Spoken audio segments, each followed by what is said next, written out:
We're side by side all the way through. Dylan Warren pushed over the curb. Fantastic move. Zach Sweeney onto the podium behind Liam McNeely. There we go. Fairclough all the way around the outside.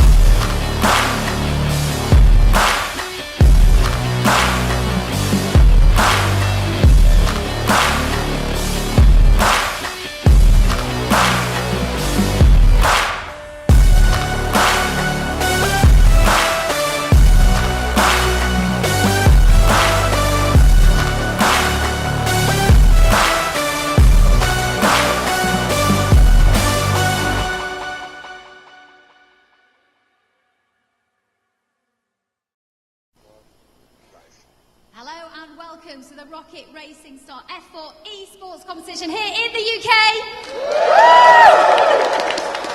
We rehearsed that earlier. Well done, everybody. My name's Nikki Dean. I'm going to be bringing you all the action live from the National Centre for Motorsport Engineering here at the University of Bolton. It's an incredible facility. In fact, let's show you around whilst we talk about the competition. Thank you very much. We've got 8 of these incredible simulators here. These have been given by RacingUnleashed and they are worth a pretty penny. I had the pleasure of going in the other day. Incredible. The immersion levels that you get in there are out of this world. We've got 8 of them, as we say here, all in different colours, and our finalists will each be allocated to one of those a little bit later on. Just a quick recap on what's up for grabs today. 1 boy and 1 girl will win a chance to race in the ROKiT Formula 4 team. How good is that? Pretty exciting, and our winners are in the room. We've got 1 boy and 1 girl. In fact, I've just spied one of our competitors here. I'm sorry to put you on the spot. This is Macy Hitter, one of our girl finalists. How are you feeling right now? Yeah, definitely more nervous than yesterday, but it's all about qualifying today and just getting that right time for the race. But I'm not even worried about the race because, you know, I've just got to get that time and be fast. Excellent. She's got that iron focus. Of course, it was all about the boys yesterday, so the girls got to put the feet up. It's your chance to shine today. Let's go through here. Sorry, I'm keeping Jens, our cameraman, on his toes. In the garage here, he's gossiping, so I'm going to have to muscle in.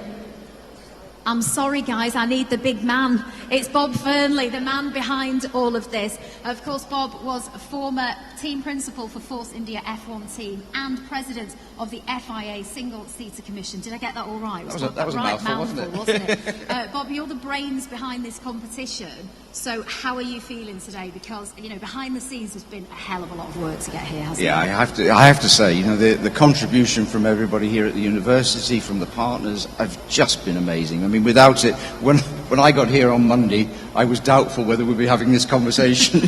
So it's an absolute pleasure. And, you know, to see the parents come in, the children come in, and them to embrace it the way they did. I mean, they've all made such a wonderful effort to support us as well. It's a pull and a push. We have to make the opportunity, but they have to support us, and they've done a great job.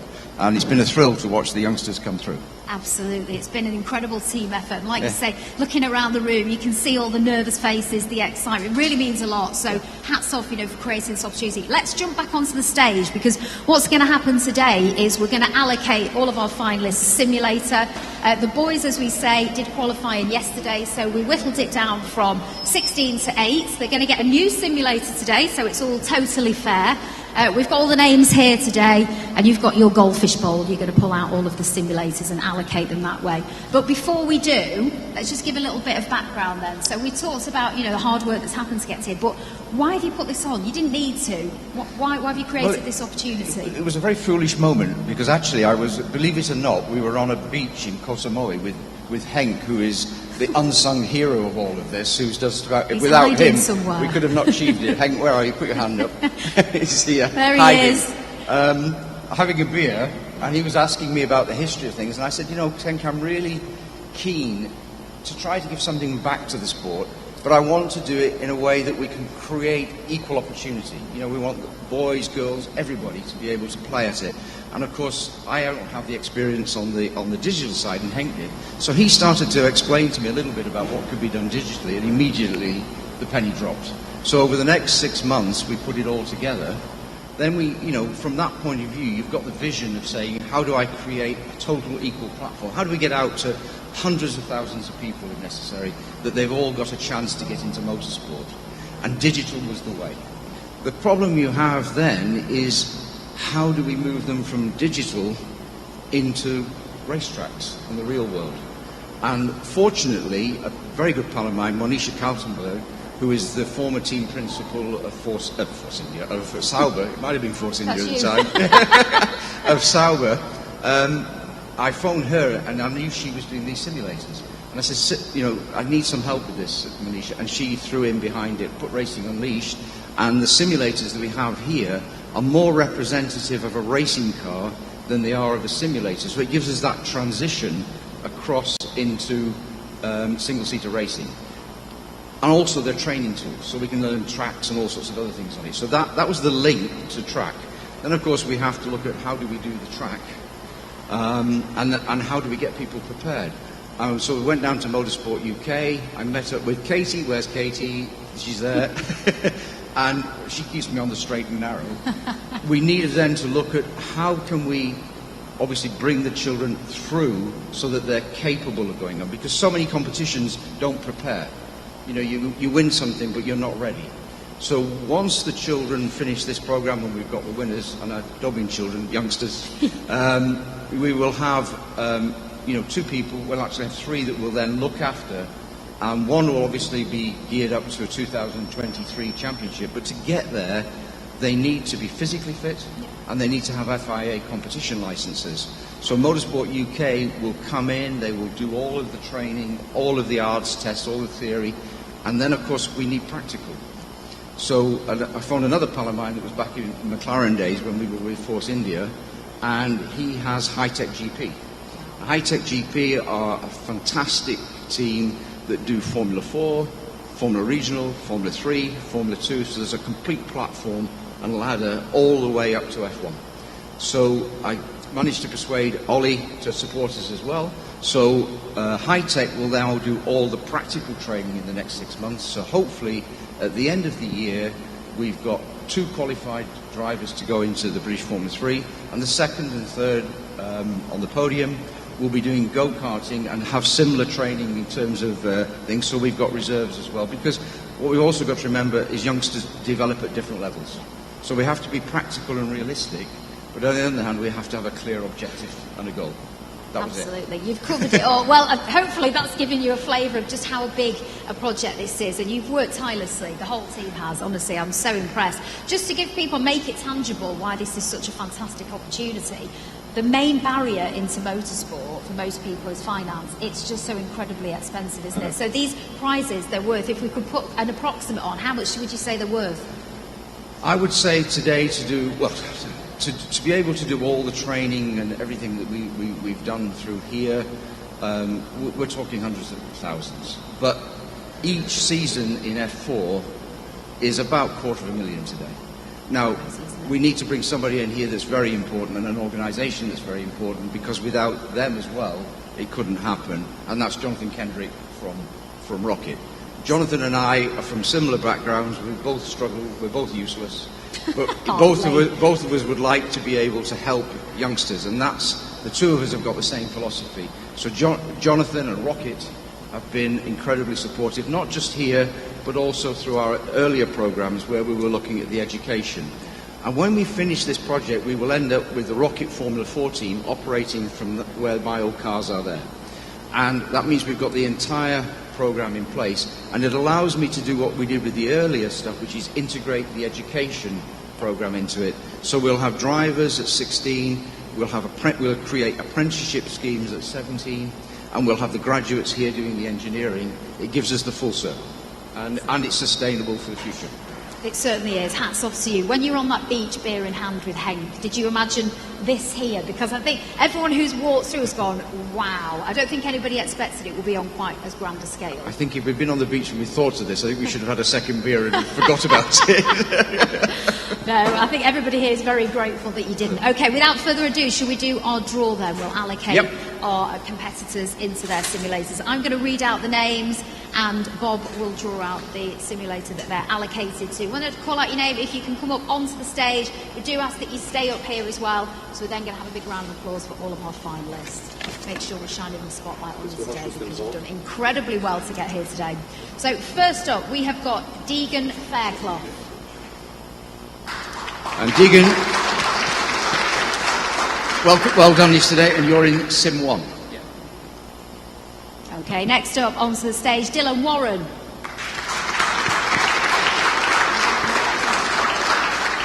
Well done, Dylan. Dylan, you were in Sim 9 a minute ago, but I realise we haven't got that, so you're in Sim 6. Oh dear, it's been a long day. Yeah, I'll keep you on track, Bob, don't worry. Next up, we've got Theo Mercuris. Well done, Theo. You're in Sim 4. Marcus Lucio. Well done, Marcus. Sim 8 for you. Ronnie Smith.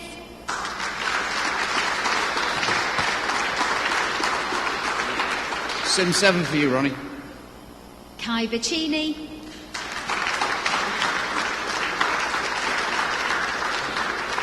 Where's Kai? Oh, okay. Well, which simulator will Sim Kai 5. be in? We'll find him later. Yeah, Sim 5. He might have nipped to the loo. Nathan Clifford. Well done, Mason. You just let me have a look and tell you what sim you're in. 2. And last but not least for our boys, Zach Sweeney. And Sim 3, Zach. Okay, so boys, you're going to stay on the stage for us, but ladies and gents, boys and girls, these are your boy finalists. Let's have a round of applause. Woohoo! That's a bit more like it. We want some, the coffee's kicked in. We want some whooping. Okay, let's move on to the girls now. First up, we've got Jessica White. Don't look so serious, Jessica. It's not so bad. Sim 8 for you. Move along the bus, we'll all squeeze on, it's cosy, we're all friends. Chloe Grant. Hi, Carrie. Sim 4. Sim 4. Sim Sorry. 4. He's getting told off, Paul. Yeah. Poor thing. Macy Hitter. Sim 2, Macy. Ella Wrigley. Sim 5 for you. Charlotte Bell. You're a bit quick for me, Charlotte. Let me just find this for you. Sim 1. Thank you. Did you get that? Yeah. Jasmine Shaw. Sim 7, Jackie. And last but not least, Monica Bolton Ramos. Sim 6. Hey, I tell you what, we've got some cracking names, haven't we? You know, when you're hearing them, I can hear it on F1 commentary. Our winners are here on stage, ladies and gentlemen. Take a look at them now. You know, we're excited about today, but as Bob rightfully said, this could be a pathway all the way to F1 or a million different diversions on the way. It really is an incredible prize. Well done to all of you. I'm going to ask you to move off that way, off the stage. Can you make your way to the simulator that you'll be racing in? And I'll just do a quick overview of how today's going to work. Thank you very much, everybody.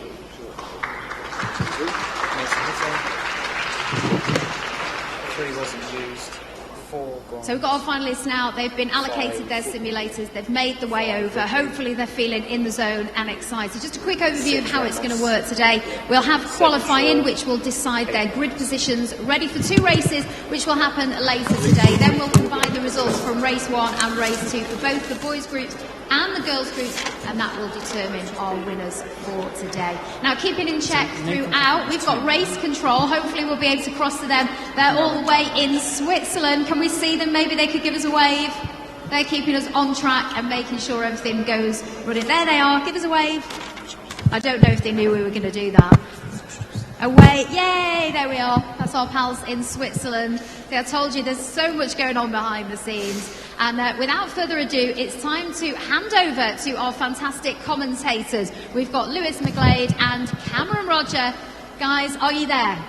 We certainly are, and we are glad to be here. What an event to be at. Yeah, it's an amazing event. We just got the draw, so obviously the drivers now need to get used to the sim that they're in, and this is going to be great. Okay, so guys, if I could ask you, who's your front runners at this moment then? Anybody standing out for you? Dare you say? It's a tough question. Obviously, we'll focus on the girls for now. We'll deal with the boys' race a bit later on because that one's a contentious topic. I mean, Monica Bolton Ramos has been so strong through the season. Macy Hitter has also been very strong with them. It's between those two. Macy Hitter, I think, had a couple of issues yesterday in practice. For me, sorry, but I'm probably more on the Monica Bolton Ramos side. I think it's hers to lose. No pressure. No pressure at all. I think maybe Macy Hitter does have an opportunity there. We saw in the online races Ramos having a few maybe consistency issues here and there. And obviously in a roughly 30-minute race, you know, you've got to still keeping putting those laps in even towards the end of the race. Excellent stuff. Well, our team from Racing Unleashed are making sure that our finalists are getting set up, and we're shortly going to go racing, which of course is the exciting part. But for now, guys, I'm going to hand over to our commentators, and I'll be back later on to keep you in the loop with all the action here from the National Centre for Motorsport Engineering at the University of Bolton. Thanks, chaps. See you later.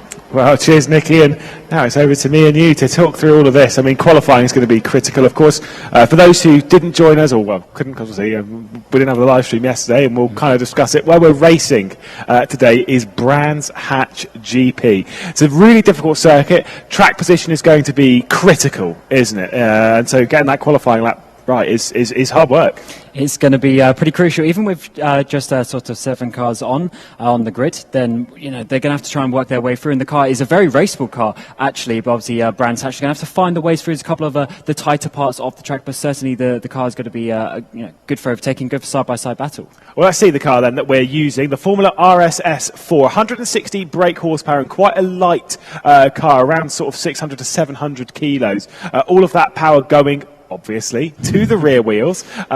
Very, very light, very bouncy on the curbs. Great little car to go racing in. And 160 brake horsepower, whilst it might not be an eye-watering amount of power, in a car like this, trust me, you feel it. Absolutely, and you use every single one of those horsepowers. You're going to be revving this car out, trying to get every last horsepower down the straights around this Brands Hatch track. And with it being so light, it's very nimble as well. The drivers will have a lot of ability to sort of play around with the car and put it where they want it on the track. Yeah, and we kind of saw that a bit yesterday. Even when we had a little bit of a go, you kind of can really throw it around. We'll see the circuit then that we are racing at. Said it was Brands GP, but we really do need to take a look at the venue that we are going around and all of its corners, all the hills. It's a very, very hilly circuit here. Here is it, Brands Hatch GP. They're not the Indy layouts. We'll be running all the way out into the woodlands as well.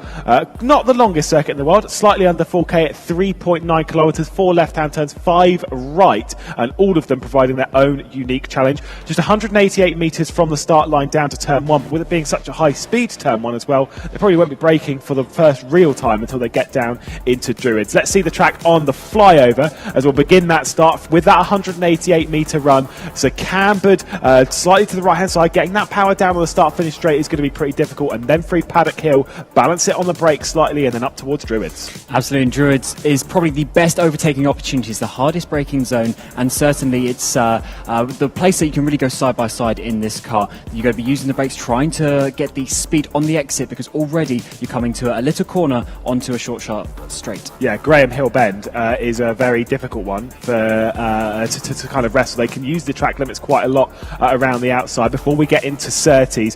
Arguably one of the hardest corners on this track. It's such an important one. You've got to hook this late apex, not run out onto that curb where it's so bouncy out there, onto the Hawthorn straight down towards Hawthorn Bend. Yeah, the longest straight on the track. You've got to be getting all the speed you can, but it's such a fast corner afterwards. It's barely sort of a lift off, not really touching the brakes before these sort of 3 really fast right-hand corners. This is going to be pushing that left tyre to the absolute limit. The driver's got to be careful of that, not to overheat that left-hand tyre, because as you come up all the way into the Sheen Curve, then into Stirling's Bend, one of the only major left-handers on the track, you're going to really be screaming the tyres by this point. Yeah, one final corner then left to go as they head through Clark Curve. Of course, on the Indy layout, it's clear ways, but through Clark and then back onto the start-finish straight. We do see drag races towards the line around here, and that is exactly what we'll expect to see up towards that start-finish line. It's going to be a tricky one. It's a great little track to go racing at, and it's one that, at least me and you, I think we've done our fair share of driving and commentary around it. It's one that we really like. It's such a challenge. Yeah, it certainly is. It's not like all of these modern tracks. Every straight isn't really straight. It's got kinks, it's got corners, and it's a difficult track actually.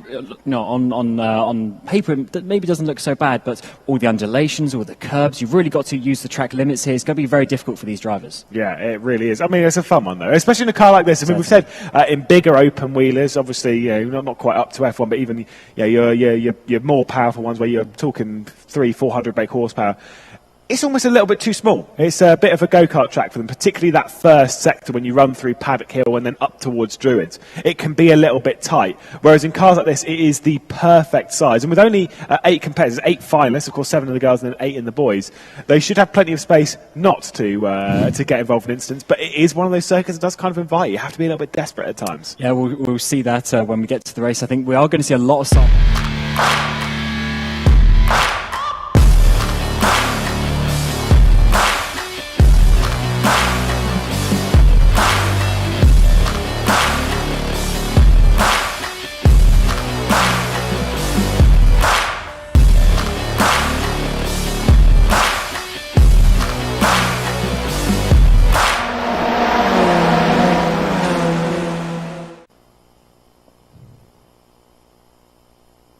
Well, racing action then, ready to begin in the girls' race. Qualifying will have to happen first here as we get ourselves ready for the ROKiT Racing Star Formula 4 Esports Competition UK. The boys' race will be a little bit later on this afternoon. We'll cross that as we get to it. But the girls, they've gone through an arduous process. Of course, thousands of competitors have gone through the process online on RaceRoom over the last few months to build their way up to get into this, and we come down to these final moments. It's going to be a heart-raising moment. They've got 1 qualifying session to do and 2 races.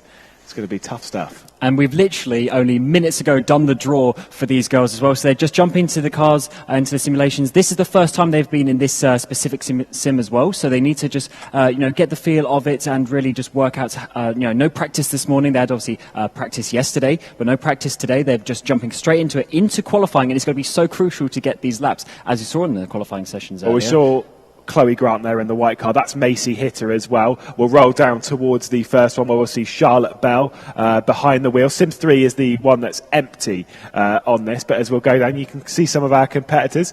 We saw yesterday in the pre-qualifying for the boys' race that some people were a bit hesitant, a bit racy before going into it. They only get the qualifiers, no practice, straight into quali. Exactly, they've got to get up to speed very quickly, and it's going to be difficult to do so. I mean, even just 2 laps would have helped them, but they don't have that today. They've got to come out and they've got to put it as high up the grid as they can. Obviously, 2 races for them to get the points, but you don't want to be losing points in that first race because then you've got a lot to do in that second one. Well, the second race, again, it's not a reverse grid, it's not an extra qualifying session. The second race is the grid order that they finish the first race. And of course, we'll cross over this and we'll remind you as to how that works as the first race ends. But it means that, if you really want to win, you've got to be at the front throughout all of it. There is a Monica Bolton-Ramis, the driver that's won 3 of the races online. Macy Hitter, who's in the yellow or the orangey car with a blue stripe, she's won 2 races throughout the season, including the season finale at the Hockenheim Ring. That is Jazz Shaw in the 7 car, the blue and black one. The final one over that side is Jess White. The one driver that we missed was Ella Wrigley, who's in the blue number 5, which I'm sure will miss the number 1 and the number 5 up because they're both blue. Absolutely. But yeah, these guys just getting ready. As you see, they're in the simulations there. They've got headsets on. They've got the wheels in front of them. They've got the triple monitor setup as well. So they're going to be able to see a little bit sort of to the side of them, as you would get that peripheral vision over the front tyres as well. So hopefully a bit of side-by-side batting. Obviously not in the qualifying session, we hope. But when we get to the race, a bit of side-by-side action, they should be able to see what's going on. Well, you never know. Even in the boys' qualifying session, they were all kind of because they had pre-qualifying yesterday. To clarify to anyone who couldn't join us yesterday here in the NCME in Bolton University, there was a pre-qualifying for the boys because there were 16 boys here. They all had to fight their way through to get to this point. With the girls, they've just jumped into it. So the boys have had an extra little bit of track time. This is a bit of FYI, an extra 15 minutes behind the wheel. We'll cover as to how that session went about a bit later on. But for this, 7 cars in the qualifying session, around the 3.9 kilometres. I'd still expect to see some little traffic games, especially with some pace differential and such. And also, you could see people spinning, and then that hindering the car that's coming up behind them. Maybe they have to do some avoiding action, maybe they have to slow down, and that could also ruin one of the laps. And in 15 minutes, you're not going to be getting too many laps around this track. No, absolutely not. So you've got to make the most of every opportunity. And also, something which, this is another thing that the girls won't, this is an advantage that the boys have had yesterday, is that with them doing a pre-qualifying session, the boys kind of understand where the tyres are. Now, any of the girls that stayed around, I'm sure most of them did, to at least pay attention to that pre-qualifying session, they might have a little bit of an advantage here, because one thing that we really did notice, that even though it's 15 minutes, the tyres wear is off, so the tyres won't actually wear down to the carcass and whatnot. but they do have heat cycles, they have thermal degradation, and we were seeing a lot of overheating on the tyres. So they've got to make sure that, obviously, your first couple of laps, you're getting the heat into the tyres, but it's really laps 2 and 3 that are critical. We didn't see any major improvements late in the session. Yeah, and if you do overheat your tyres, maybe from a little spin, little half spin, something like that, you will then need to do sort of a slower lap, maybe even 2 laps, just to cool them down and get them back into the operating window, which is so important in these types of cars, because obviously they have a bit of downforce, but a lot of that grip comes from the tyres. Yeah, absolutely. Like I say, it's the wings they've got does not produce a hefty amount. Like, you're really not going to be noticing. It's kind of why we'd see, whilst we're not going to see damage in this, if they lost a front wing and stuff, you could still drive them to a certain degree. It's not going to be fast, but you can still get around the circuit. It's not like, for example, in a higher downforce car, IndyCar Formula 1, where if you lose the front wing, it's kind of like you're driving a boat. This is slightly different. They're not aero dependent. They're like tyre dependent suspension. That makes so much of a difference. That's the kind of the other thing that we also need to cover. That they are not allowed to change any tyres and such. That is back with Charlotte Bell. These are the onboard cameras that we'll have throughout the running of the race, where we'll be able to see into the eyes of the driver, which I've always liked. I've always enjoyed seeing Ella Wrigley now behind the wheel, because you get to see the fear in their eyes. Yeah, you absolutely do, and hopefully when we get a bit of maybe side-by-side battles, you can see the concentration as well, because you really need to work out with the spatial awareness. There's Monica Bolton Ramos just getting in the zone in the simulation. But when you go side-by-side, you've really got to concentrate to make sure you're leaving enough space and that you're actually being fair with your racing as well, because that's what we want to see. We want to see a nice fair fight on the track.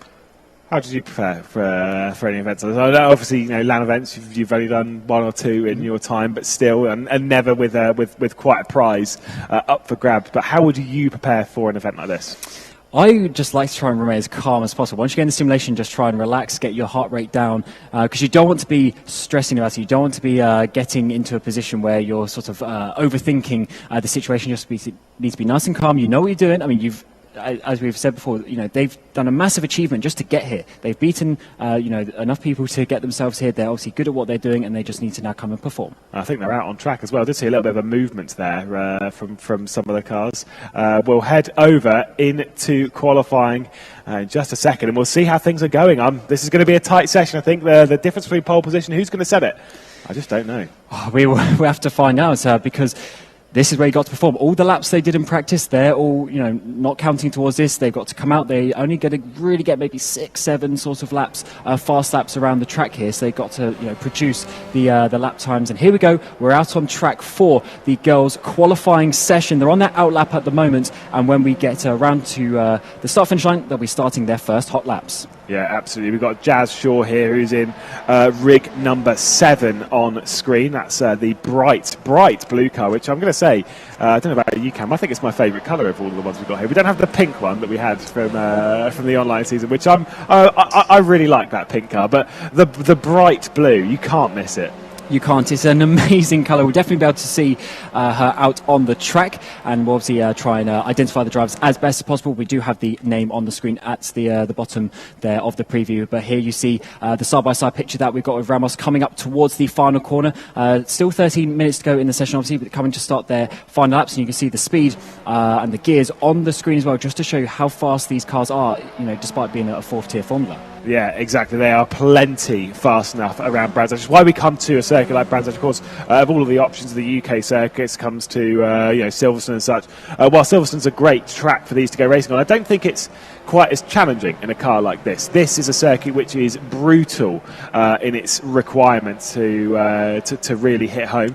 Times we're looking for in this session to really go after pole position, of course, looking at some of the practice times, we're looking more towards maybe a high 25, mid to low 26. If you get a mid to low 26, I'm pretty sure it'll be a time to at least challenge for pole position, but it's not going to be easy to get there. It's certainly not going to be easy, and you see obviously sort of the 1 minute 40s at the moment, because that was their out lap. As you say, we're going to be definitely getting, I think, sort of the 126 region, and hopefully by the end of the session, when they get a bit used to the car, we might be able to get into those 25s for some of these girls as well. And we're seeing here Jessica White coming through Hawthorns down to Westfield, this GP loop section, not commonly used, generally the Indy layout here, but we've got the full track today. Yeah, the first time I went to Brands Hatch, it was for DTM, and it was on the Indy layout, which is just hilarious, having cars going that fast around the Indy layout. You can see with Jess White having a few issues, so we are going to hold fire on that one for just a second, because clearly there is some form of technical issue there. Jess White, I think she was saying, I can't hear what's going on, but either way, you've got to deal with these technical problems as Absolutely, and I was just sort of checking the regulations on what is going to happen, and generally, obviously, we're going to try and give the competitors the fair chance to compete, and with no lap times being set and that sort of thing, it will be a session restart in this case. But obviously, if we get into the race and there's technical issues to a point, there's not obviously going to be a lot that can be done, but in real-world racing, you get technical failures, you get engine failures, gearbox failures, drive shafts failing, things like that. Absolutely. It can all happen. Yeah, absolutely. It's not that we have to expect problems, but we know, as we know from sim racing and such, we do have technical problems every now and then, especially on an event as complex as this, with there being 8 different simulators out there, a 9th if you count the spare as well. Having it all set up in one place, it's then got to connect back to our colleagues in Switzerland as well, and then comes back to us. It's kind of like the likelihood of technical problems for an event like this is slightly higher, especially as we're kind of making our own history in a sense. We're learning as we go, not just the drivers. It's all from our point of view as well. Exactly, as Bob Fernley was saying earlier, we're making the template for this sort of event, and it's great to see that this is obviously going to be, hopefully continuing in the future as well, which is what we want to see. And obviously now the girls, they need to reset. They need to get back in the zone and get obviously back out on track in a few moments when Jessica's rig is all sorted out. So hopefully they'll be able to set the fast lap times when we get back out. Chloe Grant seemed fairly calm as we look at Ella Wrigley, who looks slightly less calm. I'm sure she can hear us, so sorry. But I think drivers react in one of two ways in a scenario like this. They're either like, yeah, do you know what? Whatever, is what it is. Others tend to really freak out because it breaks up their rhythm. I mean, we were chatting this with a couple of drivers out there and saying that Dylan Moran didn't want the silver car, the white car, because it's the car that he had a couple of times online and never won in it from memory. And it's kind of like those small little things, those small changes that make all the difference, even if it's just from a mental aspect. It's incredible. Absolutely, and the versatility, though, is what is a big skill for these drivers.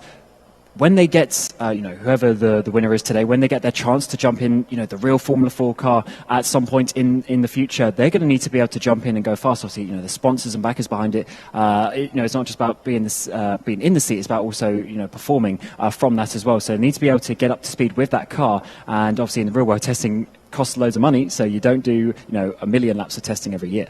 We do get to look at these fantastic simulators that we've got here at the NCME in Bolton, courtesy of RacingUnleashed. They've done such a fantastic job with them. They really are. That's not even me just saying it from to plug a sponsor. We had a go yesterday, and we had on Friday. We had some great fun in them. They're really good. They are, and obviously this is really sort of high level equipment, but it's great that it's being able to be here and be set up in a way that we can have these all these drivers competing at such a close level as well. Obviously, the identical rigs, giving all the girls and boys here, an identical chance of winning this competition. Indeed. Well, you can see everyone's stood by the wayside and waiting for the session to unfold, and just waiting for it to get underway. Everyone, I think, can be a little bit calmer at the moment. It's quite a large floor, though. It's a lovely building. I'm just going to say that. It's amazing. The view out of that window, as much as it's straight out onto a main road. Here's some of our people from the NCME in Bolton. This is Dan Kell, terrible driver, by the way, terrible driver.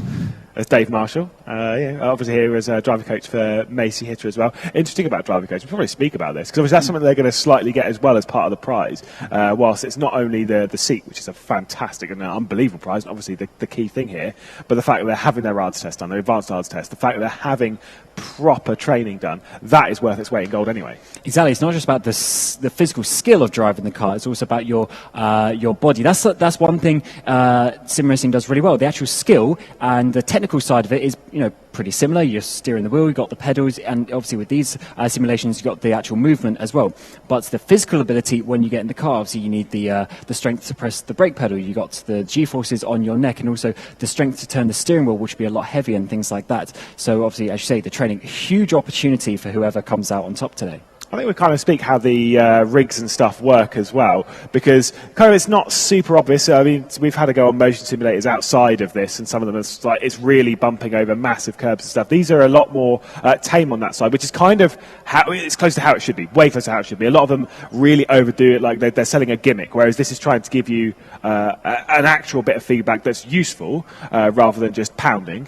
It's trying to be useful. You've got 2 motors on the back, which of course move it around. A couple of motors on the front, but also the thing that I didn't quite realise is that you tighten your belts, right? You've got the belts that come from between your legs. You've got 2 on the side, then you've got 2 over the shoulder. Now, when you're going through a corner, they tighten slightly, obviously to imitate the G-force and stuff, but they tighten to move you around a little bit whilst you're in the car. That's a pretty fantastic thing. Yeah, absolutely. It's those little bits of information that you get as a driver that you really need to know what the car is doing when it's sliding for a corner, maybe over rotating just a little bit, and those sorts of things. And that's what you get when you drive the car, literally from the seat of the pants, as all the drivers say, because you're literally strapped into the car, whereas in the sim, it's all visual references. Obviously, we have force feedback wheels and things like that, but obviously you want to then be able to replicate the sort of the more intricate feelings that you get through the seatbelts, as we see in the car back on the screen here. 160 horsepower powering these girls down. Yeah, indeed. This is the car that they'll all be racing in, all equal. No setup, no nothing. We did have one switch sim. I think it might be Jess White, who's moved from Sim 8 to Sim 3. Need to double check that one, but I think that was an issue with Sim 8. That kind of makes sense with the pointing of the ear, which, if that is the case, then Marcus Luzio, who's on that sim for the boys' race, might be a little bit of a concern for that one. Fortunately, they've got obviously a few more hours before that, Correct. So hopefully they can sort it out, because while the race is going on, and that seat will be vacant, because as we mentioned before, there's only 7 girls compared to the 8 boys, so there'll be this one vacant rig, so I'm sure they'll be able to sort that out, and we do have the spare as well, so hopefully for Luzio that will be good when we get there in a few hours' time. It is why we've always got to bring spares around with you, like spare kettle leads, which I always forget. But we'll say that on Ethernet cable for you, mate. Absolutely. We're not great on the technical side. That's why we're sat here in the commentary booth. By the way, if anyone who doesn't know, especially if you're watching online, we are actually here at the NCME in Bolton. We're not just sat in our bedroom. Yeah, the Sims are right there. They're literally around the corner, which unfortunately means that they can all hear us at high volume. So when we all get very excited later on, we're going to deafen some people, which I've said before, I think it's going to be really distracting for the drivers, where it's like, and they're battling for position. Oh, no. Maybe that's why Jess White was complaining. Maybe she wanted it to be louder so she can't hear us I talking. don't blame her. Maybe she's thinking, there's 2 idiots in my ear right now, and I can't focus on what I'm doing. Yeah, I think it'll be fine. It's just for her, obviously that's just a little bit more nerves now she's got to overcome, because she'll be panicking, thinking, oh, maybe I'm out of the competition already. Now she's got to get there, be calm, as we were mentioning earlier, try and get that heart rate down, and hopefully setting some good lap times when we get to qualifying session, because as far as I know, it'll be a full rerun as well. Well, she was in Sim 1 yesterday, because of course they have had a redraw for today, both the boys and the girls. They had a draw yesterday for practice for the girls, for practice and for the pre-qualifying for the boys. Obviously, we had 2 boys groups in that. We had the draw yesterday. To make things fair, we have redrawn for this one as well.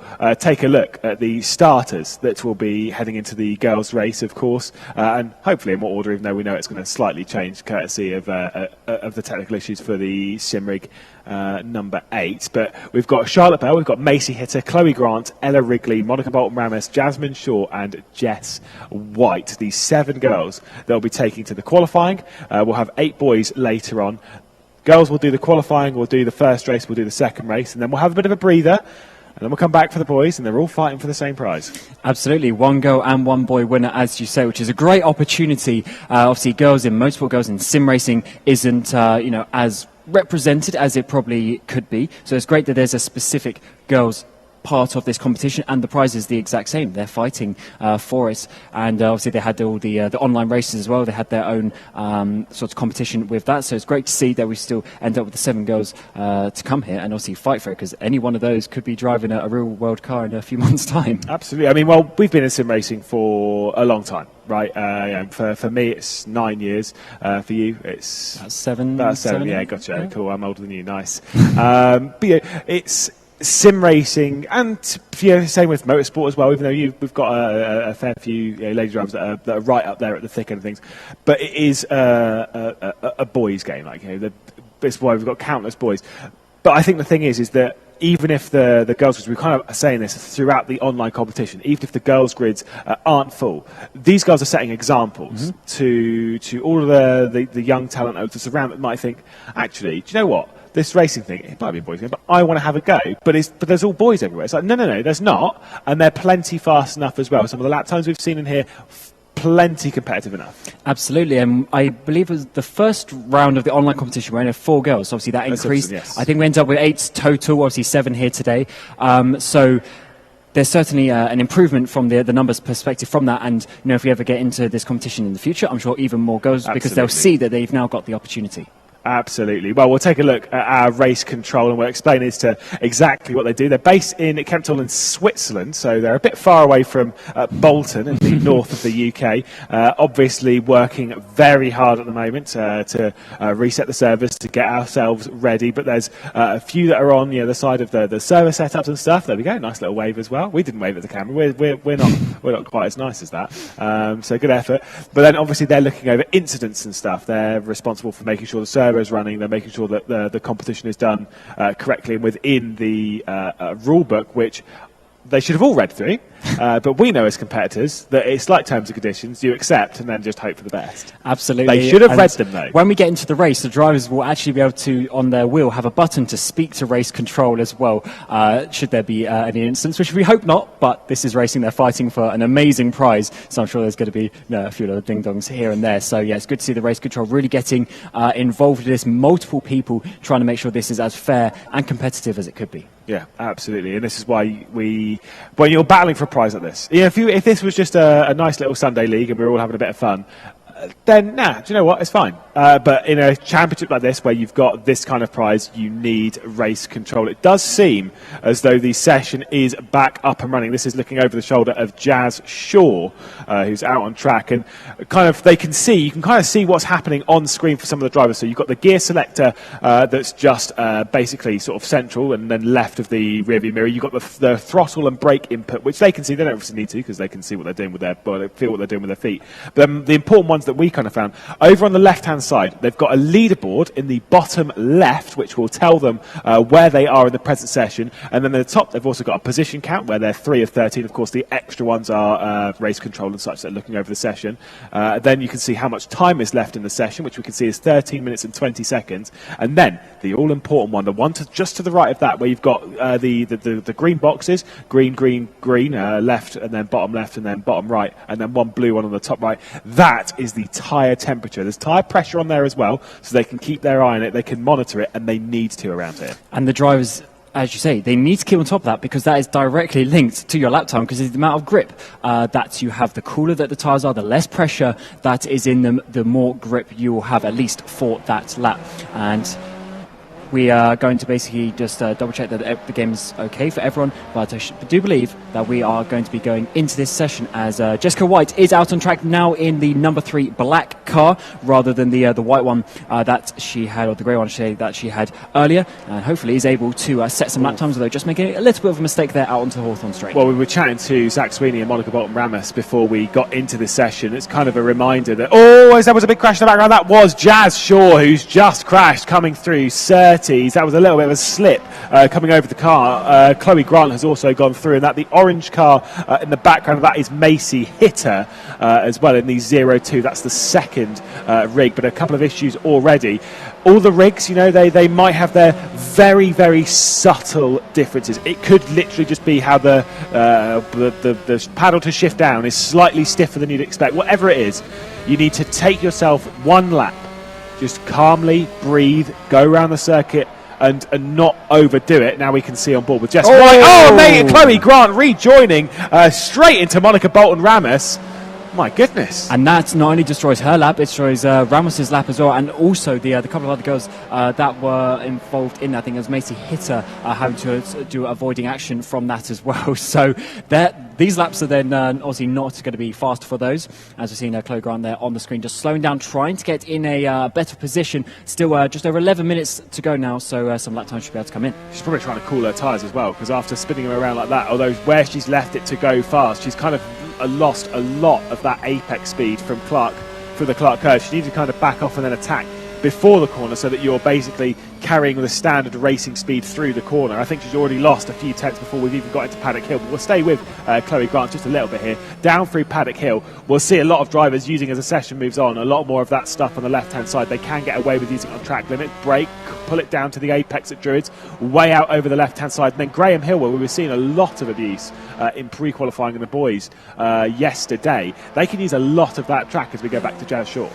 Absolutely, and looks like Ramos there just ahead of her as well, coming down this longest straight on the track, and it's going to be an interesting one for these guys to try and get a clean lap in. We've seen already a couple of sort of little spins, little bits of action going on, so the drivers need to be obviously getting themselves a bit of clean air to set a clean lap, because at the end of the day it doesn't matter if you only set one lap, as long as it's fast enough to get you in a good position. That is all that you need. Yeah, indeed. And just timing it right, that is Macy Hitter off on the left-hand side, right in front of Jazz Shaw. Yeah, no, your hand went straight up for Jazz Shaw, and I kind of get that one a little bit. You know, if you're off the road, if other people are on hot laps, stay off the road until they've gone past. You're a distraction, yes, but at least you've allowed them to get through. There is Ella Wrigley in that really bright blue 05. That is the 5th rig. All of the numbers on here are the rigs in order, so 1, 2, 3, 4, 5, 6, 7 and 8.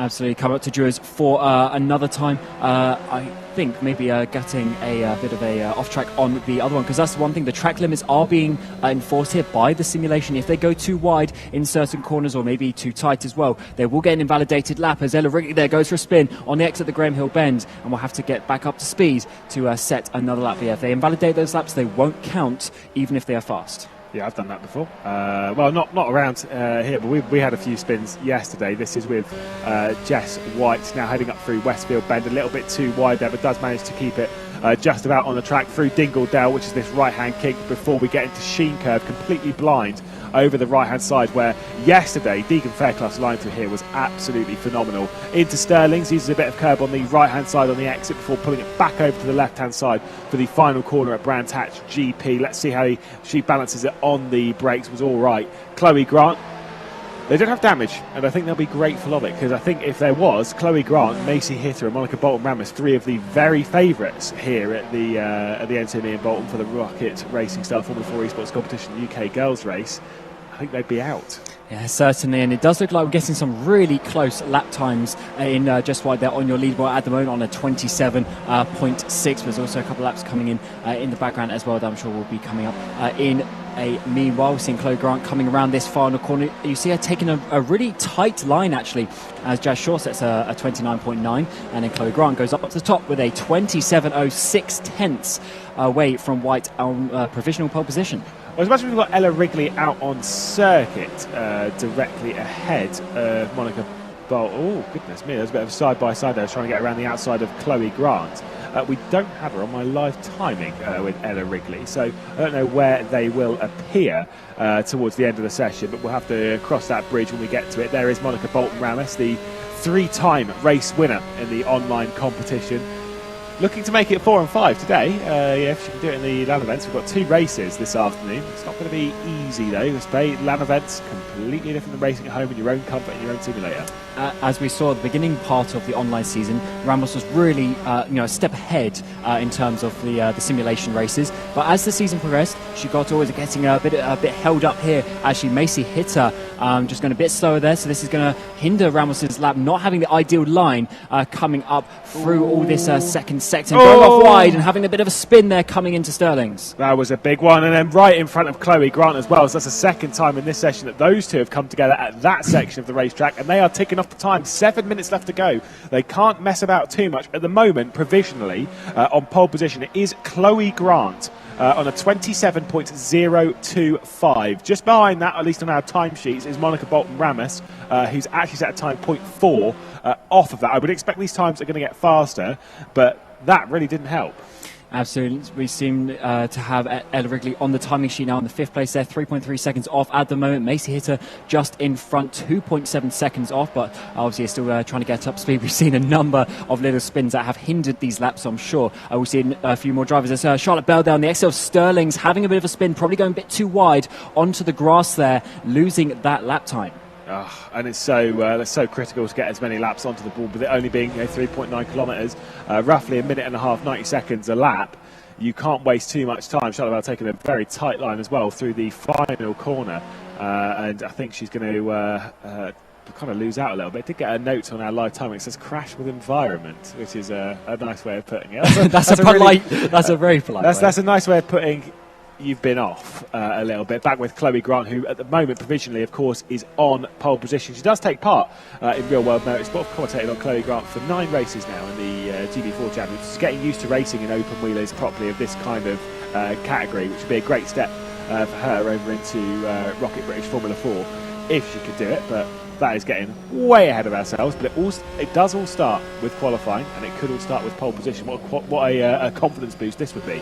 Absolutely, and coming through this amazingly fast section of the track, this is really where all of the time is gained up through those right-handed corners of Hawthorne, Westfield, and Sheen Curve. As we've seen Macy Hitter, I thought Macy would be a bit faster than what she is at the moment. 1.9 seconds off as Bolton Ramos there, jumping up into that 3rd place and a 27.4. So really close between the top 3. As Jess White has gone to the top on a 27.001, just 24 thousandths of a second faster than Chloe Grant. Yeah, incredible. Nice and tight there. Of course, Jess, well, to be fair, Jess White's had 3 podiums in the online competition. Had a podium back at the Red Bull Ring, at Monza and at Spa, the middle 3 rounds of the championship. Chloe Grant, who's looking for pole position here, has never had a podium in the online competition, has done a couple of rounds. She did lead a few laps, I remember, back in the Red Bull Ring, courtesy of some issues down at the 2nd corner, but has finished 4th at the Red Bull Ring and at Spa at the 2 rounds that she took part in. So a few struggles for Chloe Grant in the online competition, but seems to match well to the land competition that we have here. Jess White down towards the line. What is the lap time going to be? Slightly slower with a 27.396. I can't beat the 27.001. I still would say, though, Cam, that we would aim for a mid-26. However, we do know that late in the session, the tyres just aren't really there. They certainly do need to be cooled off by this point, as Charlotte Bell's also on the track, hasn't got a lap time on the actual leaderboard at this moment in time, so have to be looking to do it. Macy Hitter is improving on the 1st and 2nd sector, coming across the line. Can she get herself further up the order? She does improve, but she stays there in that 5th place with, I think it was Shaw just ahead of her, also improving. Seems to struggle there as well, so to hit the apex into Paddock Hill, so I kind of assume that the tyres might be overheating a little bit, maybe not quite as comfortable. Rig 2 was the one that I had to go in when I was faster than you. Yeah, I remember that. I was faster than you in only because I got invalidated lap. Yeah, that's because you're cutting track limit.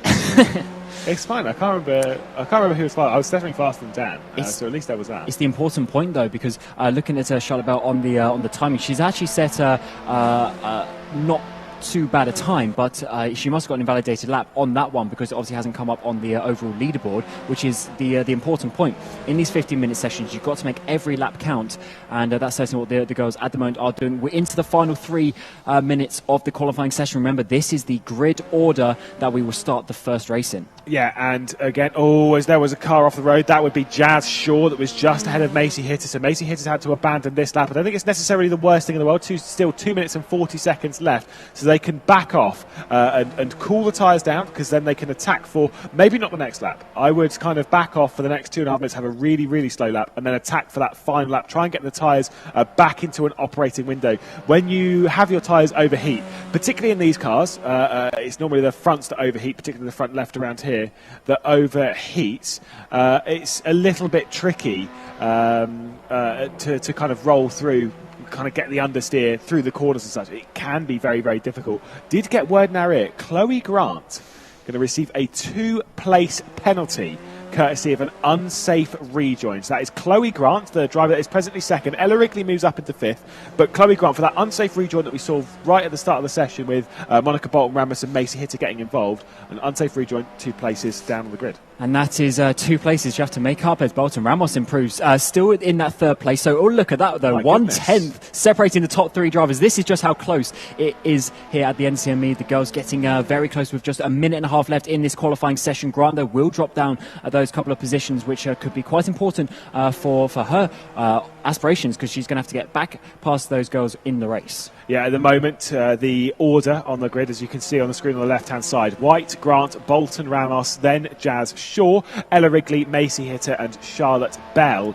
is the 7th car that's yet to set a competitive lap time to appear on the leaderboard. There is Charlotte Bell. Let's see what she can do at the final corner. Breaks down, shifts and throws it into Paddock Hill. A little bit tame there on the apex speed and holds a tight line. What is Charlotte Bell going to do across the line? And is it going to be a valid lap time? Quite tricky to do around here. It is indeed not a valid lap time, so she'll be setting another time. Oh, actually, no, I did get it as a valid lap time. It was a 33.3.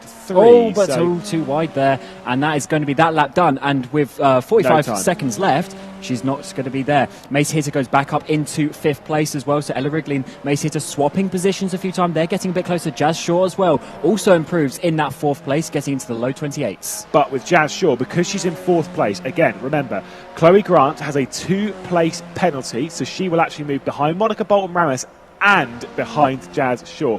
The drivers and such won't know this at this point, as Monica Bolton Ramos crosses the line to finish her lap and finish her session with how she entered T1 there. She is calming this one down, so she will start from 2nd place because of the penalty for Chloe Grant. But Jess White, I mean, I'm going to say bravo. Obviously, we've still got a couple of laps to come in, but bravo to have had a technical issue on the first sim, which was sim number 8, to have then gone over to sim number 3, to have jumped in, bang. That holds mine. Absolutely, and getting up to speed with that, as they're really having a bit of an issue there, coming round the start-finish straight, as some lights, as it looks like she is, basically she has not... she set the lap time, but obviously we need to get that confirmed as the black card there of Jess White going wide on the gravel as well. But to jump in the car after those issues, being nervous and then setting the time when obviously she wasn't necessarily fighting for the wins in the online competition as well, certainly very good. Yeah, absolutely. I'm going to say I think that is incredible. So Jess White did have a few pole positions a few podiums rather. I'll get my words out. I can speak English.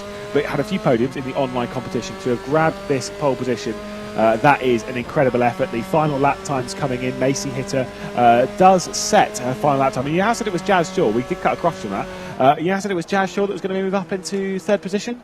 It's Macy Hitter. Macy Hitter has actually improved up to the 4th with a 28.364. So it's just taken that in the final moments by a 1/10 of a second over Jazz Shaw. So that's a good effort from her right at the death. When we know that these tyres aren't at their optimal, Macy Hitter's calmed itself down, has brought the tyres back in, and she's got herself up the order.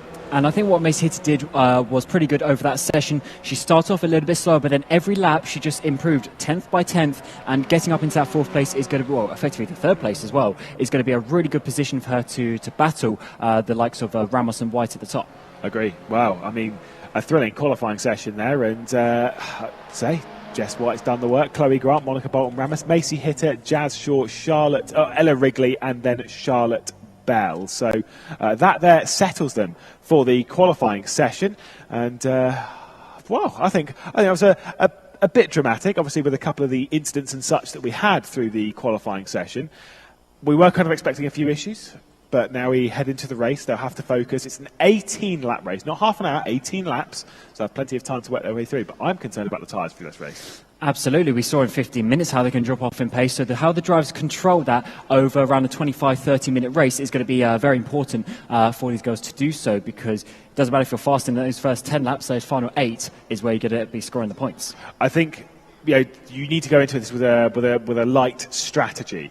And anyone who says that a sprint race is not a strategic race, that is completely false. It is a strategic race. You need to underdrive the car for a significant portion. You need to be rolling with it a little bit and just kind of backing off, keeping the tyres in check, keeping the tyres in temperature. and it's a little bit of a balancing act. Either way, I think we might well be able to head down onto the race floor, because Nikki Dean is standing by. Hello, what do you think of that? Well, I'll tell you what, I've got no nails left. Nail bites and stuff indeed. Very dramatic. Lots of the girls now have actually gotten out of the simulators. We're going to give them a quick break before we do the first race. Come with me though, Jens, our cameraman. We're going to go and try and find any of the girls that might still be here. Some of the girls being interviewed behind me, so I'm sorry, I'm going to have to go for Macy again. Macy, how are you feeling? It was very dramatic, that. I think it's fair to say at one point we were all thinking, what's she doing, what's going on? But you did bring it back. How are you feeling about how you ended up? Not as amazing. Like, I would have hoped to have done a bit better, but the race is a lot different to qualifying, so I suppose I'll just see how that goes. But it's what it is. It's what it is. Look how casual she is. I was talking to your coach as well, and he was biting his nails here, regardless of what he tells you. But we said the same thing. You know, qualifying, yes, it's very important, but it's all about the race. So great for you to keep focused. Have we got any of our other girls here? Let's see who we've got here. Jasmine, can you talk to me about how that went for you out there? How do you feel that, you know, did you do as well as you'd expected? How are you feeling about going into race one? Well, I definitely improved from yesterday. I got about like 5/10 quicker, so which is good. I was expecting to go a bit quicker, but I think with all of the technical issues, it was hard to get into the zone. I think I've got a good time for the race and from the qualifying lap times, but yeah, I'll give it all in the race. Excellent. They're all so cool, calm and collected, aren't they? I was hoping to get hold of Chloe Grant, just to have a chat to her, because of course there was a penalty there for her as well. I'm sure that's pretty disappointing. But she's disappeared off. They've all gone to get themselves a drink. We've got Jess down here. Jess finished first overall. Look at her, she's dying inside. Come here, love. It's all right, I'll look after you. How are you feeling about your performance out there? Pole position, you must be feeling good about that. Yeah, I'm quite excited for the race now, yeah. Again, dead cool, dead calm. Anything you would have done differently? I guess the answer is no, because you've got that pole position. What are you going to do in first race then? Have you got a strategy, tactic? What are you thinking right now? Just stay calm and don't bin it on the first corner. Just win. There you go. Right, well, that's from the thick of it here in the action at the NCME. We've got some of the boy finalists here as well. No doubt that's gotten them excited for their portion of the day, which is a little bit later on. I think we're going to cross back now to Lewis McGlade and Cameron Roger, our fantastic commentators, and they'll build us up to race one, which is going to happen imminently. As I say, just grabbing a quick break. So over to Lewis and Cameron. Cheers, Nikki. And once again, everyone was very calm there, weren't they? I mean, I'd be feeling a bit nervous. We'll take a look at that lap time to grab that pole position. I'm sure it was kind of a calm and understated lap time. It's kind of what you need around here to go and grab that pole. It might not look so flashy, but it is just plenty fast enough. Let's take a look at the pole lap then for the girls' race and see how it was done. Yes, that's a really good lap here. It was thousandths of a second in the end. Jess White through the first corner, using the curb on the inside, then going out and really perfectly actually going out towards the gravel. Then the hard braking zone into Druids, really cutting it fine, but that's what you want. Really late apex as well. Very good exit. That'll take the speed all the way down to Graham Hill Bend. Yes, it's nice and calm so far. Used a bit too much curb at Paddock Hill. Let's see what it is through Graham Hill. Using that curb on the exit, that is spot on. Absolutely super from Jess White. Not running out super far wide. You can get away with a lot more, but still, to keep within the confines of the racetrack. A little bit too tight into Surtees, but not too bad. It's clean. This is the thing. I was told this when I first started driving. Hit every apex. That is the critical thing around here, and that's what we're seeing so far from Jess White. On the Hawthorne Straight, we go downhill, we head back uphill. This is incredibly steep, by the way. It really helps slow the car down. Go in for that apex and carry the speed through Hawthorne before we get to Westfield Bend, where we'll see them really attack the inside. Using loads of curb on the inside and the outside there, just keeping the car going as a straight line as fast as possible. Now through the Sheen curve as well, sending it over the curb, but actually not using all the exit curve, which is good, because then you get yourself back over to the right to open up Stirling's, and already we're coming up to the final corner. Yeah, it's just a very, very tidy lap. This is why you have a pole lap. Only separated, of course, by 1/10 of a second back to second and third through the final corner. Nicely, not too far out to the left-hand side, which is good. We like to hold that tight line. Could have gained a couple of hundredths of a second by holding it tighter to the wall, but it didn't need it. Jess White on pole position here with a very nice, very clean, very tidy lap around Brands Hatch GP. Yeah, I think you should be happy with that. I mean, certainly there was maybe a couple of tenths still left in that for her. So that is obviously what she'll try and improve when we get into the race. But as a qualifying lap, on pole position, that's all that she cares about. I think we should take a look at those final results then from the qualifying. Of course, we'll take into account that Chloe Grant has that penalty, but we can see the order that we have and see the order they'll be starting this first race in. Jess White on pole position, then Monica Bolton-Ramus, then Macy Hitter, then Chloe Grant, who's dropped back the 2 places courtesy of a penalty for an unsafe rejoin. Jazz Shaw, Charlotte Bell and Ella Wrigley will start at 7th after race control, having a couple of issues with the timing and such and penalties, so we'll drop down into the final spot on the grid. But either way, I think coming into this is no disrespect to Jess White, because clearly a very talented driver. When we were coming into this, we were more thinking of Monica Bolton-Ramus, we were more thinking of Macy Hitter, even Chloe Grant with her real world experience. Jess White was a driver that we think maybe could have got a couple of podiums, same as she did in the online series, but pole position to start off with, that is an enormous confidence boost, and that makes me a little bit more intrigued as to who's going to win this. Absolutely, but that's why we have these what we call LAN finals. When we come here, everyone is still on the same network, they're all on the equal simulations as well. It's about the driving skill. It's not about how much practice you do at home. It's not about the rig that you have at home. It's all about coming here and performing when the pressure is on. And even after having to switch rigs, nailed that lap, got it on pole position, and I think she's going to be really happy with that.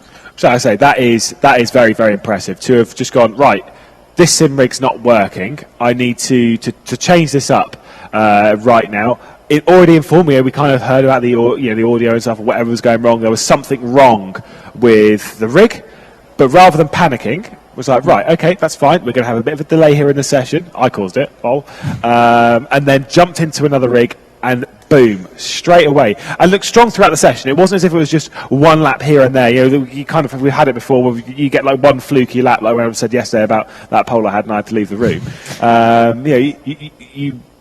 She was looking strong throughout the entirety of the session from start to finish. Yeah, absolutely, and she set another multiple low 27, so maybe not laps that would have also been good enough for pole, but certainly good enough to be in that sort of top 3 area. So she's got the speed, and when we go into the race session, she's just got to keep that going. But the interesting point for the girls is, obviously, they haven't had as much sort of side-by-side practice as such, with the boys having those extra qualifying sessions, as we'll get to explain later on, later in the day. So the girls, that was the first time they had actually been on the track side-by-side. So now they're going to need to get used to that. They do have sort of little proximity arrows. They've got the mirrors, they've got the triple screens they can see to the side, but it's not, it's not the same as you turning your head. It's not easy to drive through that, because, like you say, as much as you've got a decent amount of peripheral vision, it only comes to about here. So when someone's directly side by side with you, it can be a little bit hard to work out where they are, and that's something which can only really be solved by experience. Those that are really experienced in sim racing, that have done plenty of it, will be able to kind of react to that and go, hang on, I can't see left and right, so I have to kind of assume, I have to look in my mirror and think, right, if I can't see them in my mirror, if I've got this proximity arrow here, then they're potentially still kind of there, and so it's you've got to be a little bit careful with that, and making sure that you're not chopping across everyone. But either way, whilst we're waffling on and talking about boring stuff which no one cares about, I think Nikki has something much more interesting to speak of.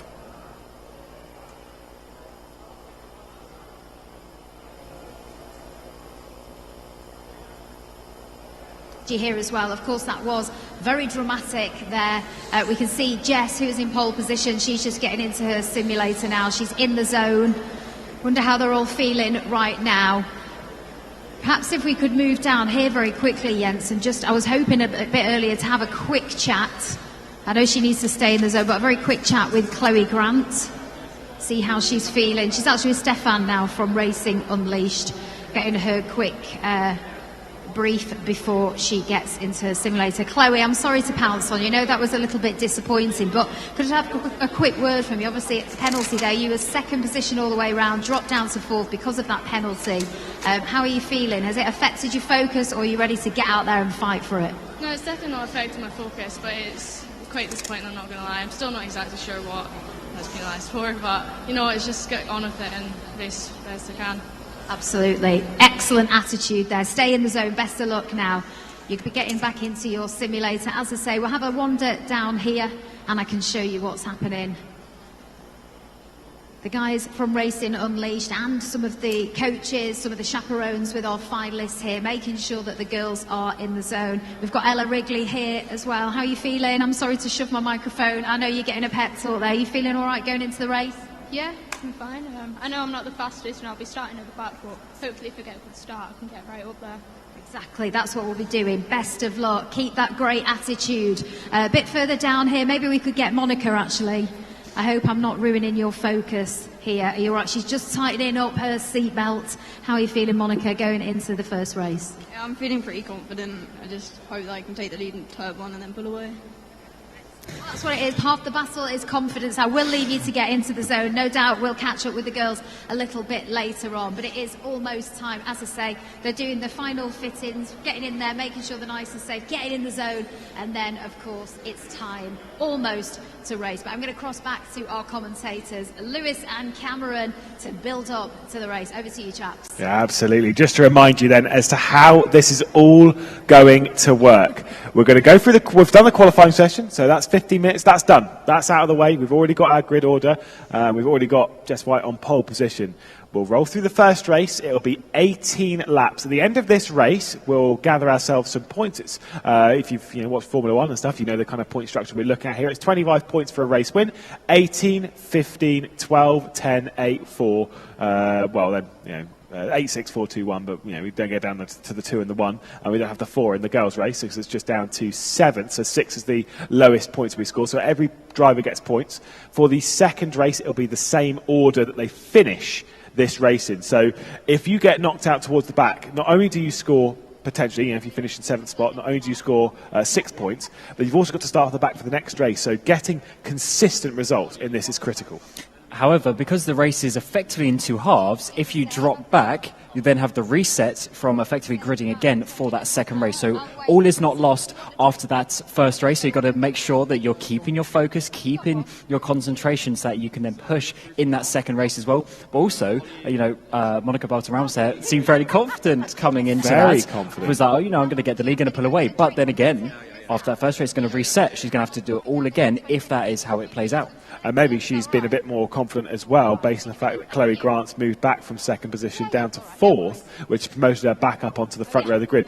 Tricky track to start at, though. I think we should speak of the start here at Brands Hatch. Is that the circuit is banked slightly. It's down on the right-hand side, which means putting down, I know it's 160 brake horsepower, but it is very easy to be putting that power down and then to lose the rear ever so slightly as you're trying to fire off the line. And also, you naturally sort of go out wide through Paddock Hill Bend out onto the exit. Use all of that curb as we saw with White's pole lap a bit earlier on. So if you're side by side with someone, you've got to make sure you're leaving them room on that outside and you're not pushing them off into the gravel, because then you've got to get back on and settle the car before the braking zone into Druids, which I assume we're going to see a few sort of dives 100%. Down the inside. 100%. Yeah, you've also got to watch out at Paddock Hill as well, because people don't tend to realise it until they do the race start, until you're side by side with someone, is that as much as it's banked, basically the outside of the circuit flattens off a lot faster than the inside. There is a bit where basically it's almost like a crown in the road, and you've got to watch out for it, because it's as the pit relief is on the escape road is on the left,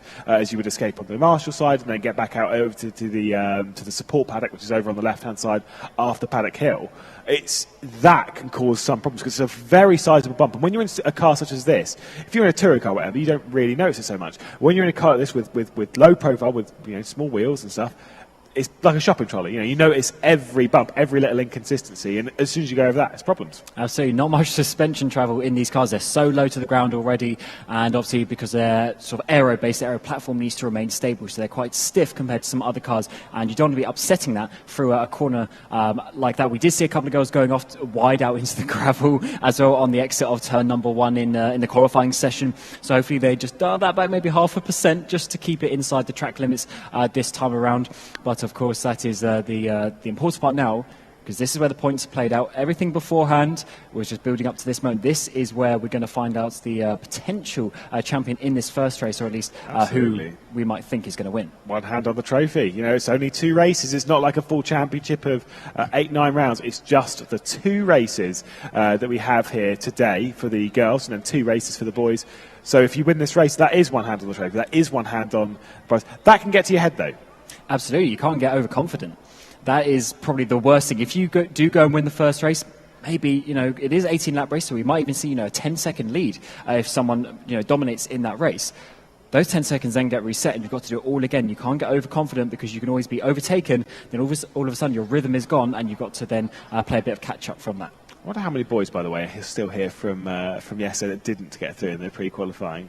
Just to come and watch, to come and support the event. They were encouraged to, because why not? Well, they certainly were. I mean, when they were having the practice session, they obviously sort of went out in their groups of 8, and while the other group was going, they were all sort of standing around the rigs and chatting and everything. There was quite a nice atmosphere going on between all the competitors, but I'm sure we're going to see a few sort of harder faces now.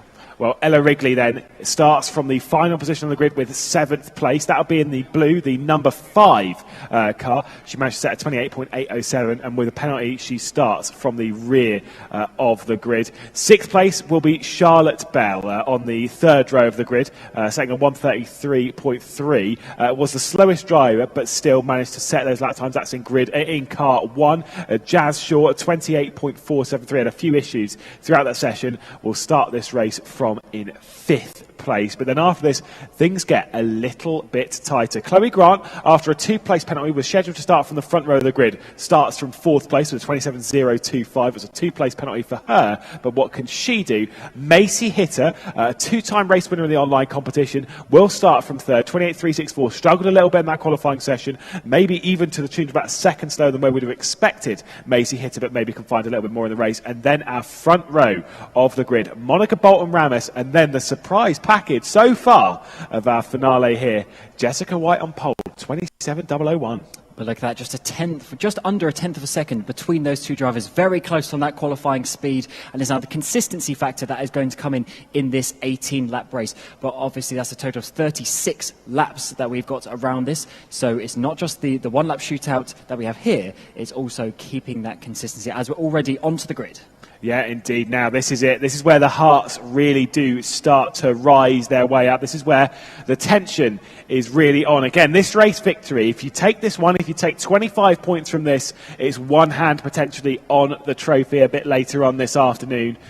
With 18 laps ahead of us in this race, with 36 laps overall, this is going to be a tricky hour, roughly hour of racing, and it's not a long run. Again, 188 metres down to turn 1.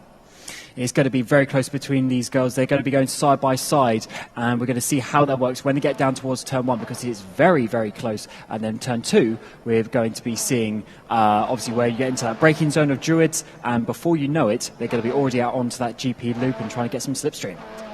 It's going to be a tense battle. I think we're going to see some big dive bombs down into Druids. Of course, the second corner on the circuit. We do have a countdown there, just getting themselves ready in the ROKiT Racing Star Formula 4 Esports Competition UK is about to get underway here. The girls' race as they prepare themselves for the charge down to turn 1. Jess White and Monica Bolton Ramos on the front row of the grid. The black car of Jess White is away well. Monica Bolton Ramos does have a better start. So does Macy Hitter, who might well look to the inside coming into Paddock Hill. But that second phase of the start from Jess White was good enough to at least hang on to second, and Monica Bolton Ramos doing exactly as she said. She takes the lead on the run down towards Druids Corner for the first time. A bit of side by side in the background. I think that was Ella Wrigley. That's a big dive bomb though, a bit deep. Chloe Grant's coming through. There's contact off in the background, and Chloe Grant's got up into 3rd. Jazz Shaw off in the background as well, so obviously a bit of carnage there on the first braking zone. But look at this, Chloe Grant already looking up the inside actually as we come up towards Sterling's, coming up back into that second place, which she did get in the qualifying session before she lost it through a penalty up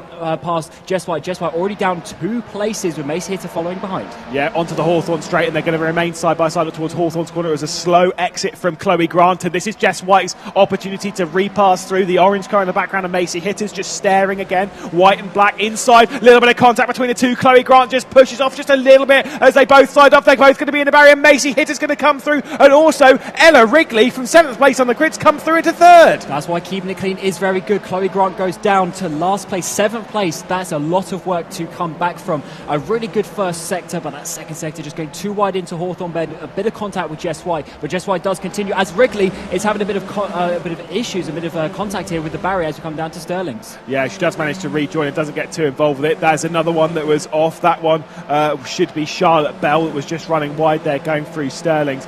My goodness, what a first lap that was. A 4.8 second lead then that Monica Bolton Ramos then heads the field over the first lap. An absolutely storming charge. Macy hit her up into second position after starting from third. Jess White starts from pole, drops back to third. Jazz Shaw up a couple of positions as well to fourth place. Ella Wrigley, Chloe Grant and then Charlotte Bell. I think Chloe Grant has a lot of work to do, and she's going to feel the pressure on her shoulders right now. She knows she's got the pace to finish second, but she has to show it. Absolutely, but she's got to work her way back safely through this and not cause any more incidents, maybe not get any more penalties either, because remember, there is the second race. As in the background, Ella Wrigley there going off a bit wide. Chloe Grant makes up the position there. That's a nice, easy one for her. And she's got Shaw, as we're seeing on screen, that she's got to come past as well, but she's got to make sure that she's getting herself into a good position to then fight in that second race, even if she's not going to win this one. I mean, I've always kind of said this when you have like an interview. I'll never forget an interview that Kevin Siggy had on one of the Formula E Race at Home Challenge, and it was interviewed after qualifying, and then they said he qualified on pole, and then they asked him, like, so how hard is this race going to be? And he said, no, I think it's going to be quite easy. I think I should just walk away from everyone. And I just remember sat there thinking, wow, that is ego. But guess what he did in the race? Exactly that. Walked away from everyone. Complete domination. And I think it's kind of the same that we're seeing here from Monica Bolton Ramos. She had confidence. She was in second place, but she knew she had the pace. Boom. First lap, straight up into the race lead, and already has 7 seconds. The only person now that can beat Monica Bolton Ramos is Monica Bolton Ramos. Absolutely, and there's going to be that sort of 7-point lead that she gets from that as we're going side by side up through this main straight. Chloe Grant getting past Jazz Shaw on the inside. Can she hold it though? Bit of contact between the two coming into Paddock Hill Bend. Jazz Shaw just getting bumped a little bit wide, but it's actually Chloe Grant who goes off into the gravel and is going to drop back down into that 5th place, and even I think Ella Wrigley is going to be getting past Grant as well, coming up into Druids, which she does so Ella Wrigley there up into 5th place. Chloe Grant's not having a good time of it. Again, it's focused on getting as many points as you can. You know, you said you need to work up your way one by one. There's still plenty of time left in the race. Ella Wrigley's a little bit slow off of Graham Hill Bend. I say Ella Wrigley got up to 3rd spot, so that was a great effort over the first couple laps, but doesn't seem to have the pace. Chloe Grant straight down the inside though. Oh, there's a bit of a spin as well. That's Macy Hitter. That was Macy Hitter from 2nd place on the grid. What has happened to Macy Hitter? She was running around in 2nd. She rejoins and does carry on in 5th place, but has lost plenty of positions from all of that, and that has promoted the likes of Ella Wrigley and Chloe Grant back up. Chloe Grant into 3rd. I think Jazz Shaw was involved in that as well. I think I saw a second car. She's also dropped down into 6th position. So maybe there was a bit of contact between the two drivers, or just a simultaneous spinning there coming into Surtees corner.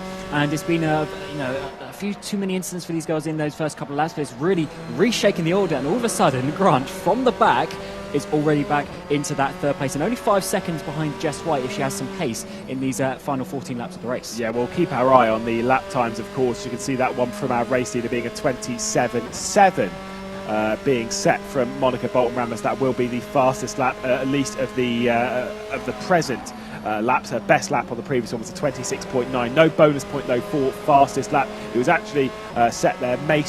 Ella Wrigley sets a 30.4. It was her personal best lap of the session. That's why it went purple. It was a personal best lap rather than it being the fastest lap of the session. We'll keep our eye for that anyway, and to show you where the gaps are closing up. But right now, Chloe Grant, who's got up into 3rd spot, I'd kind of say with 15 laps left to go, that might be as good as it gets, to be honest, after way too many mistakes at the start. Just got to keep it clean now. She's on her own. She's got the space. We assume she's probably going to have a little bit of speed over Ella Wrigley. We'll see how that one works out. So now she's just doing the consistent laps, try and pull in Jessica White there in that 2nd place if she wants to challenge for that. But 3rd place still isn't too bad, because when we get into that 2nd race, she'll be in a good position to fight. It's just, if she then wants to try and take the championship today, Monica Bolton Ramos will have to have some difficulties in that 2nd race. She's already got 11 seconds in the first 4 laps. Well, Chloe Grant has closed in about 1.5 seconds over this lap on Jess White. Also pulled away from Ella Wrigley a fair amount there. Macy Hitter's dropping back into the clutches of Jazz Shaw, and if it was those two that came together, again, this is where I think they've had a spin. Tyres could be overheating and such. They certainly could, and that's a big issue for Grant, because she's had about 2 or 3 spins already during this race. We also saw Hitter, and I believe Shaw, it was about a lap or so ago, going off as well. So here is Monica Bolton Ramos coming up into Druids, leading the way, but Jess White there behind, setting a 29.1, but Grant getting into the 26s, massive pace advantage. And the fastest lap of the race there from Chloe Grant over the previous one, so gained well over 2 seconds on Jess White. This is where we were talking about strategy through this race, learning to be consistent, learning to sort of drive yourself. And that's one thing that Chloe Grant might use her real-world racing experience to kind of know how to pace a race. It's not just about going 110% from lap 1.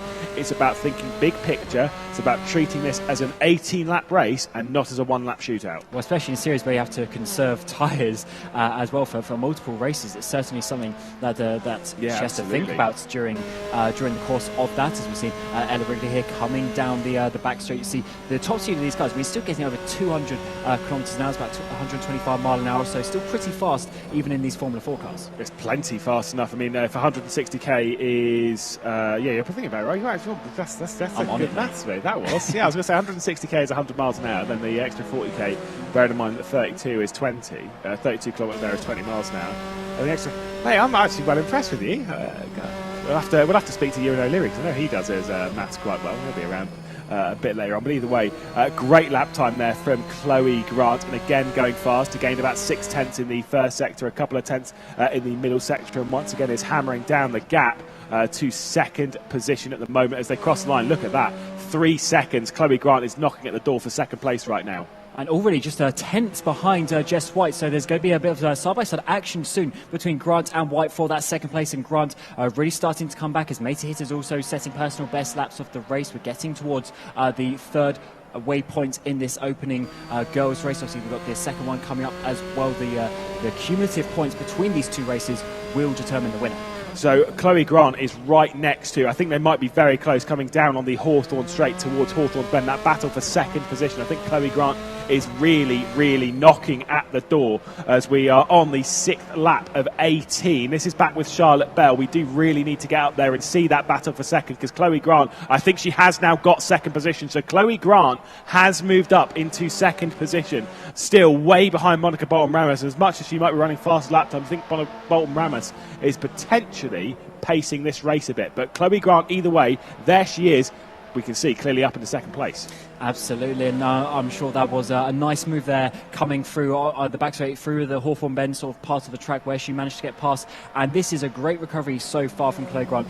Already been off the track a couple of times, having a spin, but being able to then come back and put in consistent laps. And as we're starting lap 7 for these girls, Jessica White there drops down to that third place. Probably a little bit disappointed from starting in that pole position. However, we did mention previously just how confident Ramos was, and also the fact that we should probably the more favourite from this. I think this is maybe the position for Jessica White, but she just needs to stay in this position now and try and keep that, because that'll be a great start for race 2. Charlotte Bell struggled to get to grips with the car. She's fallen a lap down now after an incident down into Paddock Hill Bend. Monica Bolton-Ramos is dominating right now here at Brands Hatch GP in the first race. And again, this is really one hand on the trophy territory, but she'll have to worry about Chloe Grant in that second race, because Chloe Grant has been really, really tight, really, really fast, and as fast as, I can't remember what the ruling was in the regulations, but if there is a tie break, it goes down to the fastest lap that they've set, which at the moment, this is getting way ahead of ourselves, so we'll pump the brakes on this one just a little bit. But still, if that was to happen in a race in a bit's time, then it would actually go to Chloe Grant, because she has the fastest lap at the moment. But I think Monica Bolton-Ramos probably has a bit more pace in the tank that she could react with later on, not just in this race, but also in the next race as well. And obviously once we reset, potentially Grant is closing her down, but we'll see how this one works out as we get into the second half of this opening race for the girls' final. If Grant can close that down, maybe even challenge for the position. We have seen Ramos in a couple of races on the online section of this series did have a few consistency issues, but at the moment really just holding on for that first place at this moment in time. Hopefully she doesn't make too many mistakes from that regard. I've seen Jess White hasn't really dropped off too much from Chloe Grant. It's just I don't know if she's going to have those last few tenths to come back and battle Chloe. I don't necessarily think she's got the pace to come back and battle, but she does seem to have alleviated some of the issues. Got down into the 30s at one point through the opening portion of this race, but does seem to have taken a bit of a breather and is now setting some fairly consistent lap times. She's a fair way ahead as well, right on board with her. She's just departed Surtees now, and there is Ella Wrigley, who's in 4th spot. I would say has done a good job to get up into 4th. I think that Jess White is faster than Ella Wrigley at the moment, so I don't think it'll be too bad. We'll take a look at the replay, though, of earlier on in the race, of the race start, so that we can see how the start of the race really unfolded, because it was a pretty tight run down into turn one. That's how Monica Bolton Ramos took the lead. It certainly was, and she was big and bold on the outside, but actually we go a little bit further up at Jewish. Chloe Grant having a bit of a contact there, which is not the ideal point, but as we're going to see come up into Hawthorne Bend, just a bit of contact between her and Jess White once again. I think that was a little bit more sort of 50-50. I don't know if that so much was her fault, but obviously that made her go off the track as well, losing a couple of places with the overcorrection. Now Ella Wrigley coming up to the Sheen curve, she's going to have a bit of an issue up here as well on that inside curve, using it too much. And that was when she was in third position as well. We'll see it once again, the curb on that right side. You can kind of see with a bit of late turning, so she was putting too much steering lock when hitting that curb, and it just bites when you do that. So I think the first instant, though, Chloe Grant making contact with Macy Hitter, I think that one was more on Chloe Grant, because she was drifting way off the apex. The second one, kind of agree with you, a bit more 50-50 and such. But we've always said this before, this is why race control, we have live race control, and whatever decision they make, whether we agree with it, whether the competitors agree with it or not, that is the race control decision. They have eyes which we can't see. They're looking at stuff which we don't know. And so you always, as a competitor, you always must respect the authority of race control and respect the decision of race control, even if you disagree with it. Absolutely, it's their rules, it's their racing, and obviously they have the ability to see every single camera angle, because that's one thing with the simulation, you saw the camera angles that we got for the replay. Obviously you can't do that in real life with the way that you're sort of flying just a little bit behind the car, so they can get literally infinite angles of the instance to try and see who is potentially at fault or not. We haven't had any word from that one just yet, but as we see Bolton Ramos here, we're having a Chloe Grant spin there for Chloe Grant, second place at the moment, and that is Jess White back up into that second place. I think Ella Wrigley is a little bit too far behind to gain from this, though. Yeah, that's Chloe Grant then. A massive moment then for this, because that would have been 18 points that Chloe Grant was going to get. Jess White then missing out, and now has gained that back up again, so drops down from pole position. You can see the irritation for Chloe Grant. It was a solo mistake, because it couldn't have been with anyone else, but that was, at least as far as I'm aware anyway, might have been with one of our back marks, but I'm not necessarily sure. Charlotte Bell, I don't think was anywhere near where Chloe Grant would have been at that point. So I'm going to take a wild stab in the dark and say it was solo. Sterling is such a difficult corner to do on the best times. I'm going to assume probably ran a little bit too far wide and overcorrected slightly. And this is where sort of the pacing yourself may come into it, because she wasn't realistically going to catch Bolton Ramos, so she did need to be pushing to hold on to that second place. So maybe just going just a little bit too wide, as you say. But now, with the spin again, maybe overheating the tyres a little bit, needs to calm down and make sure keeping that third place, because you never know what's going to happen in race 2. Yeah, absolutely. Like I say, you're just trying to hoover up as many points as you can here, because you don't know what's going to happen later on. You don't know what's going to happen later on in this race. You need to keep focused, keep doing what you're doing, and hanging on to the points that you have. Again, a reminder as to the points that we have as we see Monica Bolton Ramos. It is 25 points for a race victory, 18 points for second, then 15, 12, 10, 8, 6. And that's it for this, and then 4 for 8th place in the boys' race. But 25 points to 18 is a big jump. Matters less in a 2-race shootout, but still, the point is that you can't afford to lose an extra 6-7 points on top of what you were losing, because then you could win the next race, but it's tough because you've already lost too many. Exactly, and that means that Monica Bolton Ramos will have to finish effectively 4th position in that next race as well, for them to be able to overturn that for Chloe Grant. So 4 seconds behind Jess White at the moment, needs to be making sure she's holding on to that one as we're on to lap 11 of 18 in this first of the girls' final event. Fortunately for Chloe there in 3rd place, Grant is, Hitter, is about 10 seconds behind her. Charlotte Bell's had a bit of a problem at the same corner that we had Chloe Grant go off that. That was down at Sterling, so she had another bit of a spin as she drops further back. Unfortunately, it's not been from the race weekend that Charlotte Bell's wanted. I think struggled to really get to grips with this car. There's Macy Hitter, another driver who it's harsh, it is, but through all the online races, Macy Hitter was very strong, to the point where she was, I'd almost argue, faster than Monica Bolton Ramos at times. They both made mistakes in their own right, but Macy Hitter was getting faster and faster. I think she would be disappointed with how this weekend's gone so far, because she's not scored the points that we would expect. Obviously, I know we've not scored any points yet because the race isn't finished, but still, in 4th spot, I think she would have expected way more. Absolutely, and hit it multiple times, had the #1 car because she's fastest pre-qualifying. in the pre-qualifying for the online race as well, so she's definitely got the speed there. As you say, maybe just struggling a little bit to get used to these, as Chloe Grant now is starting to come back at Jess White, so she's definitely got the speed still in this car. So we're starting lap number 12 of 18, using that curb on the outside of Paddock Hill Bend, coming up towards Druids, where she made a bit of contact with it a bit earlier, but she does make the apex this time around, although just a bit too much, loses the rear end. But Jess White is certainly getting closer. Yeah, careful there for Chloe Grant, just overdoing it ever so slightly. Now brings it back over to the right-hand side. Keep it to that right before we get into that braking zone at Surtees. I would say Chloe Grant is certainly faster than Jess White at the moment. That's why she made the move in the first place. But Jess White's earlier issues, where she was running in the 30s, have been alleviated. The issue is that I didn't realise this, but on the last lap, clearly driving on an absolute mission, Chloe Grant set the fastest lap of the race, a 26.498. That is over half a second faster than pole. So she's clearly got the speed in that car. It's just you've got to be consistent. And unfortunately, this race hasn't had that consistency. It's been off about 4 times now, and that's why she's down in that 3rd place. But to recover to 2nd place, considering she started in 4th, then went to the back and has come back up again, I think wouldn't be too bad. You can already see in the mirror at the top of Jessica White's screen, she's getting very close. You kind of see as well, as we were looking on board, looking at the camera there of Jess White, kind of feeling a bit calm, but you can, if we were to keep that up, I guarantee you'd see the look up constantly, just being like, where's the mirror, where's the mirror, where's the mirror, where is Chloe Grant? She's catching, and she certainly is. Yet again, very fast in the middle sector and final sector, but Jess White has responded, has set a personal best lap of the race. It was a 27.642. It was around about 7/10 slower than Chloe Grant. So Chloe Grant's still catching, but Jess White is starting to find her feet a bit more.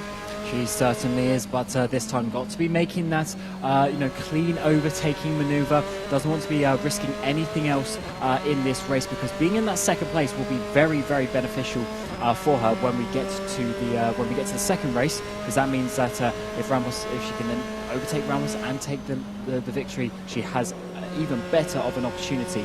As coming to Hawthorne Bend, getting very close once again to Jessica White, but this is the part of the track where you just got to slowly creep up on the car in front of you and try not to do the overtake in this part of the circuit. Yeah, it's tricky here. Let's see. So where is the opportunity going to come? Last time we didn't quite catch it, but last time it did come up into Hawthorne's Bend, which is on the start of the Grand Prix loop. And where is Chloe Grant? She's missed the apex there, so she's lost out a bit of time and a bit more momentum, which could have cost her the opportunity down into Paddock Hill. We head down into the final corner now at Clark's, and Jess White just about holding on to 2nd position now. The black car of Jess White, the white car of Chloe Grant.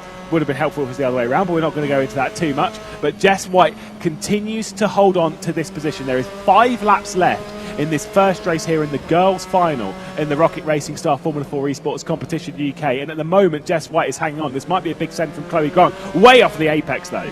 Getting a good exit, though, a bit of a V-line, as we call it, getting that later apex. Don't know if that was a mistake or intentional, but it certainly worked, because Chloe Grant had to check up in the middle of the corner and lost a couple of car lengths. But now Surtees, this is the all-important one, because if you get this right, you carry the speed all the way down the straight, and that is where the slipstream is. Chloe Grant, a lot later apex, should be getting a good run.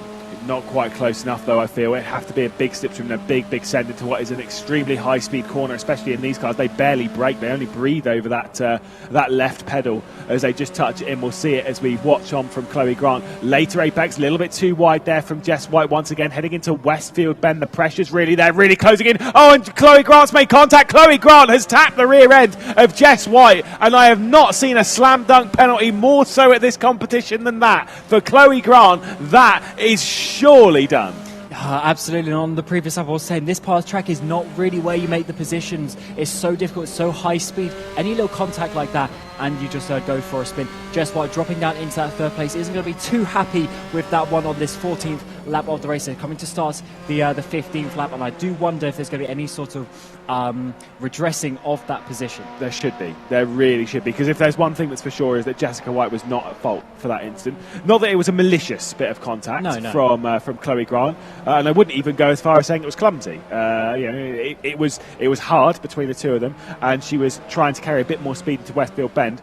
But it was, at least from Abby, it was on Chloe Grant, who drove into the rear end of Jess White, which to me is either a penalty position-wise, or time penalty or whatever, or redress the position and just get it done. Don't even need to deal with it from race control. Just sort it out yourself so that then you can attack again and try and get second. That's what I would do. Exactly. Sometimes in these situations, you see it sometimes in real life, especially in sim racing. We often see drivers, especially in this position when there's a larger gap ahead of them and behind them. That couple of seconds that they lost doesn't really matter too much. But if they just swap the positions around, then that can often sort out the situation before any sort of stewards need to come in. But we'll have to see how that one works. As we've seen Monica Bolton Ramos here coming up to the back of the blue car, which is Jazz Shaw, to come in to put a lap on them. Already put a lap on Charlotte Bell there in 7th place, but now Jazz Shaw in 6th is going to have a lap put past her as well, as that is Grant getting past Bell also to put a lap on her. Yeah, I thought she'd almost given it back there. I thought it was a darker car than the dark blue that we have on Charlotte Bell's car. I thought it was a black car, and I thought she was redressing that position, which I'd say would be a very smart move. Of course, they do have the radio to race control, but it's not as if they have a race engineer or anything that will whisper in their ear and be like, right, okay, you're probably going to get a penalty for that. Let's redress that and let's get back going again. It is all fully the driver's decision as to what they do in a scenario like this. And for Jess White, I think it is 100% critical that she remains calm, doesn't get flustered by that incident, which is easy to do because she won't know what's going on. Like, she won't know whether there's a penalty or whatnot. She's just there driving and thinking, I've been knocked out of this spot and now I'm really irritated, and I think rightly so. And sometimes you have to keep calm, as you say, because you can't let that frustrate her. She needs to then remain in that 3rd place to maybe take advantage of any potential penalty that could be coming that way. But of course, we don't know how that is going to work out. We have to wait for that one to see what is going to happen. As we come back to Ella Wrigley, drop down into that 5th place with Macy Hitter going back up into 4th, few laps to go, setting a 1:42 there. Obviously having a little bit of an issue on the previous lap, but still from the back of the grid, getting up a couple of positions. 5th place isn't too bad. She did say in the interview with Nikki that she just wanted to see what she could do starting from the back to see if she can get a couple of positions. And she was running 2nd earlier on, or 3rd earlier on rather, before a little mistake. I think most drivers have made a mistake to some degree in this race, with the exception of Monica Bolton Ramos, who is just away from everyone. Although her pace has dropped off a lot, which I think is less of a concern from this race, more of a concern from the next one. If she does that again with Chloe Grant right on the rear end, and Chloe Grant does seem to have decent pace at the moment, that is a problem. Especially if they obviously they're going to start race 2 in the finishing positions of this race. So as it stands, potentially Chloe Grant could be starting in that 2nd place side by side in the Paddock Hill Bend. Could be quite an interesting one. Very much so. Just to clarify again, and I know that Monica Bolton Ramos might be driving well within herself. There's no need to take any risk right now. You can lap 2-3 seconds slow, but you can see even there at Surtees, way slower than a standard line. And to clarify as well, the lap times between herself and Chloe Grant. Chloe Grant is catching at 2 seconds a lap at the moment. There she is. And you'll just see the line takes it right out towards that curb. 2 seconds a lap this car is catching. Now, again, if this happens again in the next race when they're not that far apart, Chloe Grant could be going for the race lead. And that is the critical thing. That's what needs to be thought about. And that's why playing the long game and maybe not attacking quite as hard early on, or building a gap and then closing it back down again by pacing yourself, it's hard. Absolutely. And the point of Ramos maybe over concise or maybe driving within her limit is something that we're going to have to find out, because when you're in that position, you might as well bring the car home, keep it nice and safe, although you can't go too slow, because often when you go too slow you lose concentration and then you can make an even bigger mistake which could take you out of contention, as we are on this 17th lap of 18 and now on to the final lap for Bolton Ramos. Well, let's take a look again as Chloe Grant we're on board with, straight into the rear end. I mean, it is a really light bit of contact. It really, really light. But the thing is, you'll see it here.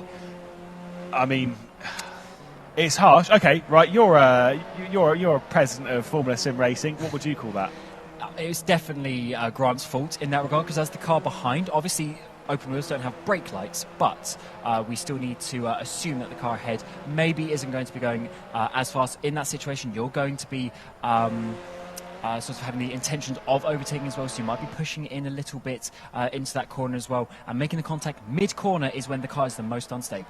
Yeah, and like I say, it's slightly unloaded on that rear end, so as you're braking, you brake, you move the weight forward, you turn right, you're moving the weight over onto the front left, and basically she's just tapped the rear right, which is the lightest part of the car at that point. And at that point, I mean, you could literally, if you were side by side with it, get out and just push it with your finger, that's it, it's sorted. Either way, we'll stop waffling and we'll focus on the really important point at hand, which is the final corners beckon for Monica Bolton-Ramos, who took 3 victories in the online competition on her road to the final, and now she's got one more corner to tick off, and we'll see the smile as the first race here at Brands Hatch GP in our season finale of the ROKiT Racing Star Formula 4 Esports Competition UK goes to Monica Bolton-Ramos. There's the smiles, there's the cheers, and rightfully so. Bravo. And our most winningest driver, I hate that word, but I will use it, our winningest driver from the online competition continues the form here at Bolton. Had the confidence in that interview pre-race with Nikki, said that she was going to take the lead in the first lap and run away with it. That's exactly what she did. But this is only half the way. She needs to try and confirm that in this second race. Across the line, Chloe Grant there in second place, and Jess White as well. We'll have to see what works with that. But certainly some of the girls behind having a few issues. Hopefully they can calm that down for the second race. Yeah, no word from race control as to what the issue is, whether it's going to be put as an NFA, no further action, whether they're going to give it a penalty and maybe a couple of places. Considering she got a penalty from qualifying, I'm pretty sure she'd be disappointed to be once again targeted by race control. But at least in that one especially, I think she only has herself to blame if there is a penalty. Absolutely, and it was her mistake in It's her qualifying, responsibility, and a couple of incidents she had in the race as well. But this is what happens in racing sometimes. She needs to remain a bit more calm and settled, because she clearly had the pace for that second place, so she didn't need to make those lunges and those overtakes. Yeah, she looked, had she not dropped back with some of the incidents, I think she looked fast enough to challenge Monica Bolton-Ramos. I think she absolutely has it in. There's someone who will be irritated. Now, we were kind of discussing the idea of maybe probably some irritation, some discussions, things normally we say it's in sim racing. We have a lot of heat in instance, because everyone messages each other about how the commentator can't say this and that about me on the broadcast. I was like, yeah, but I actually can though. But that's fine. But when it comes to an event like this, there is a little bit of heat, because you can get out of the car and go straight up to him and be like, right, what was that? What did you just do? Why? Absolutely. You can Gotta be calm, have though. a bit of conversation. You do have to remember, there's still another race. You're fighting with these girls another time, so you can't get too heated, but maybe just say, that wasn't too kind. Yeah, absolutely. I get why Jess White would be irritated, 100%, because it was a frustrating incident, especially when you're running in second place. I think Chloe Grant might be irritated in herself a little bit after that contact, because if it does cost her a few positions, then it's kind of like, well, it was a silly mistake, because she probably would have been able to get it either way, because she seemed to very much have the pace. But either way, we're going to get, because I'm sure you're bored of our voices, because Nikki Dean is going to be standing by on the floor to have a little bit of a chat with some of our drivers. Thanks, guys. What a race. I think I've aged about 20 years. Goodness knows how our finalists have been feeling. And, of course, they've got all their supporters here as well. Now, there will be some investigations on some drivers. Race Control will be giving us the official finishes, but we're going to go to how they finished provisionally here. Let's go, first of all, to third place. That was Jess White here. Looking pretty disappointed. I'll come around this way so we can get our camera. Jess, I know you've got a lot to digest here. I'm sorry to get straight in with my microphone. It was a real tricky race. You went from pole position starting, finished in third. Anything you'd like to say at this point? Thanks for taking me out, first of all. And she decided to do it again. It's just shit driving, to be honest. All right, well, we'll move on. Sorry there for language. We'll move over to Chloe Grant. Of course, we have got energy and nerves running really high here. There was a collision contact made between Jess White and Chloe Grant, who finished in second. Chloe, how are you feeling at this point? All right, yeah, I was coming up behind Jess and I didn't realise she was going to brake so early. There was genuinely nowhere for me to go. I do apologise, because I did go into the back of her, but there was nowhere for me to go, and I didn't realise how quick she was going to be on the brakes. But We'll leave you to get back in the zone. Big of you there to apologise. Let's move around to Monica Bolton-Ramos. Let's get the energy up again. Dominated at Brands Hatch. Have a round of applause for Monica.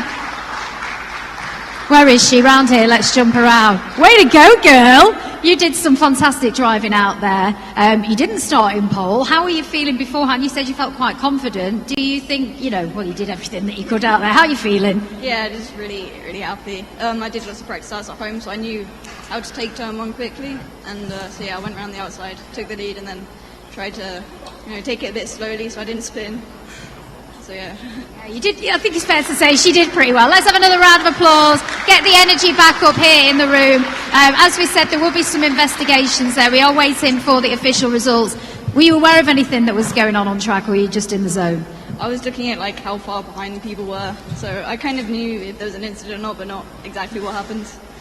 Probably the best way to be. Keep focused on your own drive. Well done again. Let's see who else we've got down here before we go back to our commentators, because there's a lot to... Ella, by the way, you pulled right back there. Well done. I know you said that you weren't feeling... You were fairly confident, but you weren't expecting to finish, but you did pretty well. Yeah, thanks. I am happy. It's a shame that I spun towards the end, but I lost that position in fourth, but I'm happy with the result that I've made up 2 places as well. So well done.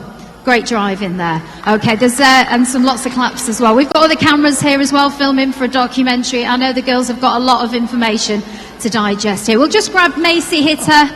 Macy, I keep pouncing on you, don't I? I'm sorry. How are you feeling then as a result? It was a very dramatic drive. Was it easy for you to stay in the zone and focused on what you were doing? Were you distracted by anything that was going out on track? No, I wasn't distracted at all. It was just a hard race, and I think I overstressed myself a little bit again, which wasn't great, but we've got another race, so it's not the end of the world, but I would have obviously liked to have done a lot better. Do you think you can do enough in the second race to claw it back? Fingers crossed, yeah. I mean, I know I can do it, but it's just about doing it. It's whether you can do it on the day, isn't it? Good for you for keeping nice and positive, though. So there's plenty going on, as we say here in the background. We do need to find out from race control what those official results are of where our girls will finish. But for now, I'm going to head back to our commentators. We've got Lewis and Cameron here. As we've sort of alluded to here, and we've heard from some of the girls, there's mixed feelings here in the pit lane. But over to you for your yeah.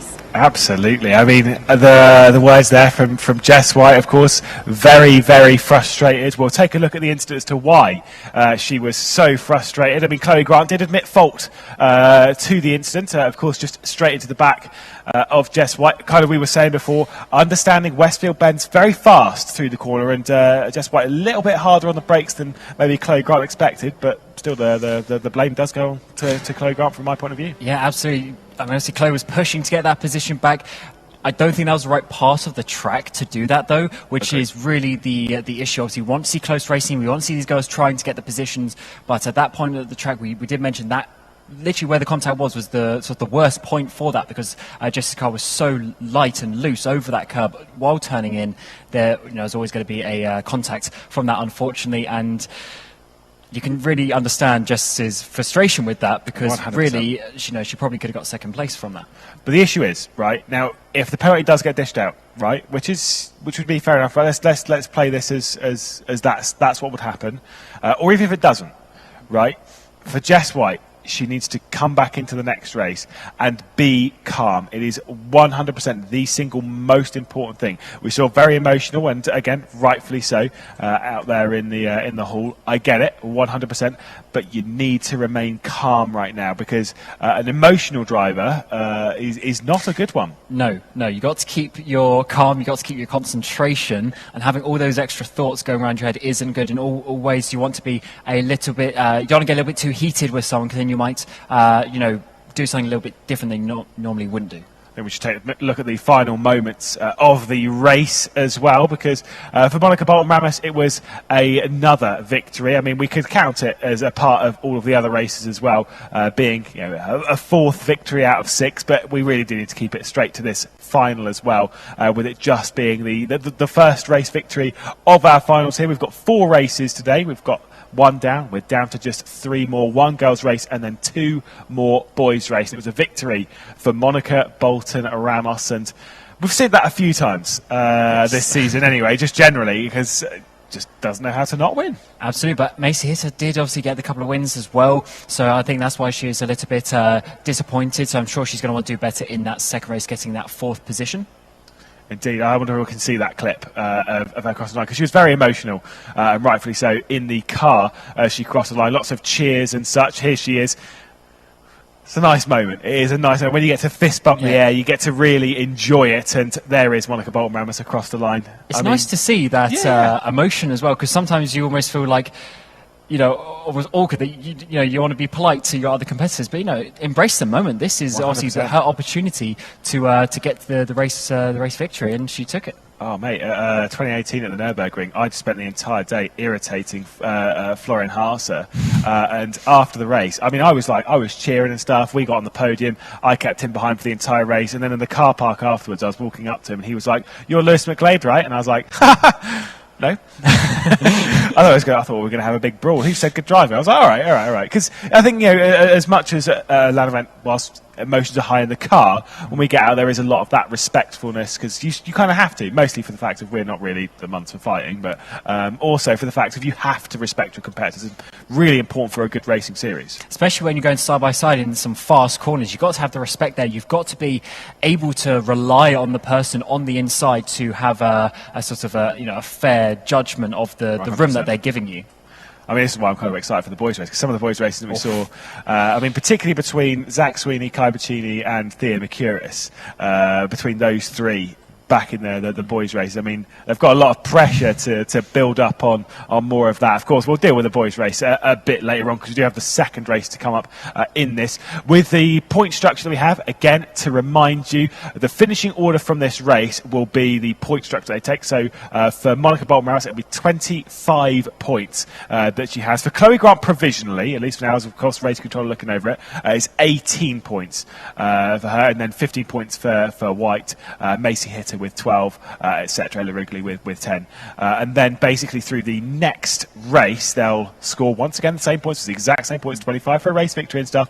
Highest points wins. It's nice and simple. It's like a baby little championship here. Also, obviously for Ramos, she really just needs to finish in the top sort of two of this next race, because if, say, the person in second, once we see the official results, they then finish ahead, and then they'd effectively be tied on points with a 25 and an 18. So then they need to go down to the fastest lap. Obviously, Ramos didn't necessarily get the fastest lap in that one.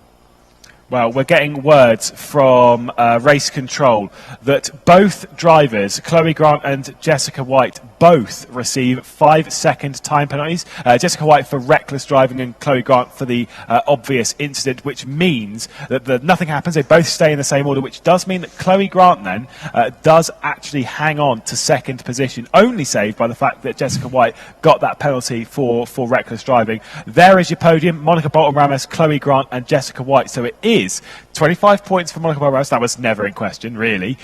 It is 18 points for Chloe Grant, and it's 15 for Jess White. And this is where it's critical for White to just hang on, to breathe, to be comfortable, and to focus on the next race. So we're actually saying for Chloe, that was also that one penalty. So that was the hit with Ella Wrigley. Macy Hitter was involved in that battle in turn number 2. Druids scored a first lap. We did see the replay of that, her just going a bit too wide off the apex from that. Interesting. Well, there we go. So race control have spoken. And again, as we've said before, race control, always, the decision that they make is a decision that you have to respect as a competitor. Whether you agree with it or not, there's nothing you can do with it now. You need to just refocus and just say, I don't agree with that decision, but I'm going to get in the car and I'm going to drive anyway. We'll take a look at the full race classification as well, though, as we can see, again, confirmation of that race victory for Monica Bolton Ramos. A good 10-15 seconds up the road from Chloe Grant, who was looking really strong at the end of that race. Penalties for Chloe Grant and Jessica White that keep them in second and third in the same order.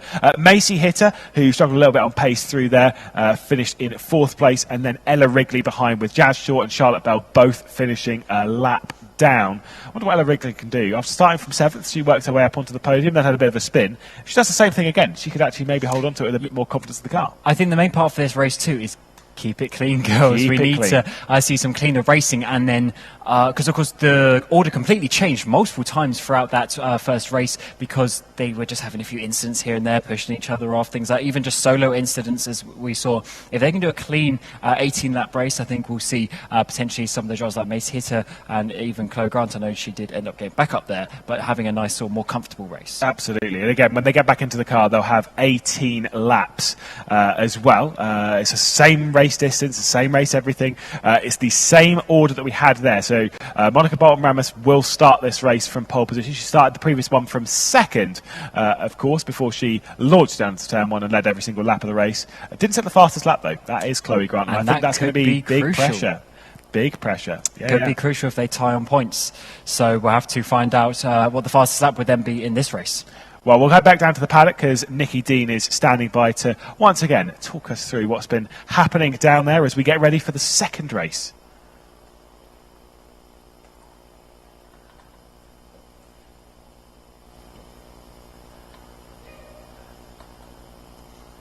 That happened out on track. I know that feelings here are running high, but as I say, the girls have gone to get themselves a drink and screw the heads back on, for want of a better expression, get in the zone, because of course we do have a second race, so who knows, maybe everything could change.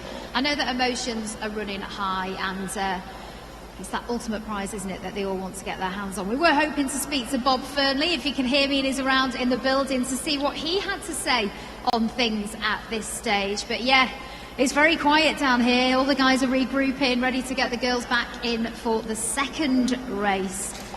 And for some of them, I know, I can't even begin to imagine how they must be feeling right now. But everything's still to play for. It's really important that they keep their focus and they come into race 2 with everything to play for. So Bob isn't around, sadly, but we will grab him at some point because, of course, former team principal of the Force India Formula 1 team, he will have been through this many, many times. You know, there are drivers that are upset with their own performance, upset with other drivers. It's part and parcel, really, of being a professional racing driver. So we will speak to Bob at some point today to see what his advice would be to our young drivers here today for staying in the zone and staying focused. But as I say, we're waiting right now, giving the girls a chance to recoup, get some water down them, maybe have a pep talk, mum, dad, chaperones, coaches, whoever's brought them here today, ready to give it their all for race 2. So we'll go back now to Lewis and Cameron. I tell you what, boys, you guys are very good at talking. You're giving me a right good run for my money. How are you feeling about everything going into race 2? Yeah, we are kings of waffling.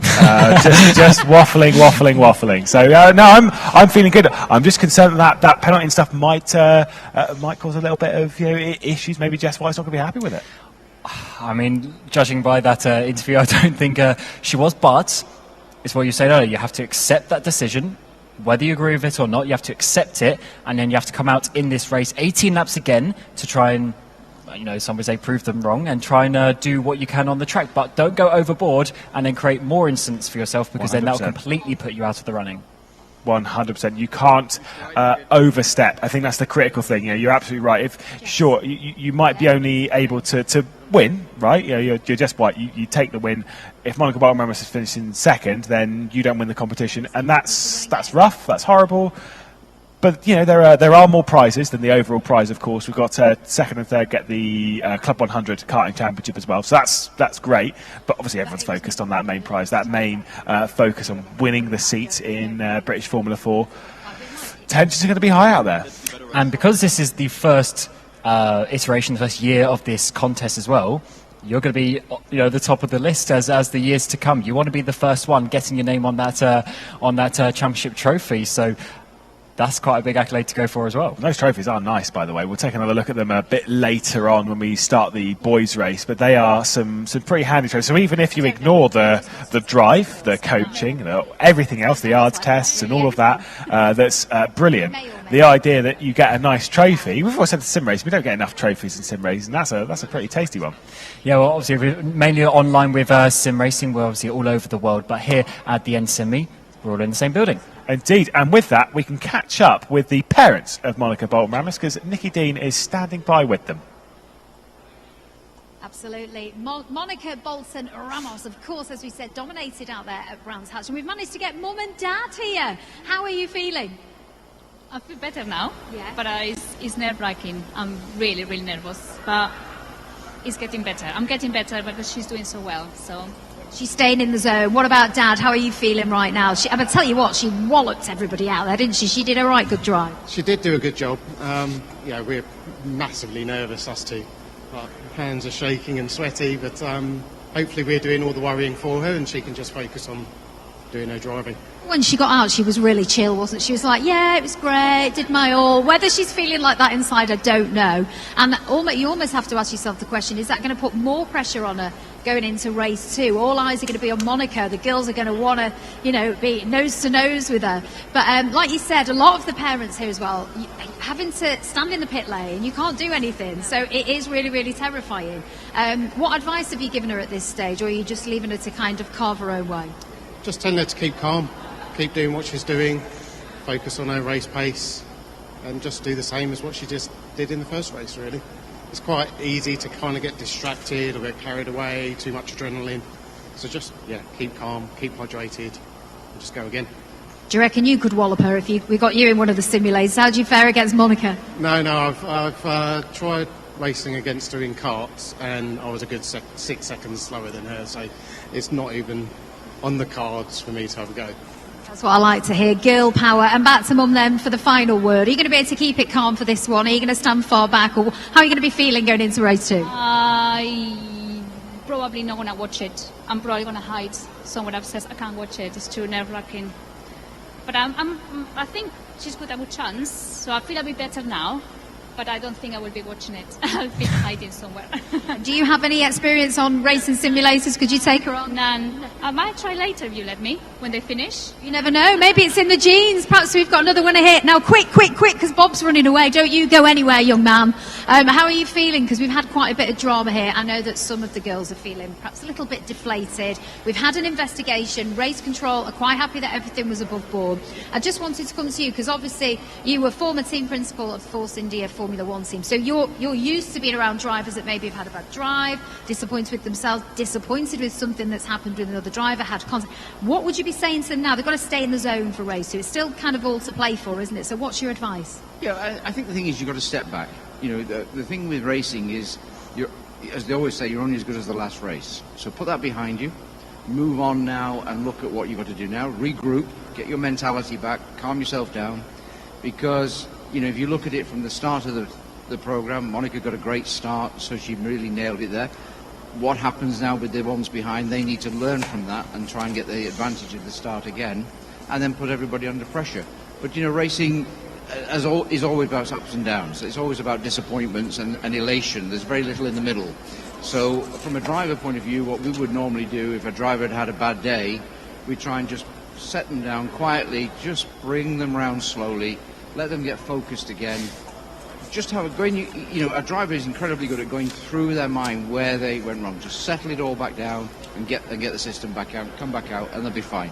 Okay, so now let's take your professional head off. I don't know about you, but my heart was in my throat watching that. How did you feel? Because it was incredibly exciting, wasn't it? Oh, very, very good, very good. And what amazes me today is, the standard of the coverage and the quality of everything, just remarkable. I mean, I really enjoyed it. It was good fun. Excellent. And who's your front runner then going into race 2? Can I ask you, you're allowed to say who are your eyes on?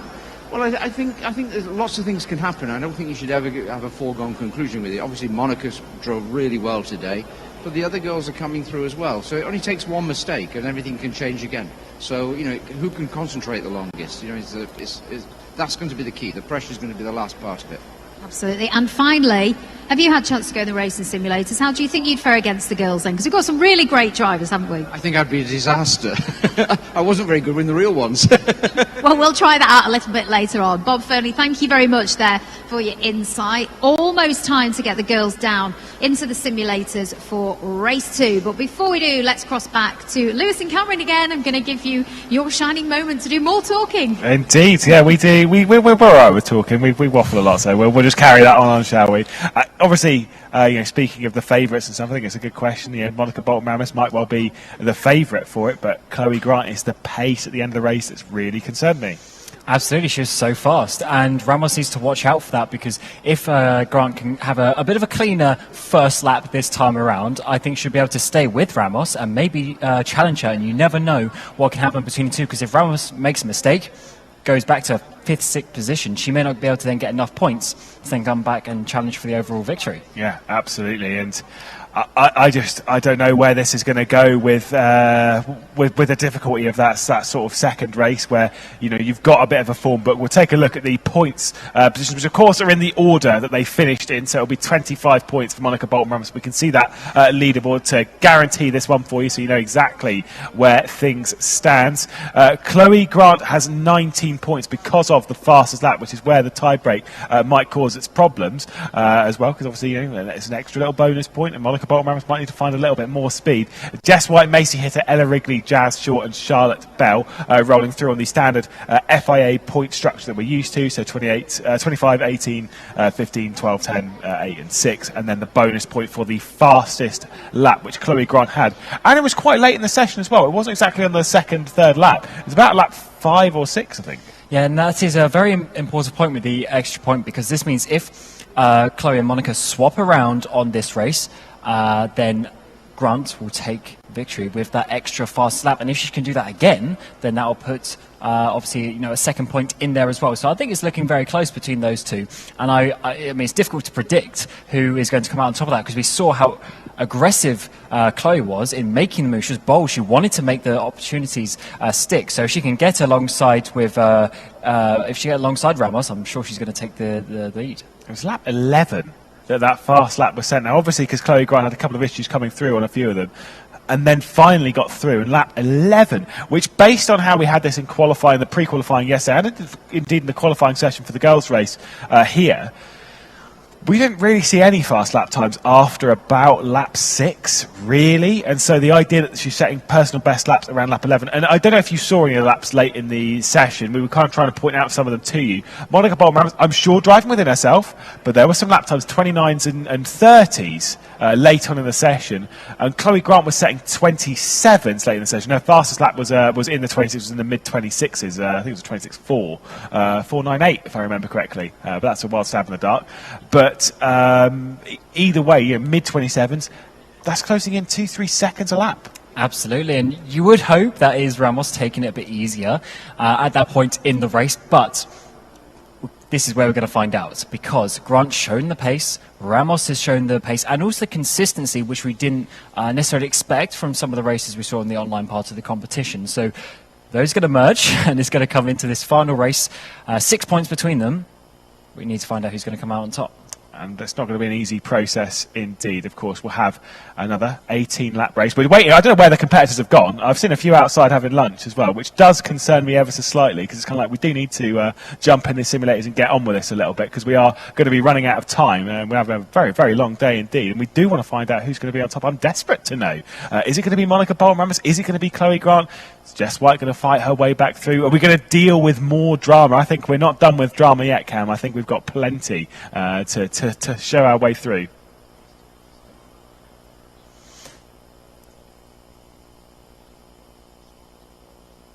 Well, we'll have to look again. I don't know if you were going to say anything then. I thought you were going to talk. Apologies. Loads of people speaking at once. But yes, obviously the cars are the interesting point of this track, because it's actually quite a good combination. We have seen the ability for them to fight. And then obviously when we get into the race, it will be a lot closer. Indeed. Well, we'll see as we head over into the second race. 18 laps on the board. Let's take a look.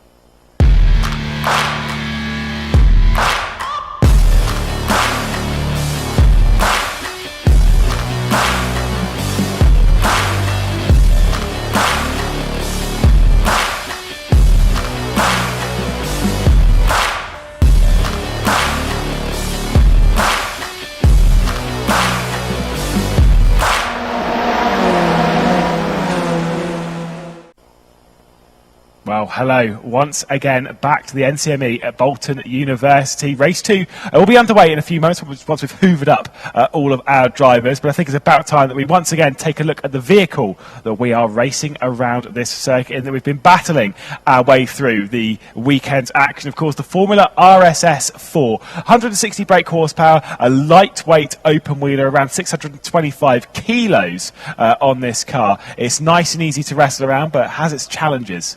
It certainly does. Very nimble cars, been proving to be great at racing between some of those girls already so far. Quite a small car as well, so it doesn't take up loads of space on the tracks. Even though Brands Hatch is a bit thinner than some other tracks, but more narrow, they can still get side by side and have some really great action. Yeah, and it's like I say, it's a bit nimble. We've had plenty of good racing in it, and we had some good racing. Well, actually, no, you drove away from it, but it's fine. We've had some good fun in these cars because they are enjoyable to drive. We drove it around Silverstone. They're driving it around Brands Hatch, and it's the GP layout as well. Just under 4 kilometres around this circuit as we once again head to West Kingsdown in Kent in the United Kingdom, one of the most southerly racetracks in the United Kingdom. I'll have you know. Oh, wow. Not quite as southerly as Thruxton, that's my home circuit, but never mind. 3.9 kilometres, 4 lefts, 5 rights, predominantly right-handed circuit. 188 metres from the start to turn 1 and a 39-metre height difference all the way around. It's Britain's most loved racetrack. I'd agree with that as well. I do love a bit of Brands Hatch GP. The start, that 188 metre run down towards turn 1, that's how Monica Bolton Ramos took the lead after getting the power down on the wheels, round Paddock Hill Bend and then up towards Druids, where we saw plenty of drama in the first race. Exactly, this is the main braking point on the circuit, and you saw Grant sending it down the inside, getting that penalty from the contact with Macy Hitters, so they've got to be careful not to be doing that again and getting even more penalties as we come through Graham Hill Bend out onto this little short sharp chute before we get onto the grit of the GP loop. Normally you'd go to the right back on the Indy track, but no, we're going left at Surtees out onto the back straight, which is such an important corner here because it goes onto the longest straight on the track. And I hate Brands Indy, but I love Brands GP. I think Brands GP is absolutely spot on. Brands Indy just kind of cuts out all of these beautiful corners. Hawthorns Bend into Westfield. Westfield, we've already had drama at already. Obviously, the contact between Jess White and Chloe Grant happened through Westfield Bend. Down the hill, we go through Dingledale, we go through Sheen Curve, and then we prepare ourselves for this corner at Stirling's. Got to bring it back over to the right-hand side before you hook it into quite a banked corner onto the final real straight as we head into Clark Curve at the final corner and onto the start-finish straight once again, where we didn't see any drag races towards the line, but we did see a lot of celebrations in the form of Monica Bolton Ramos as she crossed the line to win the very first race of the ROKiT Racing Star Formula 4 Esports Competition UK finale here for the girls' race. And that's a look at Brands. It's a good little track. It is. It's great, and the fact that it's still so old school, it's still so sort of raw in that regard. It hasn't been, had all these tarmac runoffs put everywhere and things like that. It's still the gravel runoffs. It's still the walls very close to the track, and it bites if it makes a mistake. And we've seen a few of those already. Yeah, we really do need to get those girls into the simulator, though, because we need to know what is going on with this final. We need to see where they are. I'm going to assume they're all outside on what is actually a surprisingly nice day. We were expecting rain today, but it's actually delightful here in Bolton. Yeah, it's a nice day, and obviously we're inside in the NCME, but it has got the big glass windows all over the front of it, creating a massive, nice atmosphere in there on the 3 tiers that we have in this venue as well, with all the simulators being down on that ground floor. So I'm sure, obviously, the sunlight could play a factor in the eyes of some 100%. of those girls coming into this second race as we're getting towards the mid part of the day. Yeah, they've put up some sort of basically blockades a little bit for the sun. But the thing is, obviously, the sun's quite high, and it's kind of coming in at an awkward angle. And so when you're driving, it is a little bit hard to see sometimes. It does play its factor. That's something you have to deal with in a real race car, though. It's not as if, it's all plain sailing. Everyone's like, oh, yeah, but they can have sun visors and stuff. And, it's like, no. They do a little bit. But they don't exactly stop you from being blinded by the sun, so you've got to get used to it. Absolutely. That's a problem. And with the screens as well, obviously there could potentially be some sort of contrast issues with that, so that's something that they're going to have to work out as we get towards the second race, because this is obviously the all-important part, because this is where the final points are calculated together, and we eventually will find out who our winner is once the girls get back into the cockpit. Yeah, indeed. And I'm not sure which one it'll be. Again, just to talk you through our competitors, of course, Monica Bolton Ramos took the race victory and has 25 points. Chloe Grant, though, with that bonus point for fastest lap in second place. These are the positions that they will start that race in, of course. Third place was Jess White. I think the disappointment would continue for Jess White as well, especially after starting from pole position and going down into third. Yeah, certainly. It's not going to be easy for these girls to sort of get themselves back in the mood after, being a little break between the two races. You've got to then refocus. There won't be any sort of practice or anything. They'll literally jump in. They'll go on that starting grid, and before you know it, they'll be down and breaking into Druids and hopefully try to work out what their positions are going to be. Yeah, Macy Hitter, who obviously finished in 4th place, again, to remind you, from the online competition, which was on RaceRoom, was slightly different, and it wasn't on the tight circuits like Brands Hatch. We went to, let's see if we can remember off the top of our head, it was Silverstone, we went to Spa, we went to Monza, we went to the Hockenheim Ring, and Red Bull Ring. Nice, that was the one I forgot, that was round 2. And Macy Hitter won at 2 of those venues. That was Monza, and that was, of course, the season finale at Hockenheim Ring, and Monica Bolton Ramos run at the other 3. Those 2 really fighting out for victories and stuff. Not seeing that here, though. No, but that race in Austria was sort of quite chaotic as well. We had different people leading the race. As earlier, Chloe Grant was leading the race. Macy struggled with the race starts, actually, quite a lot on that simulation. Didn't seem to be so bad here, but maybe that's something that she needs to sort of work on just in general on different simulations as well, with the way that you have to start the cars in the different sims. But certainly it's something that could be improved, but maybe now she's in that 4th place, and again trying to work her way up. If she gets a good start, she could actually start challenging and taking points away from either Grant or Ramos, which could be quite crucial for the championship. Could be a bit of a confidence booster indeed. Again, it'll be an 18-lap race, as we've seen in the first race.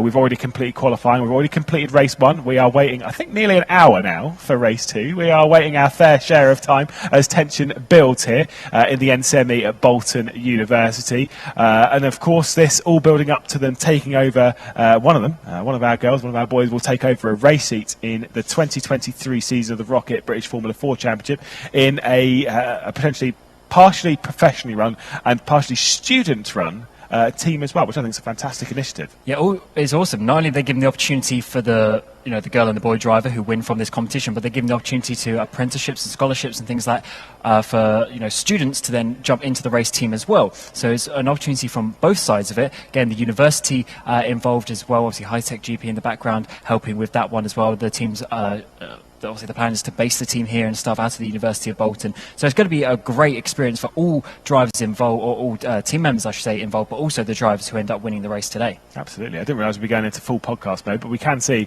some of our drivers entering into their cars again. That is Charlotte Bell. That is the first of our simulators, and we'll obviously see them take over 7 of them. It is the 8th simulator, the silver one, that's all the way over on the right-hand side, the one furthest along, which isn't being used because that was the one that Jess White originally had. There's Macy Hitter behind the wheel. And you can kind of see the sun's just moving in there a little bit, and the further it moves up, the more distracting it's going to get.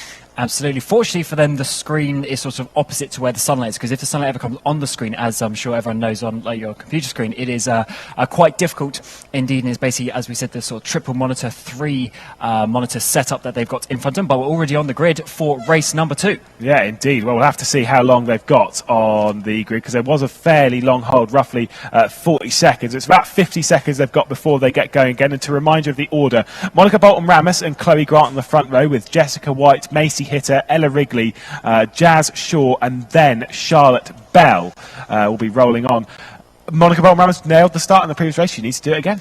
Absolutely. And that time was from the outside. This is from the inside, which is potentially more beneficial for her. Jess White was a little bit cautious on the brakes into turn number 1 that time around. Maybe needs to take a little bit more risk, but the car in front of her is the girl of Chloe Grant that she had a little bit of a ding-dong with in the previous race. So hopefully for them, they can have a nice, cleaner race as we get into race number 2. Well, let's get ready then to decide everything of what's going to go on. They'll stand on the grid and we'll get the lights on once more. 18 laps will be put onto the board as we get ready to find out who is going to be on top in the girls' race in the ROKiT Racing Star Formula 4 Esports Competition UK. Monica Bolton-Ramos from pole position as they get over. That was a better start from Chloe Grant, though, in that white car on the outside, but the second phase launch from Bolton-Ramos was enough for her to hold on to the lead. It's Macy Hitter, though, who's up in the second spot. Jazz White is dropping backwards. Ella Wrigley's got up into 4th in the background, and there's the defensive move. Here comes Chloe Grant around the outside. She's on 19.5 points. She's gone all the way around the outside at Druids, though. That was a superb move from Chloe Grant, and Monica Bolton Ramos instantly on the attack once again. She looks to the inside. She tries to attack at Graham Hill, but it's not there. In the background, Ella Wrigley's gone wide. Jess White's come straight back through and into fourth, and Macy Hitter is also on the scene. And now Monica Bolton Ramos needs to do something about this, because if it finishes this way, Chloe Grant will be taking this championship unless Monica Bolton Ramos can get into that fastest lap position as well. But Chloe Grant now, she's out the front. Can she keep it for this time? She's not going to be battling with anyone. She needs to keep it on the track. It's side by side in the background. Jess White and also Ella Wrigley were going side by side into Hawthorne Bend. Jess White eventually coming out on top of that. Chloe Grant's wide. Chloe Grant just went wide. Chloe Grant, our race leader, has just gone wide. You can see as we're riding on board with Ella Wrigley heading back up through Sheen Curve that I think there was a little bit of side by side. I think somehow Chloe Grant has been able to hang on. That was an opportunity for Monica Bolton Ramos to do it, but she didn't manage to make a look. She just kind of hovered around and didn't fancy going for it. Chloe Grant then, first lap complete, and it's the first lap here at Bolton that Chloe Grant has led. It's the first lap that Monica Bolton hasn't led. Monica Bolton Ramos hasn't led around here. And Grant needs to keep it consistent now. This is what she showed in that first point, as we're going to get a bit of a side-by-side action of Ella Wrigley a little bit further back in that fifth place as well, as we also focus on the battle for the lead. But can Grant keep it consistent? That's the big point for her. She had the pace at the end of the first race. Was that because Ramos was intentionally slowing down because she had a gap, or was it because she physically couldn't keep the tyres going? We will find out. But those two, only 6 tenths between them, but they're starting to drop. Macy Hitter there in third place. And Jess White went a little bit wide. Ella Wrigley might try something into Surtees, but our focus has got to be on our race leader, Chloe Grant, at the moment at the head of the field. Now, pace late in the race was much, much, much stronger than Monica Bolton Ramos in race number 1. We're in race 2 at the moment, and Jess White, who's in fourth spot, she finished on the podium. She had pole position earlier on in the afternoon. Unfortunately, this has not continued. I think the emotion still might be a bit high in Jess White's camp. I don't think she's been able to calm herself down properly and focus. I wonder if they had words between Jess White and Chloe Grant between the two races. There was plenty of time for it. Very possibly. They were obviously walking around the pit lane. Now, as Grant goes off here, coming up through the Sheen Curve into Stirling's, just a little bit wide there onto the grass, has pulled away by a couple of tenths of a second in the middle sector around this Brands Hatch GP track, but she's not pulling away from Ramos just yet. And just a reminder that it will also obviously come down to potentially the fastest lap point, which currently Chloe Grant has from that first race. She's on 19, 6 points behind, and as it stands, she'll gain 7 and beat Ramos by 1 point. Yeah, this is going to be a rough one. Remember, we were looking for a 26, a mid-26 as they're side by side. Oh, Ella Wrigley's looking around the outside of Macy Hitter. Jess White's got back onto the podium, and Macy Hitter back into fourth place at the moment, as they all obviously naturally start setting personal bests. I think Charlotte Bell's had a couple of issues right at the start of the race, as she's dropped back off away from Jazz Shaw, about 30 seconds off the rear, and so I think she's had a few spins to begin proceedings here in the second race. But things are tight here for the battle for third. Things are tight for the battle for the race lead, and once again Macy Hitter very, very wide through Graham Hill Bend. Jess White's using this opportunity to pull away as a very defensive line from Hitter. Ella Wrigley might attack it to Hawthorns. She might do. Macy did have really a good run there through Surtees, but she's actually carrying the speed quite nicely down the street up towards the Hawthorne Bend. I don't think Wrigley's going to get close enough to actually battle into this curve, but she needs to now stay close through this sequence of corners. We saw what happened between Grant and White. She actually dived up the inside into Whitefield. That is brave move from Ella Wrigley. Backs out of it in the end, though, as that could have been a lot of a spinning, as we saw earlier. Yeah, that was a bit of a bold look there from Ella Wrigley. It's not really the opportunity to send it down the inside. You can do it if you're fully alongside. Once again, a little bit wide as they run through Sheen Curve. Looks once again to the inside and commits to it. Oh, that was a very close from Ella Wrigley. Really kind of fancied that one. She's enjoying it here this afternoon. She said she was only here for really a little bit of entertainment. I don't think she said that she had the pace to win. Just wants to come along and have a bit of fun, and she's certainly having that. And certainly, even if you don't win this competition, this is a platform for you to show your ability and potentially get spotted by other people as well. So having some good racecraft and keeping it on the track is certainly a very good opportunity for these girls. We're seeing Macy here coming through turn number 1 up towards Druids on lap 4 of the race, holding on to that position as we speak and taking quite a nice line there through Druids. But Jess White up the road, that is really the focus for her. Just 1.5 seconds. Yeah, I mean, she looked kind of, you can kind of see a little bit of panic and this is kind of the case always through Paddock Hill. There is always a bit of panic as you're trying to catch it. Now, unfortunately for Monica Bolton Ramos, the race lead is starting to run away a little bit. Chloe Grant is building and building and building right now. It's around 2 seconds, so Chloe Grant's running away. This could be massive Monica Bolton Ramos as well, if she's losing time, she might not be able to have the speed for the fastest lap point to make it a tiebreak either. We'll have to see, as Wrigley lost some time there, now almost 6 seconds behind Macy Hitter, unfortunately, down in that 5th place, has pulled away from Jasmine Shaw, but is not able to keep up with those top 4 at this moment in time. Yeah, indeed. Let's see. Ella Wrigley saying she's struggling with tyres as well, because she wasn't particularly fast through Westfield Bend on this lap. It was just a little bit of a struggle, and you can kind of see, looks like might have overheated the front left there as well, because it didn't seem to turn too much into sheen curve either, and the rear end does look a little bit snappy also. Chloe Grant, our race leader, though, 2 seconds clear at the moment. The previous lap between them, it was a further 7/10 that Chloe Grant was able to pull out over Monica Bolton Ramos. It was a 27.1, a 27.8. We caught up with the parents of Monica Bolton Ramos, so I know definitely can hear our voice, and I'm sure their fingernails are non-existent at the moment. Mum was saying, I don't think she can watch this race, and as it stands, we're potentially down to 1 point between these girls. It could be so important by the time we get to the end of this race. It's remained 2 seconds though for a lap or so, but the fast lap points are getting very close, or fast lap times I should say, are getting very close between them for that extra point. Here's Ramos. You just see the white car up in the distance, just starting to pull away ever so slightly, car length by car length, up to 2.2 seconds now. Just need to control that gap, make sure it doesn't get too far that she can't recover that potentially later in the race. Unless we're seeing a very bold move from Monica Bolton Ramos, which is to extremely save tyres in the early phases, which I would not recommend to do it this aggressively, but that could potentially be on the cards. 4 laps complete of the 18 that we had to run, so 14 more still to go, as Macy Hitter, we're on board with, has been able to clear out from Ella Wrigley after Ella Wrigley's mistakes. Rather, Macy Hitter doesn't have the pace to close down on Jess White. We actually have the exact same order, with the exception of the top 2 in this race, as we did in the previous, which I think, based on the final moments of the previous race, I don't think is much of a shock. You were saying before earlier that race 2 is essentially, it's like putting a race into 2 halves, and this is a continuation of the same race in a sense, and that's exactly what we're seeing from Chloe Grant right now. She's carrying on that form. Absolutely, and that is what she needed to do. You saw how happy Monica Bolton Ramos was after that first race, but what she couldn't do is get complacent with that and assuming that lead she had was completely because of her speed. We saw so many issues for the 6 girls behind her that really helped the gap that was formed, and we did see Grant closing that gap down in the final sort of 5 or so laps of the race. As you said, the fastest lap she actually got was lap 11, so it's really the whole second half of the race that Grant was really closing down Ramos, and it's showing because it's now up to 2.6 seconds for the race lead. But one gap that is potentially coming down just a tiny bit is Macy Hitter there for that 3rd place, but it's also about around a 2-second gap for them as well. Wow. I mean, I think there's a thrilling start to the race. I wonder what's going to happen over the next, 2/3 of it. Are we going to see those gaps come back in? Are we going to see them grow? Are we going to see Macy Hitter potentially close down the podium? Because whilst we're talking about who's going to win the competition, the battle for 2nd and 3rd and the rest of the points-paying positions is still very, very important. There's still prizes for those as well. Absolutely, the karting season Club 100, that is an amazing opportunity for one of these girls to get as well, which is a great opportunity for them to get that real world experience, maybe not in a Formula car, but certainly at a high level competition, as well as we've seen Macy Hitter coming around to start lap 7 for her across the line, and looks like she's going to be setting a 28.6, which is over a second a lap faster than Jess White in front of her. So she does have the speed, just needs to slowly work at it. I think we should take a replay then of the start of the race, where you could see that honestly brilliant move from Chloe Grant around the outside of Druids.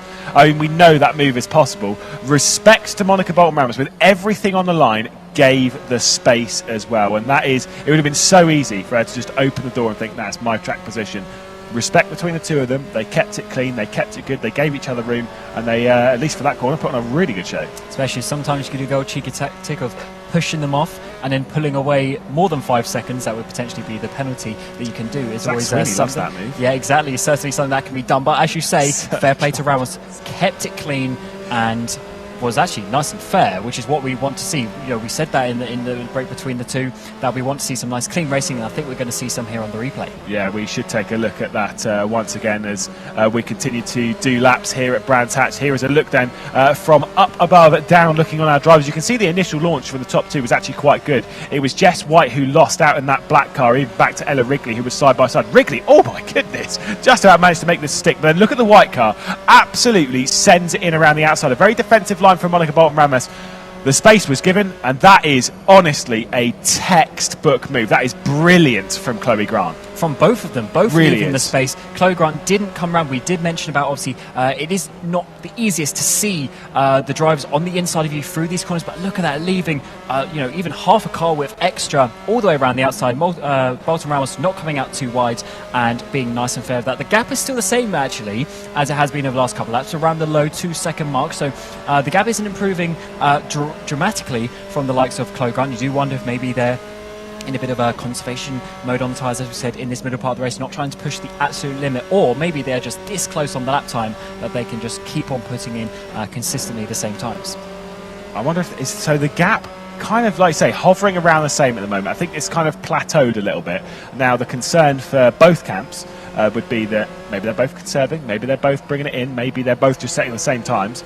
Maybe Chloe Grant has gone up on pace and is starting to come down a little bit, same as Monica Bolton Ramos did in the previous race. So I would not be counting my chickens before they've hatched. Absolutely, you can over push these tyres in the opening part of the race. As we saw, it was sort of about a 26 or so minute race, I believe, in that first one, and obviously the same lap counts could be roughly the same.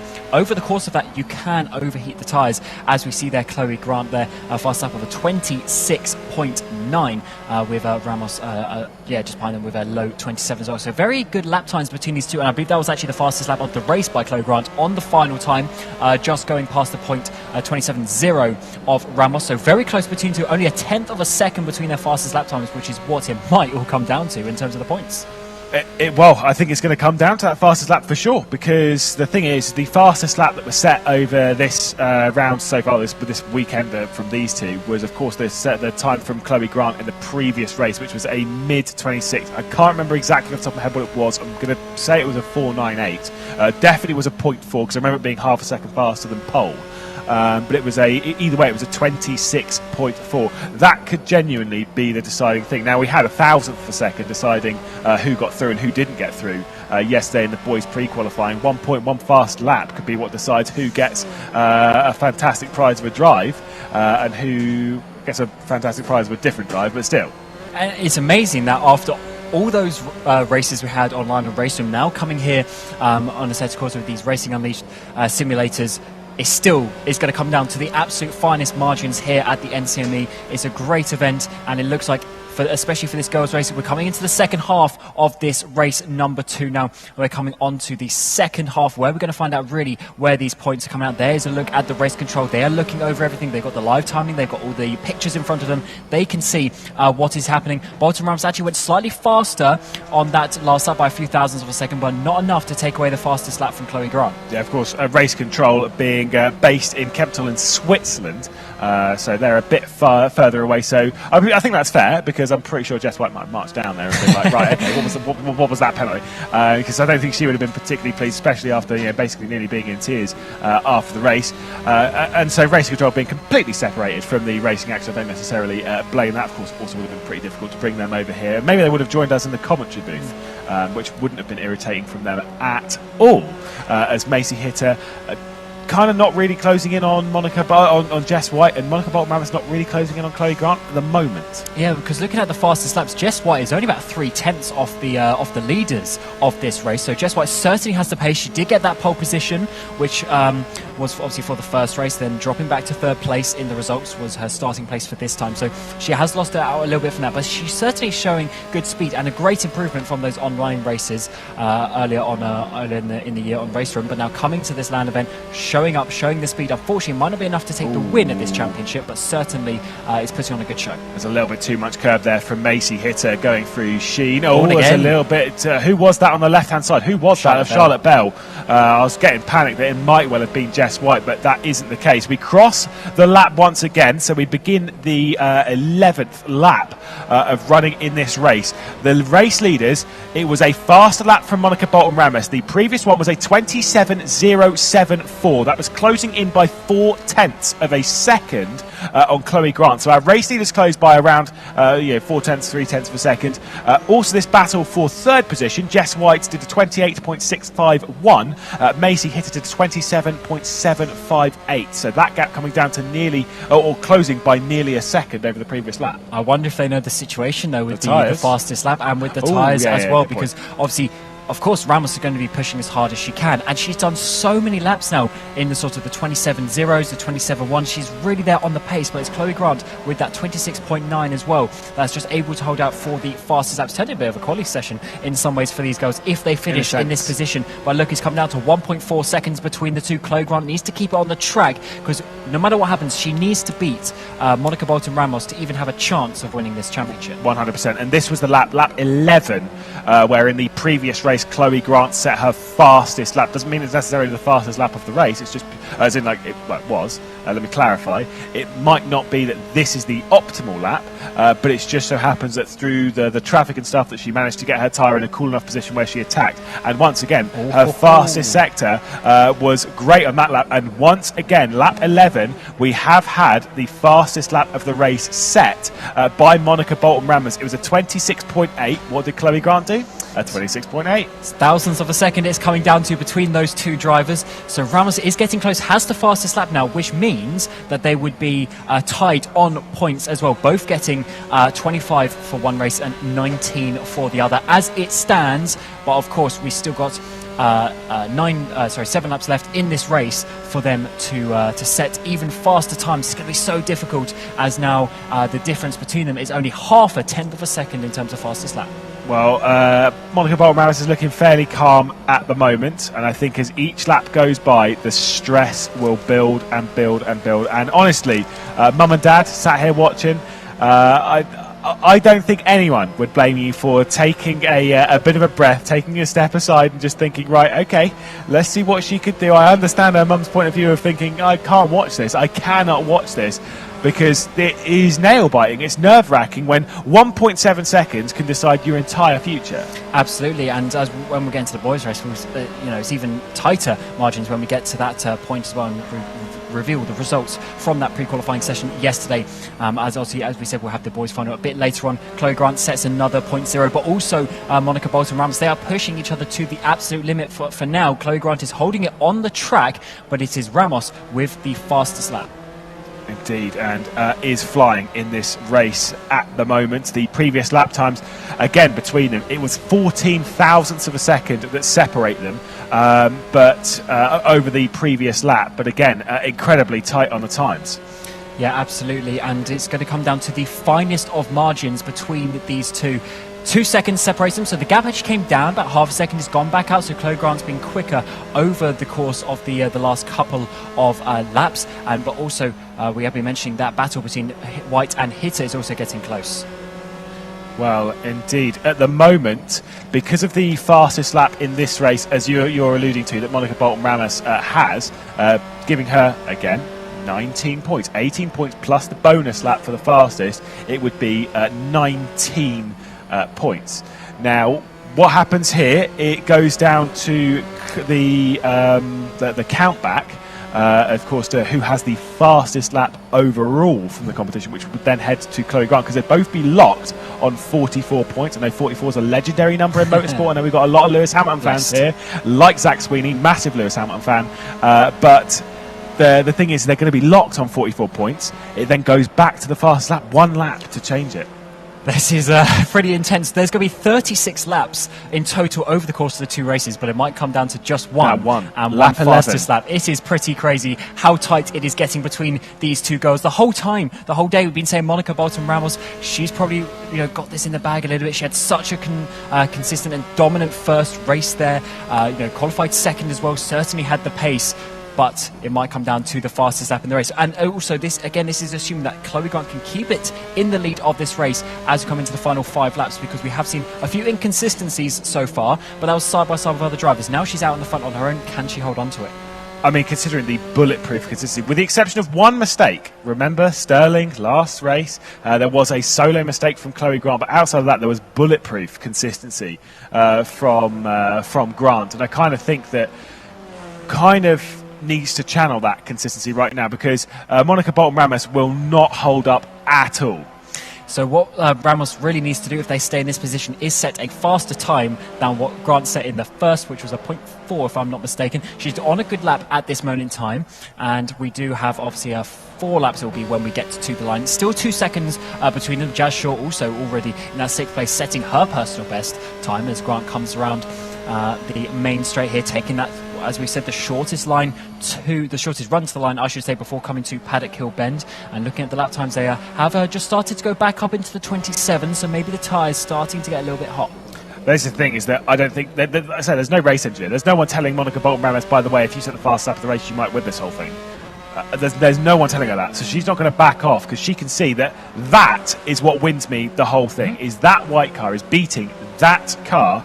That is what wins me the whole thing, and that's the difficulty, is that you're by yourself, you're alone in the car. It's you, the car, and your competitors, and it's pressure. It's hard, but that's what they need to channel. Absolutely, and it's going to come down to these absolute final few laps. Ramos already setting a purple first sector on this particular lap as well, but again, it's that consistency of Grant. Can she keep it on the track? Can Bolton Ramos even make this overtake to take the fastest laps even out of contention? That is what we yet to find out in these final 4 laps. For Grant also setting a purple middle sector on this lap. These girls are pushing to the limit. Indeed they are. Well, we're on board with Macy Hitter now, who's running around in 4th position. It would be the same position for her. I mean, for the rest of the contingent on the grid, to remind you, this is the same finishing order they had from the first race. So it would be Jess White, Macy Hitter, Ella Wrigley, Jazz Shaw and Charlotte Bell, all exactly the same. It's Monica Bolton Ramos and Chloe Grant which have switched, and they are closing down, because Monica Bolton Ramos has got this down to nearly under a second with 3 laps to go here at Brands Hatch. Decent lap times coming in. Monica Bolton Ramos has just set the fastest lap of the race. It is not faster than Chloe Grant's lap in the previous race. It's a 26.604. It is faster in this race. It is the fastest lap of this race right now, and you can see how much bigger the Chloe Grant's car is getting. I think Grant went a bit wide there, coming through Graham Hill Bend as well. Now we're going through 30s, and this is getting tense between these two drivers. 1.1 seconds as we come up onto the back straight once again on lap 16 of 18. This is the final race, race number 2 of the girls' final here. And now it's under a second even. Bolton Ramos is really starting to close in. If she makes this overtake, the fastest laps won't even matter. Yeah, she's got the slipstream now. She's looking for 2 victories. Oh, Chloe Grant's gone wide. Chloe Grant is to the barrier, and that's it. Monica Bolton Ramos has taken the lead. Chloe Grant with a critical error coming through Hawthorne's Bend. She's been out wide, she's crashed into the barrier, and Monica Bolton Ramos has taken the lead, and she is devastated. Oh, she absolutely is, and that is also where she went off with Jess White in that first race as well, obviously struggling maybe a little bit with that corner, and that could be the end of it. Bolton Ramos here is coming up to 2 laps to go, and let's see how this one goes.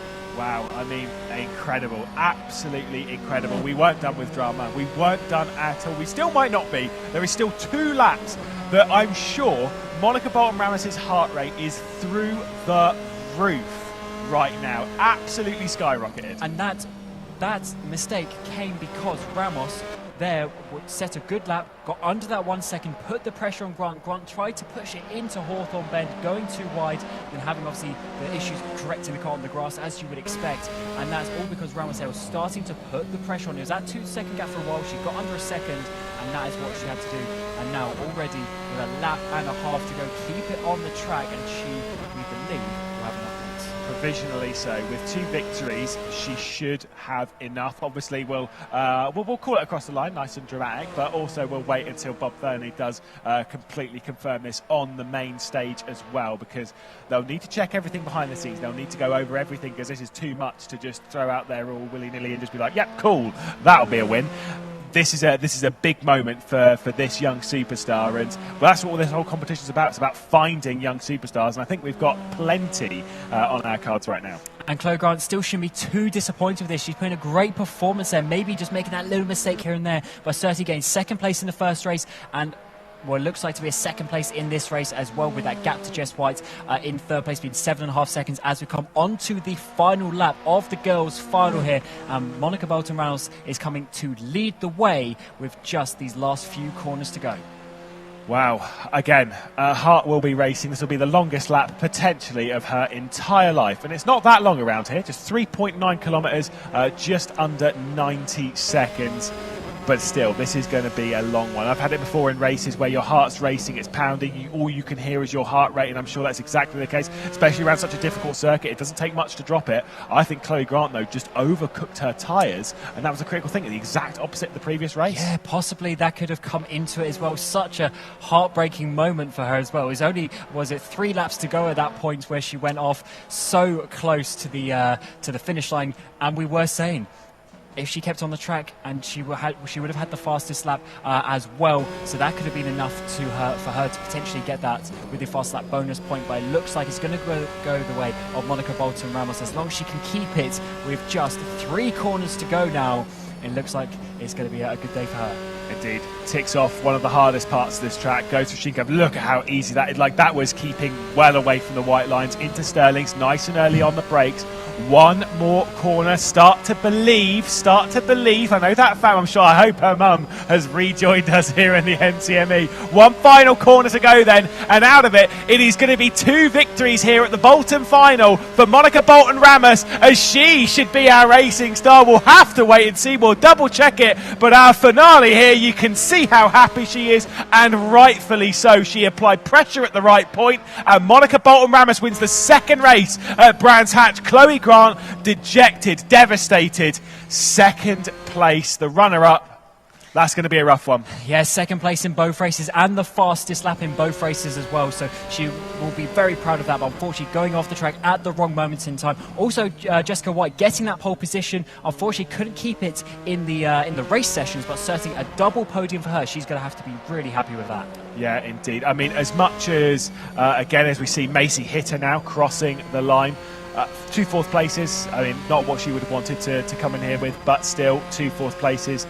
Consistency, just maybe struggling to get used to the simulators as well, being a key factor of it. Ella Wrigley, 2 fifth places, which again, I mean, she had a lot of fun and she put on a bit of a show start towards the start of the race. She'll cross the line in a fairly lonely 5th place, and of course behind that will be Jazz Shaw and Charlotte Bell. I think Jazz Shaw was on the lead lap this race. You can see certainly she is. Charlotte Bell is a lap down once again, but for Chloe Grant here, for our drivers that finished 2nd, 3rd, 4th, etc., this is what they were kind of hammering home, is that Bob Furley was saying this earlier, was saying this yesterday, was saying it earlier today as well, is that just because you finished in 2nd or 3rd, or you didn't win, or you got knocked out yesterday, don't let that be a too big of a heartbreak, because there's clear talent out there and there is a clear future for a lot of these drivers in both sim racing and motorsport. Absolutely. I have no doubts that some of these guys will be picked up by other organisations and ventures that want to have more girls coming into the world of motorsport, and these guys have put on a show for us over the course of the 5 online races, then coming here to the NCME for the land final.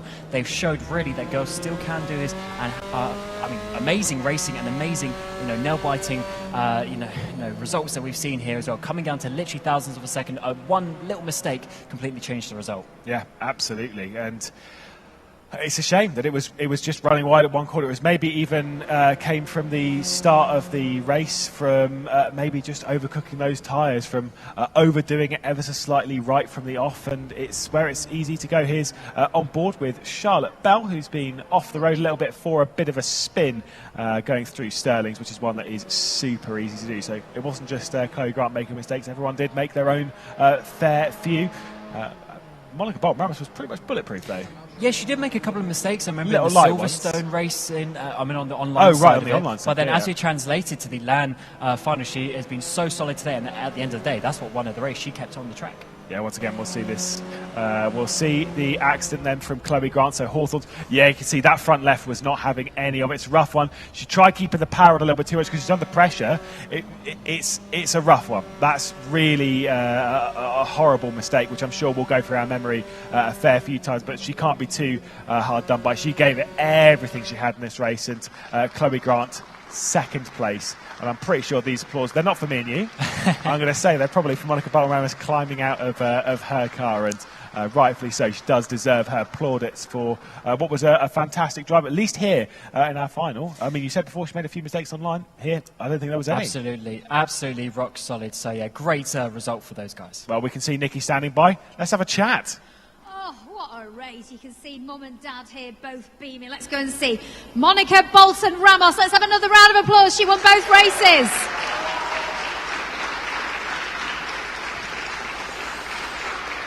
Woo! Remember that name. Let's go and speak to Monica Ramos. I can put my teeth in. I'm so excited. I don't know how you feel. Both races you won. I know there was a bit of drama in that second one. How did you feel when you got into pole position? It was incredible because it basically changed my life. It's the only way I can get into motorsport and racing. So yeah, I was just hoping that Chloe spun, and she did. So yeah, so I'm speechless. Speaking to some of the audience there when we were going around, because there was so much drama, you heard everyone, oh, hands on heads, you know, everyone's biting the nails. In terms of consistency, you were very consistent throughout there, so a very deserved win. Anything that you'd like to say finally before I move along the bus and go and speak to some of the girls? Thank you to everyone that's helped. Daytona, they've helped me a lot. And my parents, obviously, and family. I've got lots of people supporting me at home as well, so yeah, thank you to everyone who's helped me. I think Mum and Dad want to give you a big cuddle now. I spoke to them earlier. I know they're just as nervous as you are, particularly Mum. You can go and have a hug now. Let's move along here. We're going to try and have a word with Chloe. I'm sorry, Chloe. Come here. Let me give you a hug, darling. Oh, bless you. It was a sterling effort, but this is racing, the highs and the lows. You know, you've been involved in a bit of drama in both races. I mean, your emotions must be all over the shop. If you could, how are you feeling right now? I saw Monica was catching me up a bit after I kind of backed off to try not risk anything, and then I just pushed too hard. And once you're on the grass, that's it. So, not a great feeling. So unfortunate. Please, let's have a round of applause for Chloe Graham. She did a sterling job. Come here, sweetheart. Thank you very much, everybody. It's been a long old morning. We're going to break for lunch now, but if you are watching on the live stream, thank you very much for being with us. We'll be back in about 45 minutes. Don't go anywhere.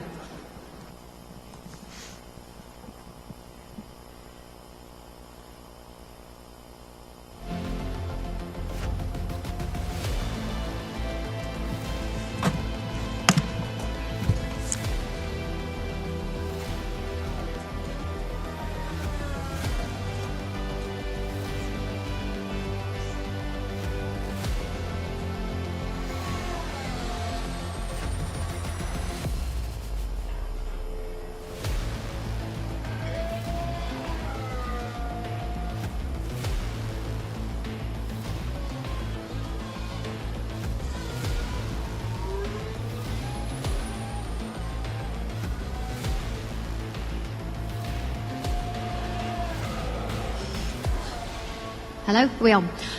Okay, if you want to make your way up for lunch, will be able to still hear me there up on the stairwell. But I'm going to hand over now to Bob Fernley. Obviously, it's been a really eventful, very dramatic, very emotional morning running into the afternoon here. Bob, I'll hand over to you. I know you wanted to say something.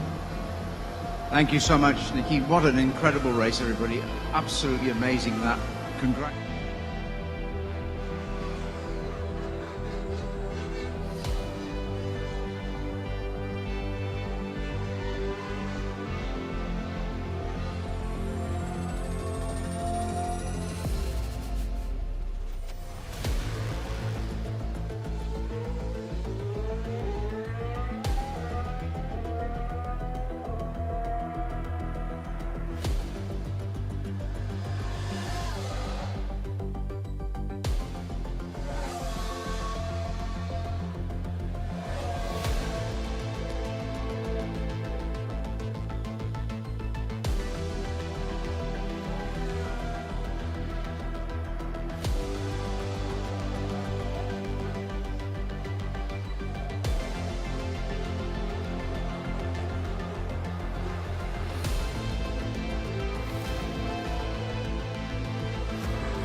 0, 1, 2, 3, 4, 5, 6, 7, 8, 9, 0, 1, 2, 3, 4, 5, 6, 7, 8, 9, 0, 1, 2, 3, 4, 5.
just tell them really quick that we start the countdown now, then the intro, and then we are live on the stage again.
Hello and welcome back to the ROKiT Racing Star F4 Esports Competition here in the UK. Give us a cheer.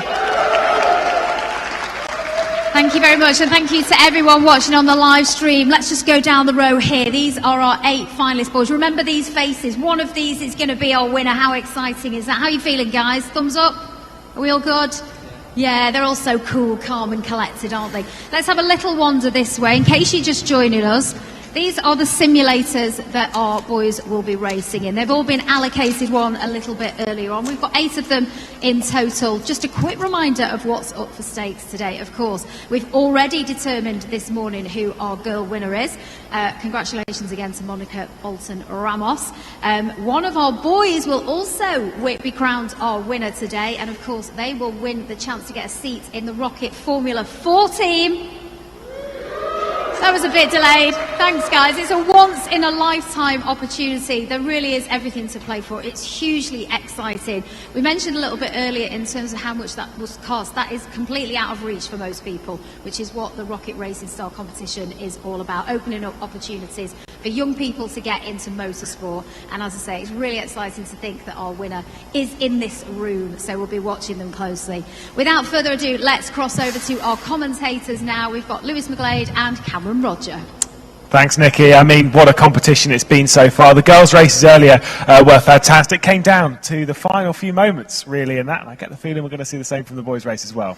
Yeah, absolutely. Just 3 laps to go really was what caused the big change there. And I'm sure it's going to come down to the just thousandths of a second in the boys' race as well. Yeah, always does. I mean, we had that in pre-qualifying. So we'll get to what happened in pre-qualifying as to who is also racing here today in a few moments' time. But of course, we do have a little clip from what happened yesterday, and you can get a feel for where we are racing and what we've been doing over the last few days. It's been an incredible journey for a lot of these drivers, and you can see here at the NCME in Bolton University, a fantastic place for us to be hosted for this venue. You can see some of the people that have also come along, of course, from the Fernley Foundation. Bob Fernley has joined us and has been here throughout the competition, as well as the likes of Manisha Keltenborn from, of course, the CEO of RacingUnleashed, and James Kendrick from ROKiT. All have been around and a big part of this competition. Yeah, absolutely, and they're obviously all here fighting for the main prize, but also the trophies that come with that as well. So the top three, each of the boys and girls, will be getting the wonderful trophy there, along with the prize, obviously, of the training and the seats for the ROKiT F4 team. So it's been a really great day. Yeah, they were given plenty of driver briefings as to what would go on over their weekend as well. They were all given certificates as well for reaching this point. When you've got thousands of competitors that have attempted to get this far, and we whittled it down to just 23 and now just 13. It's been an incredibly long process for a lot of these drivers, but to reach this point, it's been a long moment. We'll head back down to Nikki, though, down on the floor. Thank you very much. As you said, though, they all got the certificates. They also all got an e-bike as well, given very kindly by ROKiT. It was originally going to be just our top 10. They decided to give one to all of our 23 that were here yesterday. Hugely exciting times. And on that note, let's take a look back at yesterday's pre-qualifying. Here's some highlights.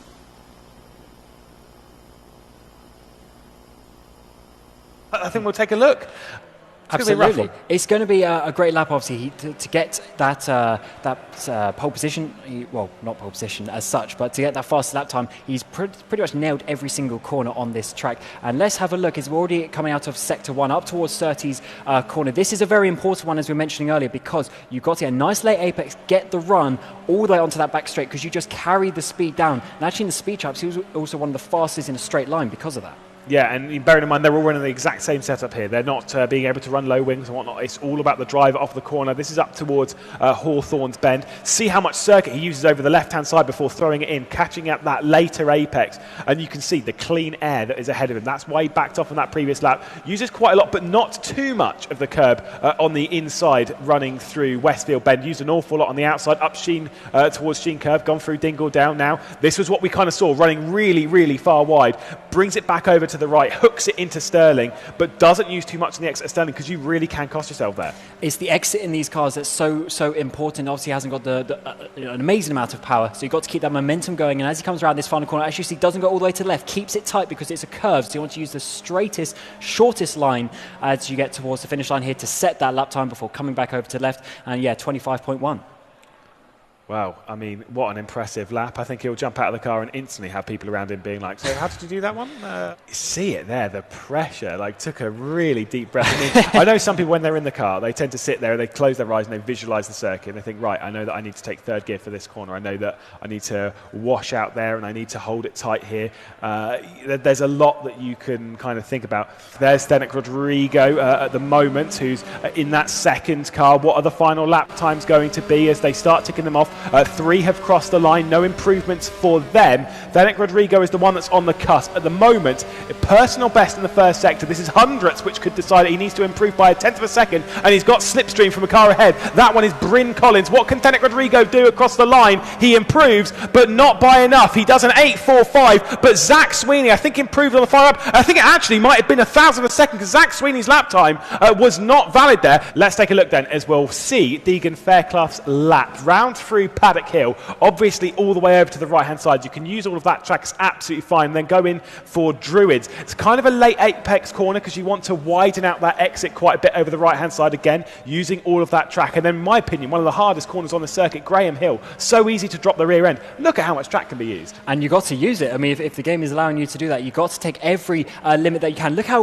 wide he went into 30 as well. That's going to give him such a good run coming out onto this back straight. A massive run down to Hawthorne, and you see just sort of shortening that little kink as well. Every last thousandth of a second he's getting out of this lap. Again, this is why we see him as the fastest driver of the official qualifying sessions here in the weekend. A little bit too early, I'm going to be critical. It's a little bit too early onto the apex there at Hawthorns, but then throws it in through Westfield Bend again, not throwing all four wheels. Actually kind of a similar line, but maybe using a bit more curb on that right-hand side than Dylan Warren did, up the hill and then round the final Sheen curve, down, of course, into Stirling, back over to the right-hand side. This part of the section looking very, very similar.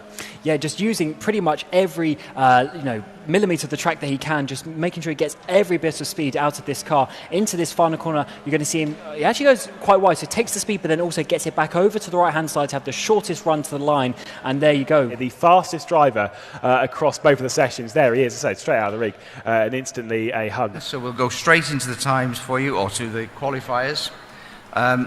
Number 1 is Deegan Fairclough. Number 2, Dylan Warren. Number 3, Theo McCorris. Number 4, Marcus Luzio. Number 5, Ronnie Smith. Number 6, Kai Bacchini. Number 7, Nathan Clifford. And number 8, Zach Sweeney. I would just like to make a note for you here that Zombor, you missed out by 1,000th of a second. What an incredible effort. I don't want any ones that didn't qualify today to lose heart.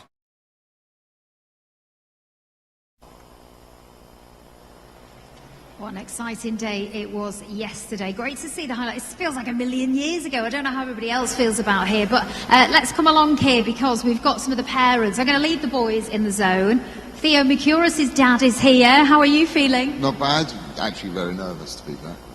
It's almost harder, I think, sometimes being the parents or supporters, isn't it? Because there's nothing you can do. You just want your boy to do well, make sure he's all right and in the zone. Have you given him any words of advice before he gets in? I can't really give him any advice. I don't know how they handle the pressure. These kids are amazing. All of them are so fast. The way they handle the whole situation, yeah, they're unbelievable. They're very inspiring. Absolutely, mature beyond their years. Of course, Theo Mercuris, your son, Theo, I don't have to full name him to you, finished third. Going into qualifying now, how do you think he'll be feeling? I just said to Theo, just relax, just do your thing, you know. Qualifying obviously gives you a good position for the races, but it all comes down to the races, so slightly different perspective from yesterday. But yeah, let's see how it goes. Let's see what he can do. I hope he just enjoys it more than anything else. What I said to him, just enjoy it. We keep saying that, don't we, about just enjoying it. Obviously, there's a lot at stake, but it's so important. Just savour every moment because this is a once-in-a-lifetime opportunity. Just being here amongst your peers, the contacts you can make, the experience, it really is invaluable, isn't it? OK, I'm going to see if I can find any other parents. I think, is it Dylan Warren's dad we've got here? Look at him, he's hiding. A few of them have already said, I can't talk to you. But I didn't pre-warn you. So how are you it is Dylan's dad, isn't it? I've got it right. How are you feeling then? Probably more stressed than he is. But yeah, but no, it's fine. He'll do well, I'm sure. What does this mean to you then? Do you come from a motorsports background? No, nothing at all. Right, so how did he get into it then? Where's that come from? Just sim racing. So playing F1, playing this. That's it really. So do you think he's got what it takes? He did obviously very well. Came in second, was it yesterday? Yeah, came in second, so he'll be feeling good about today. But of course, we've got qualifying, which will determine their grid position. How's he feeling right now? Because I did notice actually when everybody was out having burgers outside, because we've got a barbecue here, it's very nice by the way, you guys were upstairs. Were you getting him in the zone mentally? Is that how he prepares for a race? Does he like to be out in the quiet? There he is, flicking dad's ear. You know, what's his kind of strategy been moving up to this point? It was just a bit of quiet time really, just needed something to eat. I think he may be a little bit stressed this morning because he didn't have any breakfast and he was a bit, but yeah, that quiet time, hanging around with the lads. They all seem to be great friends at the moment, so they're all cheering each other on, which is good for everybody and good for the sport, I suppose. It is really nice to see. Thank you very much. I'll leave you now to chill. It is great to see. He said all friends at the moment. Let's hope that continues throughout. But it is nice to see. There's a real camaraderie. Just watching the boys a bit earlier, and they're all cheering each other on. All great pals here. So as we say, fantastic experience all round. If we just whiz around here, we can see our lads now getting into their simulators. They're all suited up, they're in the zone, they're being fitted in the seats, last minute preparations. No doubt running through all sorts of things in their heads. We'll just move along the bus here. I keep saying move along the bus. Move along the simulators. If you want, you can but yeah, so we'll leave them to it. Now I'm going to cross to our commentators. Lewis and Cameron. Yeah, How do you think they're feeling right now? Nervous. I think nervous is the only real way of putting it. Absolutely. I mean, a lot of these guys have maybe done, karting backgrounds and things like that before, but still, this is a chance to win a real-life seat in a Formula 4 car. A lot is going on. Yeah, well, cheers to Nikki. We'll catch up with her a bit later on, especially once the qualifying. We need to hear some interviews from who's going to be on pole position. It's going to be a tight session. It's going to be a tough session. If pre-qualifying is anything to go by yesterday, it was incredibly tight. I mean, you kind of saw it there in the highlights package. Just 1,000 per second separated Zach Sweeney and Jean-Paul Lavage. You did see Zach Sweeney getting thrown into it. I'm going to throw him under the bus a little bit. Not only for the fact that he doesn't like hash browns, which I'm not about, but also he had to have a little cushion because he's a short boy. Yeah, obviously it's sort of like a one-size-fits-all kind of thing in the simulator, so a lot of the drivers actually have cushions and padding around them to help them fit a lot nicer. But yeah, Jean-Paul Lavage feels so sorry for him. 1,000th of a second. I mean, that in terms of distance is literally, such a short amount, and that is what put obviously him out of the competition. Zach Sweeney has got in the competition, but now that is all reset, and we'll go for another qualifying session shortly to get the grid for the first of the two races for the boys. Yeah, of course. Remember, we've got of our 8 simulators. It'll roll through from left to right. It's Deegan Fairclough, Nathan Clifford in the black simulator. In the number 3 one, that is Zach Sweeney. Then it's Theo Mercouris in the white simulator. Kai Bacchini. Then it's Dylan Warren, and then of course Ronnie Smith and Marcus Luzio. Marcus Luzio's in that simulator that we might have had a light issue a bit earlier on, but we think they've been rectified. It was just something to do with the audio. We'll take a look at the starting grid so we can definitely see and confirm to you the 8 drivers that are taking part here in the boys' final of the ROKiT Racing Star Formula 4 Esports Competition UK. But it is a pretty astounding list. Here they are: Deegan Fairclough, Nathan Clifford, Zach Sweeney, Theo Mercouris, Kai Bacchini, Dylan Warren, Ronnie Smith and Marcus Luzio. Very talented 8 drivers. Absolutely, and there were some other talented drivers who unfortunately didn't make it through that pre-qualifying session that we saw the highlights from earlier. That happened yesterday, and it was actually a fair play to Lavage. I mean, he could have gone home last night, but he has come back here today to support the boys. He's been fighting through all of the 5 sort of the qualifying rounds to get to this stage and made it here, and even though he got knocked out, he's still come back, which is Fennec Rodrigo's also here. Did see him. Joe Hayes Jr. I think most, to be fair, quite a lot of the competitors. Did see, and understandably so, Ben Collins was straight out of the door. A bit of a shame for, obviously, said before, the pressure that's on his shoulders being a Coanda junior driver. For anyone who doesn't know who Coanda are, it's one of the biggest sim racing teams. Obviously, in an argument that I had recently, it's the second largest, but we won't go into that too much. But Coanda SimSport, one of the biggest teams in sim racing regardless, and he's a part of the junior team, so not only has the pressure of them on his shoulders, but also had the pressure of the competition, and he just kind of buckled under it a little bit. He's out in his older brother Charlie, who's certainly a very fast driver. Didn't come along. So he's got to, shot for that. But unfortunately, he didn't make it through. It's just those 8 drivers that you saw on the screen a little while ago. You see them getting in their rigs. We also had the random draw again of the simulators this morning, so they're probably not driving the same rig that they did yesterday. Correct. Which means that obviously they are identical for the most part, but they might have just the tiniest slight differences that you just have to get a feel for to make sure that you are fully comfortable with your car once we get into the qualifying session.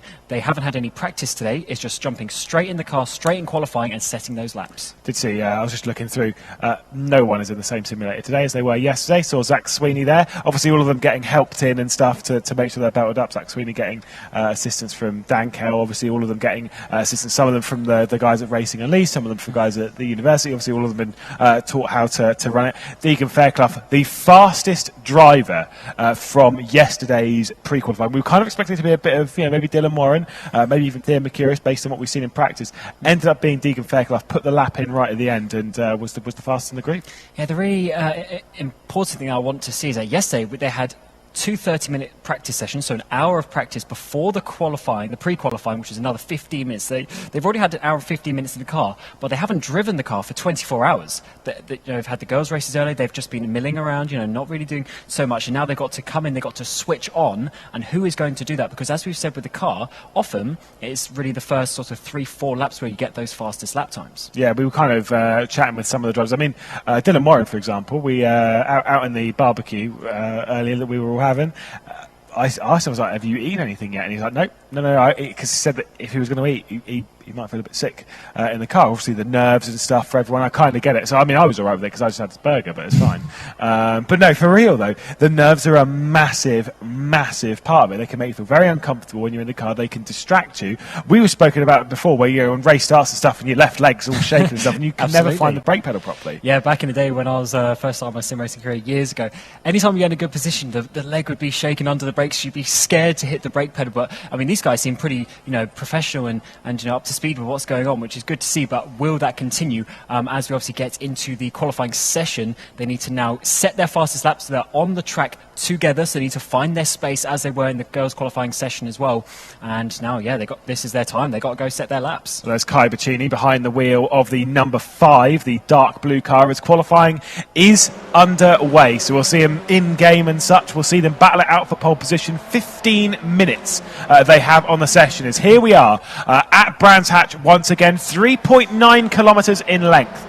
And we'll see who's going to go and grab that pole position. This is going to be a frantic session indeed. Absolutely. We saw frantic qualifying sessions in the online part of the championship. Now it's come to land. They're all on the same rigs and they need to be making sure they're getting these laps in. They're on their out laps at the moment. So once they come around, they will start their timed laps and we will see who is able to handle the pressure and get themselves out towards the front. Yeah, it's going to be a time, and this is the kind of session where it's going to come down to a few tenths of a second. Realistically, the pole battles between the likes of Theo Mercurius, between Dylan Warren, and of course Deegan Fairclough, who topped the session yesterday. But that doesn't mean that anyone else is out of it, because Ronnie Smith was actually very quick. To be fair, I mean, saying Ronnie Smith was very quick. If I go through the drivers that are very quick, I'll just give you 8 drivers' names because it's all of them. Yep, absolutely. They've all done well to get here. Remember, there was thousands of participants. There was 23. Obviously, they got here yesterday. 16 boys. They've whittled that down to 8. These are the fastest 8 in the entire competition. They're all fast. They're all deserving of this prize, of this championship.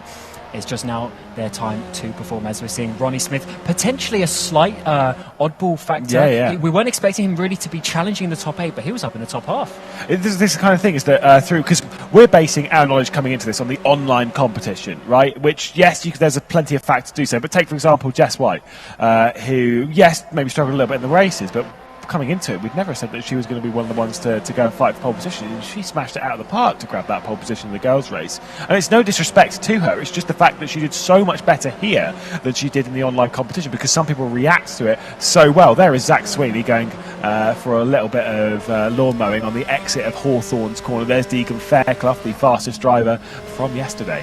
Look at the concentration on his face, coming through the sheen curve, really trying to get this qualifying lap. He's got a car right behind him with Theo Mercurius. And then, as you're saying, Zach Sweeney ahead as well. So there's a load of pressure for these guys because they have the other cars there. They don't want to mess up their laps. They don't want to mess up the other drivers' laps either, just from a sporting sense as well. So looking very close between these guys. Obviously, Marcus Luzio involved in this battle as well. As we come around the start-finish line, the lap times are going to start being set. Yeah, indeed. Let's see what our first few times are onto the board. Marcus Luzio, they might be pushing the limits as to what's possible around the circuit right from the off. Instantly, do you see that instantly off of the corner? Marcus Luzio looking straight over to the left-hand side to see what was happening on the other screens. At the moment, no, we don't have it on our screen, but Theo Mercurius is on pole with a 25.2. Now, we know that 24s are possible, 100%. Now, I was told that 23s are possible. A high 23 is possible. Unlikely, but it is possible. Yeah, certainly possible. Obviously, potentially with loads of practice and that sort of thing, you've got to really get a handle of it. Obviously, here, this is all a fixed, what we call fixed setup. So all the drivers are driving the exact same car. It handles the exact same. The downforce level is the exact same. They haven't been able to change anything like that. They've just got to come and get on with it. And it's certainly looking very close, with just about a tenth and a bit covering the top 3 drivers at this moment in time. I'm sure their laps will come on the leaderboard very shortly, as we're seeing Mercurius here coming through the final penultimate corner of Sterling's. He's got the car ahead of him, but Dylan Warren is looking good in that first sector. Yeah, really, really fast first sector. It's the fastest first sector by under a tenth of a second. Obviously, it says 0.3, but that's on the time that Theo Mercurius has set. But he went even faster than Nathan Clifford, who did an 8.93. He's on an 8.51 in that first sector, and again goes 0.3 faster than Nathan Clifford. This is a fast lap coming in from Dylan Warren. It would be very important for Dylan Warren to start off this session in fantastic fashion to start it off with a potential provisional pole position. He's got to beat a 25.298, and what is he going to do across the line? He does beat it, not by as much as I would have thought. It's a 25.0. I'm still saying they need to do a 24 to grab this pole. I don't think that time's good enough. No, it's certainly not. Look how close it is behind, with a couple of tenths back to Mercurius, a couple of tenths back to Luzio, and also Fairclough as well. Fairclough not setting the fastest time straight away, maybe building himself up into this session. He is one that we were maybe tipping for that pole position, but not quite on the pace at the moment, as we'll have to see what they do when they come around for another lap. Yeah, it's a 25.4, which Deegan Fairclough has set, and that's obviously what's keeping him in the 4th position at the moment. 2 drivers who are yet to set. Compel, no, never mind, it is just the one now. I think it's just...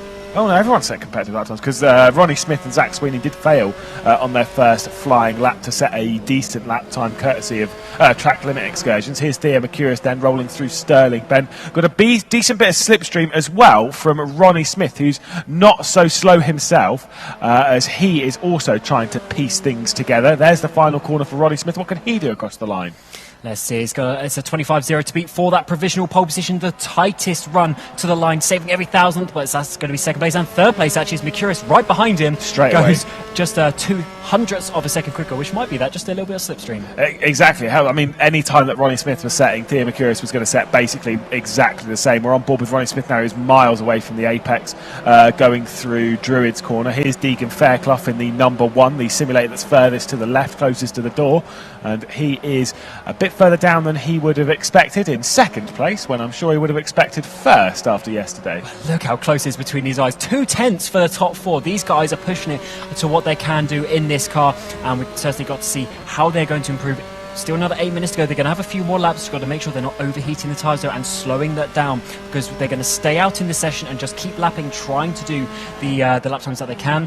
Fairclough moving over here, maybe just trying to weaving a bit, trying to get a bit of space on the track, as we're already seeing a couple of slower cars here. Marcus Luzio 2 tenths down in that first sector, but he's got a bit of traffic on this lap as well. It's Kai Bacchini that's the car that's directly ahead, and that almost glowing blue car that's directly ahead of Marcus Luzio. Marcus Luzio throws it over the curb on the inside of Sheen Curve, now into Stirling. Once again, got a decent amount of way. I was going to say it was a little bit too hot, and that is going to cost him, regardless of whether that time is still legal, that is going to cost him a lot of time. Yeah, and Dylan Warren's also on a good lap this time around, so plenty of nice laps coming in. The guys need to be obviously keeping it on the track. As you saw there, Luzio going a bit wide, pushing a little bit too much. Warren actually going just slightly slow. Still a good time, but a 0.1 on that lap, not enough to improve his time. No 24s yet. Zach Sweeney there doing a 25.8, 7 tenths down, but I think that was a slight improvement over the first lap that he did. We see him coming up to Druids now. He was the one who scraped through into the top 8, so we speak to him earlier. He expected himself therefore to be the 8th driver in qualifying, but 7th at the moment. Yeah, I mean, it's not...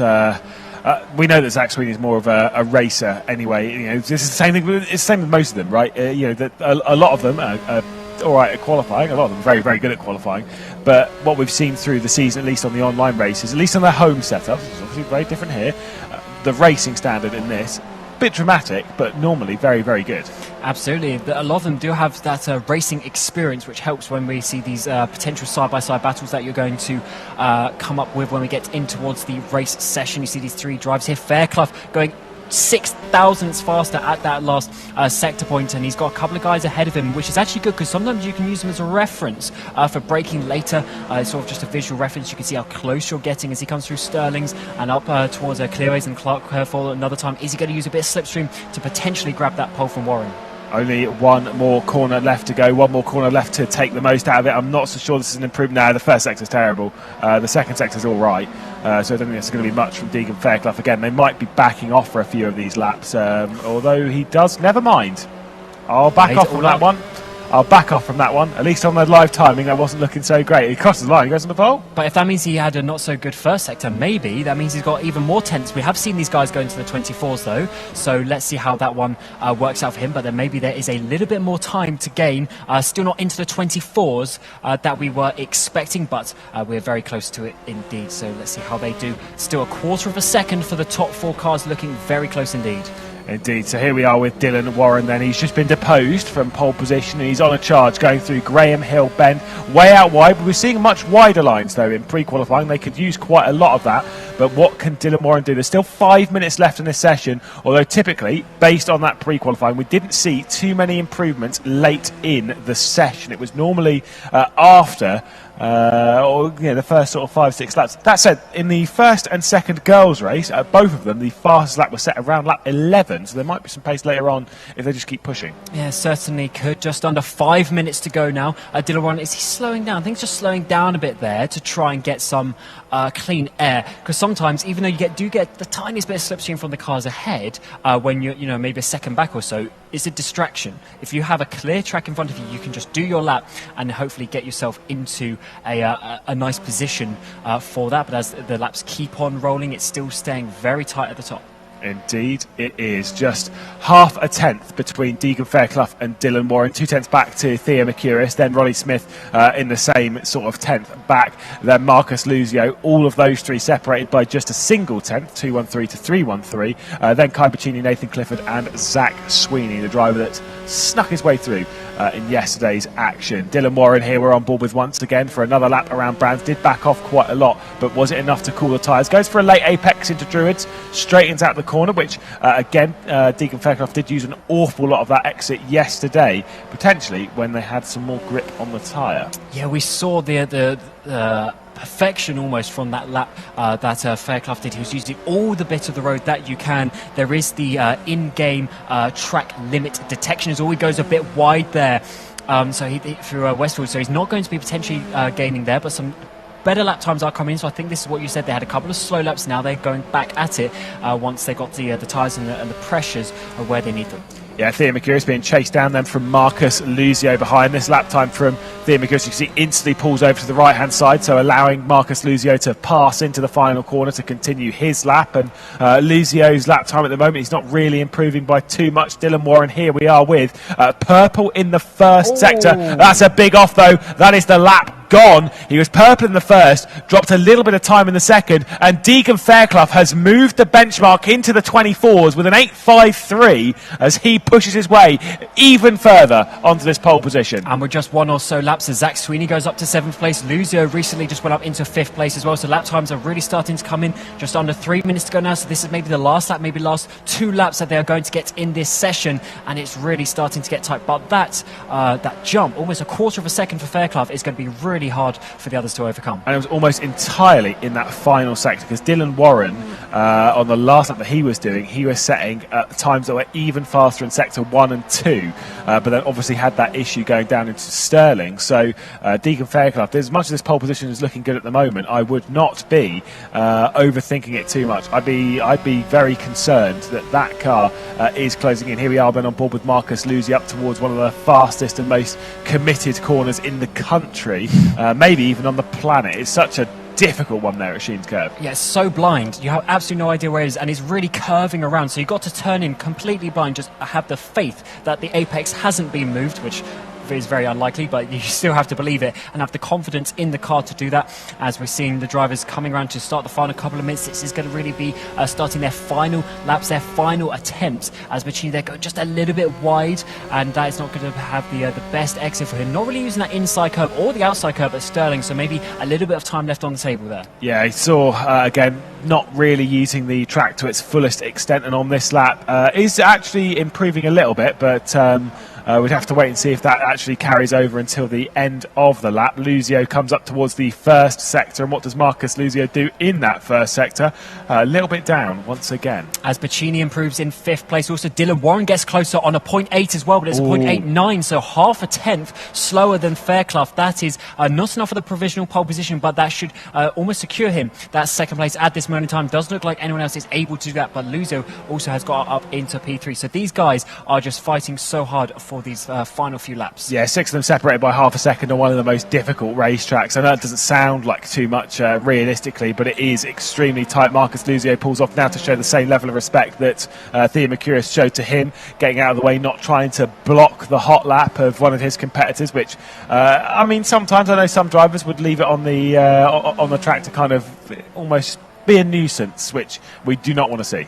Yeah, it's good to see good sportsmanship between these drivers, but we'll see when we get into the race, When when the heat is on. As Nathan Clifford here, you see just using way more of the curb there than Boccini did, but Boccini still got himself a bit of an improvement on his lap, so certainly that is a potential if he can do it. It's just 8 seconds to go now. These guys might just get over the line in time to start another final lap, but Nathan Clifford across the line. Let's going to see hopefully him seeing an improvement. Fortunately, we don't see his time just there, but I think that looked like a pretty good run, at least in that third sector. Yeah, indeed. His session, I do believe, is done, and Nathan Clifford has jumped up into 7th position. Here's Deegan Fairclough, who's presently on pole position. You can see how much track that was maybe a bit too much. He was using that kind of amount there, so he only lost a 10th, but he was using that kind of amount in pre-qualifying as well. So he had pre-qualifying pole, I don't know how you want to count it, the fastest lap in pre-qualifying, and he looks to have pole position here. Dylan Warren is in the pit lane, so Dylan Warren is done. Second position as good as Dylan Warren can get. Deegan Fairclough looking to hang on to pole position, and there is Warren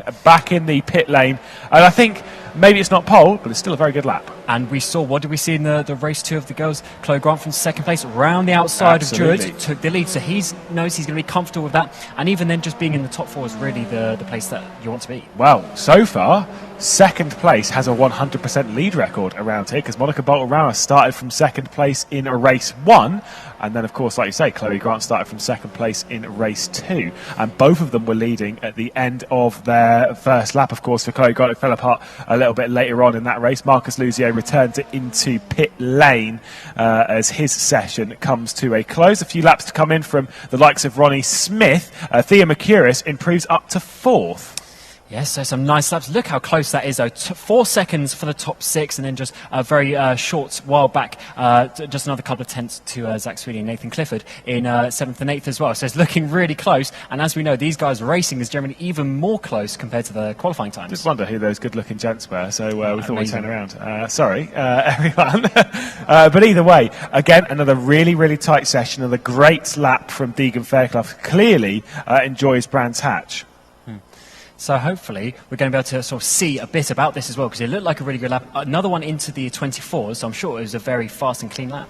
Well, I mean, we did see some track limits abuses from Deegan Fairclough, but as long as it's okay in the sim, then that is A-OK here. Let's see the lap then from Deegan Fairclough, so far over to the left-hand side before carrying it through Paddock Hill. You'll see him almost 2 wheels into the gravel, perfectly judged through the first corner of Paddock Hill. Late apex here at Druids, you'll see him just straighten up that exit, and then you use a lot of this curb on the exit, because you want to have a nice, beautiful, clean run, put the power down. It's only 160 brake horsepower. Here at Graham Hill, they use basically everything off on the right-hand side. Now towards 30s as we complete what would be the Indy layout. I mean, it looks pretty clean so far. It certainly does. Every bit of track limit, just slightly missed the apex there. Won't say it's perfect lap, but in 30s there, just maybe a tyre width away from that. So maybe had a couple of thousandths left in that one. As he comes up to this run all the way towards Hawthorne, how committed is he going to be with the apex on the inside-outside? If you bump it on the inside, you just lose all your momentum. It takes a nice wide line, so taking a lot of speed through there before we come to Westfield, and you're going to see him go all over that inside curb, all over that outside curb, taking all the speed.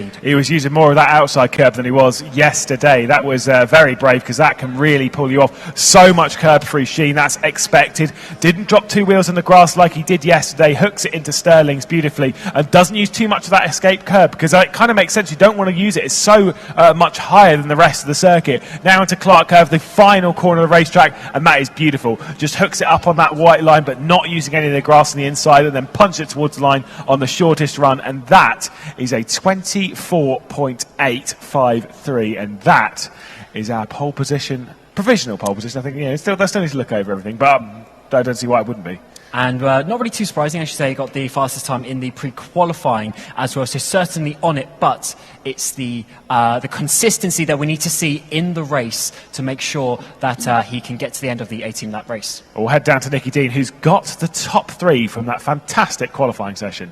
Certainly have. What a race. Marcus Lucio here, finished in P3. How are you feeling? It's going to be very quick, because I know it's a quick turnaround time. I don't want to take up too much of your time. How are you feeling to finish P3? Yeah, it was good. The racing's going to be close, as all the times are close, and I think it's going to be a little bit of a... It's going to be... Well, there's going to be a lot of fighting, but I think mainly it's going to be about how consistent you are. Do you think you've got what it takes to move your way up? Hopefully.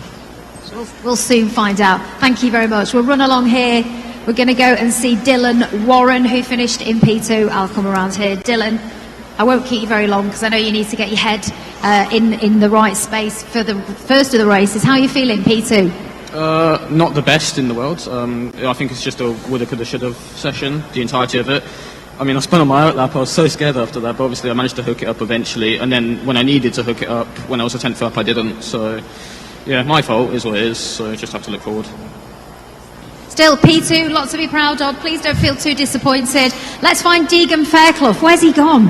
He's not in his simulator. Deegan, where are you? Is he hiding? There he is, you rascal.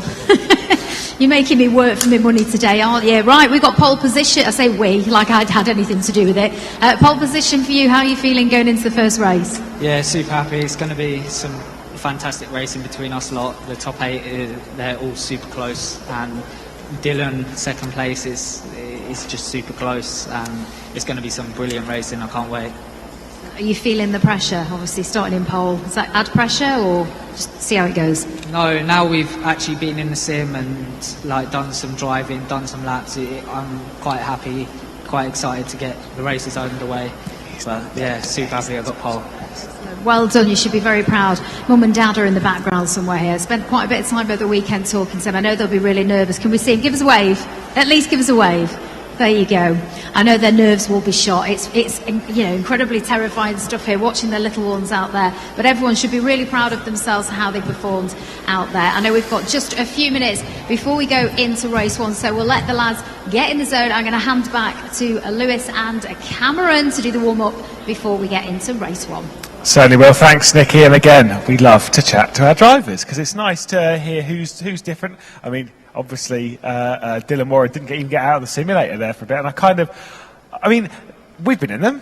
They're not uncomfortable. I'd just sit in there. I was like, someone bring me some water. I mean, you wouldn't want it around all that tech, but still, I'm like, come on. I mean, they're quite comfortable in there. Yeah, they're not too bad, but obviously some drivers prepare for races differently. If you're just feeling comfortable, I mean, obviously, you know, he says slightly disappointed, but he's still in second place, did a good lap, and he's sort of in the zone. So maybe just wants to sit there and remain in the zone. We saw, I think it was Luzo walking behind Nicky, so he's obviously going to get a drink or whatever, just having to chill out before we get back into the racing. And that's really the important part now. This is where the points are paid, and this is where you need to obviously fight for your position. I'm sure we're going to see a little bit of, you know, wheel banging here and there. The drivers are really now, you know, this is a time for them to shine.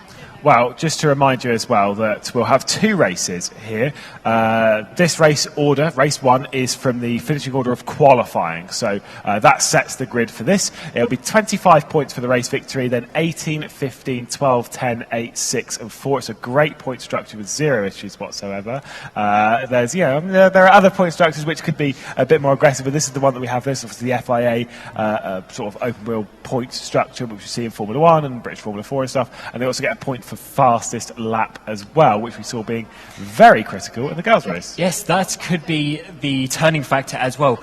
If we see these 2 guys similar to what we saw in the girls, if they finish 1 and 2 and then 2 and 1 in the second race, it'll come down to the fastest lap potentially from one of those drivers. So it's going to be a great experience for these guys. They seem pretty calm actually. You know, with Warren there and then Fairclough in the interviews, I think they're probably quite confident coming into this. Yeah, I mean, I don't know which position I'd rather be in, because everyone would be like, I'd rather start from pole. Obviously I want to start from pole. You want to be the fastest in qualifying. I get that, but there is a form book, and we kind of always know this, and especially around here where you carry so much momentum through the first and second corner, that the idea that sometimes maybe starting second might be a bit of somewhat of an advantage, not mentally, but just on the track. And certainly looking like the track position really is the key point for this. However, Chloe Grant did have to really try to go around the outside turn 2. It wasn't an easy move. She had to make that work. So in this case, it would be Dylan Warren, who's on that left-hand side, on the outside of Druids turn number 2. He's going to need to do the same if he wants to do that. But also, they can't take each other out, because then they'll lose so many points and maybe not even have the opportunity. As the drivers we see here, Zach Sweeney with Dan Kell getting him back into the simulation and getting Racing all prepared with the seatbelts for this first race. We should ask them to give us a wave, but I think they're all focusing a little bit on what's going on, and naturally so. They're not particularly difficult to get in. There's a 5-point harness in there. Obviously, you've got the two from the sides and you've got one from over the top. And they, as we were kind of describing earlier in the long break between the girls' races 1 and 2, I've got to bring it up every now and then, but obviously the harnesses, they move. They kind of pull you around a little bit to imitate the G-forces and stuff. And you've got to make sure they're quite tight, not too tight, where you cut off blood circulation and stuff. I want to be able to move my arms a little bit. It would be a bit of a struggle, but you want them fairly tight so that you can actually feel it. Otherwise, the belts just slip over you. There's no point. Yeah, the sensation is really what you need. Just gives you an extra feeling of what the car's doing, dancing around, and especially with the way that the steering wheel is. It's quite a fast steering rack. You need to have the control of that steering wheel to know what the car is doing. As we see the other drivers getting all ready, getting involved, getting in the zone for this very important race. Some drivers, this might be the most important race of their careers. Oh, 100%. I mean, Nicky was saying about how you've got to leave the drivers to... I mean, it's kind of why I want interviews with all of them at all times, but why sometimes, you need to be left to your own devices, focus on what's at hand, and almost not overthink it. I think overthinking is a critical thing. I mean, we definitely know about that. We overthink just about everything up here in the commentary booth. But, you need to not overthink it. You need to just do it naturally. You know how to race. You know how to drive. You know how to do a fast lap of Brands GP. Just do that. That's point. So easy, right? You've got the confidence because you know what you can do. The amount of races that we've done to get to this stage, the amount of races just in general in their careers that they've done by this point. Obviously, most of these guys, 14, 15, 16 years old, they're still quite young, but a lot of them have a lot of experience because now you can race from such an early age, from karts, from the simulations that are available as well. So they know what they're doing. They just need to come out and perform. But we have seen, especially in the girls' race, pressure can come under this as well. Absolutely, and it is a pressure-filled environment out there, of course. When it comes to sim racing and stuff, some of you sat at home may want a motorsport career or something like that, and sim racing is becoming a very viable option to jump in. In fact, in my opinion, there's almost no reason not to sim race.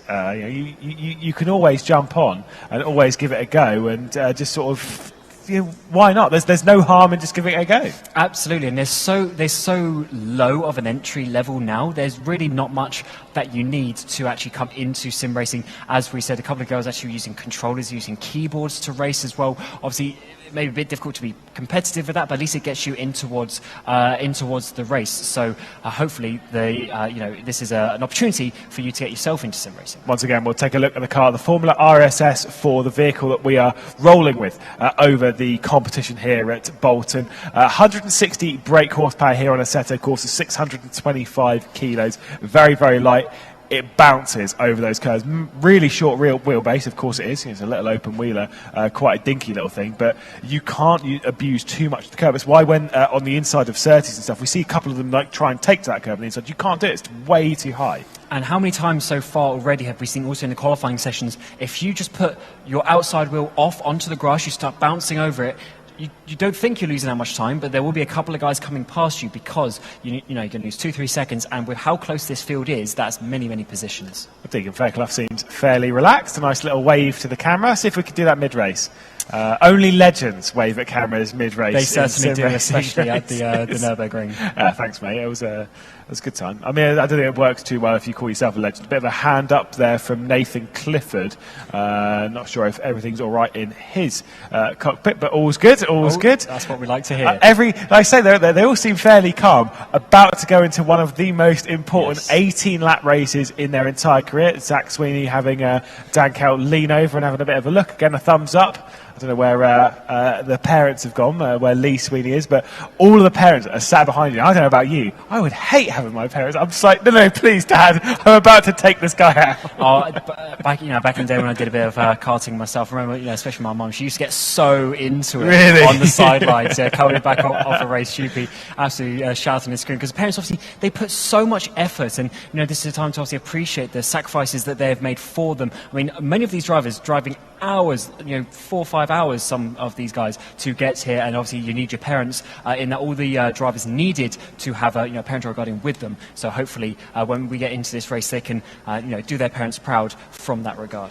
Yeah, I mean, you couldn't do this racing in any form of motorsport, whether it's in motorsport or even in this level of sim racing. You couldn't do it without the support of your parents. So all the parents that are here, again, thank you very much for helping your child into this journey and a part of this fantastic competition. We'll take a look at the starting grid. As you can see, they are all on there very quickly. Zach Sweeney starts in the final position alongside Nathan Clifford on the 4th and final row of this 8-driver final.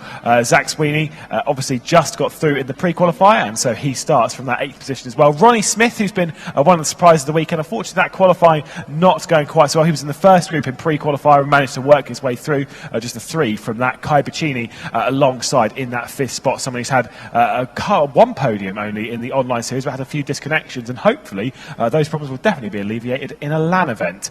In 4th position, a bit further up though, this is where things get a little bit tight on the front row, just ahead of Kai Bacchini. It's Theo Mercouris and Marcus Luzio, the white and grey car. We're going to have zero issues picking these two apart. Of course, they weren't picked apart by much in that qualifying session before we head up to the front row of the grid, and the 2 drivers that got themselves into that 24 section in the qualifying, of course, it would be Dylan Warren and Deegan Fairclough.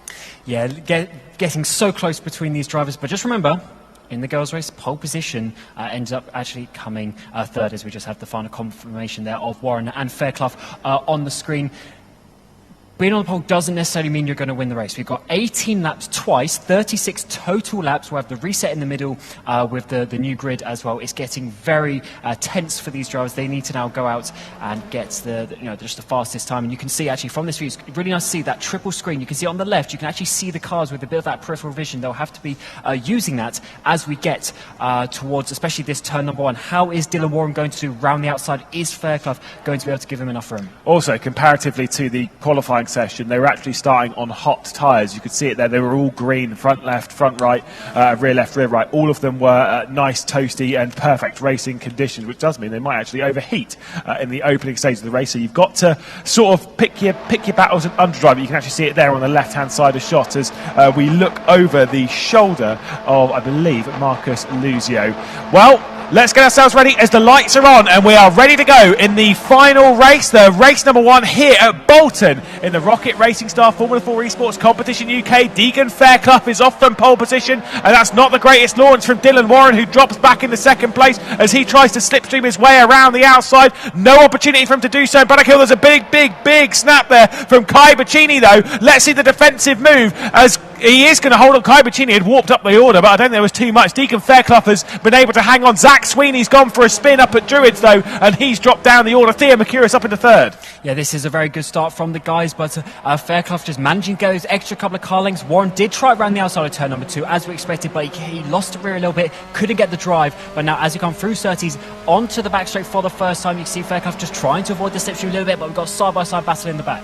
Yeah, that's. I think it would be Marcus Luzio defending a little bit from Kai Bacchini, who's trying to make his way alongside, heading on the Hawthorne straight. It's actually more Marcus Luzio attacking Theo Mercouris for 3rd spot. They'll still stay side by side. I think they're all going to stay in their relative positions. Mercouris, Bacchini. No, Bacchini's got past on Marcus Luzio, so did manage to find his way through in that 4th position. In fact, Luzio's dropping down the order as Ronnie Smith has also been able to get through. I think that Marcus Luzio has been off the road. He's been right down the order now, but even behind Nathan Clifford, not behind Zach Sweden, who's in 8th. And starting in that 3rd place, losing 4 positions, that's going to be very difficult for him to come back from, with just how close these boys are going to be in this final. 1 lap down though, 17 to go, plenty of time for them to do this. And as we mentioned, the tyre management as well is going to be big, with not overheating those tyres when we're really pushing each other. Absolutely critical. I know for Zach Sweeney, who's 11 seconds now off the rear end of this train, but realistically, keep those tyres in check. You know how these guys are going to battle.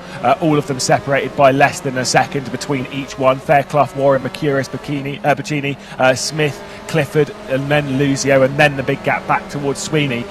Pretty tight battles, but I'm going to say it's a bit of a calmer start than I was expecting, if I'm honest. Absolutely. It was one of those situations we thought they were all going to go diving, but that's good. That's showing some maturity that they know with the total amount of laps that they've got for the racing here today, they don't need to risk it necessarily on that first lap. But they're all just trying to get the slipstream now, coming up towards Hawthorne Bend. Ronnie Smith there in the light blue Cyan car in 5th place at the moment. He did start down his 6th, so he's made up a position there. Also Nathan Clifford behind him, making up a position with Luzio Luzio dropping down behind him, but Luzio stayed on the back of them, so he's still definitely in this fight. I mean, Luzio came from the second row of the grid to drop back now to 7th place, so not the greatest start from Luzio, who's in the 8th simulator, the one furthest to the right, but I mean, it is what it is. You can't win every race start, and just kind of lost out there and dropping back, second lap being completed then, and Deegan Fairclough does continue to lead. But for anyone who thinks this is kind of calm at the moment, let's wait as this race goes on. It's exactly what we had in the girls' race with, of course, Chloe Grant, who was leading comfortably. Not to try and remind, I feel really bad bringing it up again. But Monica Bolton-Ramos, who was in second position, and it looks very calm, looked very stable for a bit, and then suddenly late in the race, the gaps just started to close up. Ronnie Smith is trying to attack Guy Bacchini now, up and towards Druids, doesn't make it stick. Yeah, getting so closer.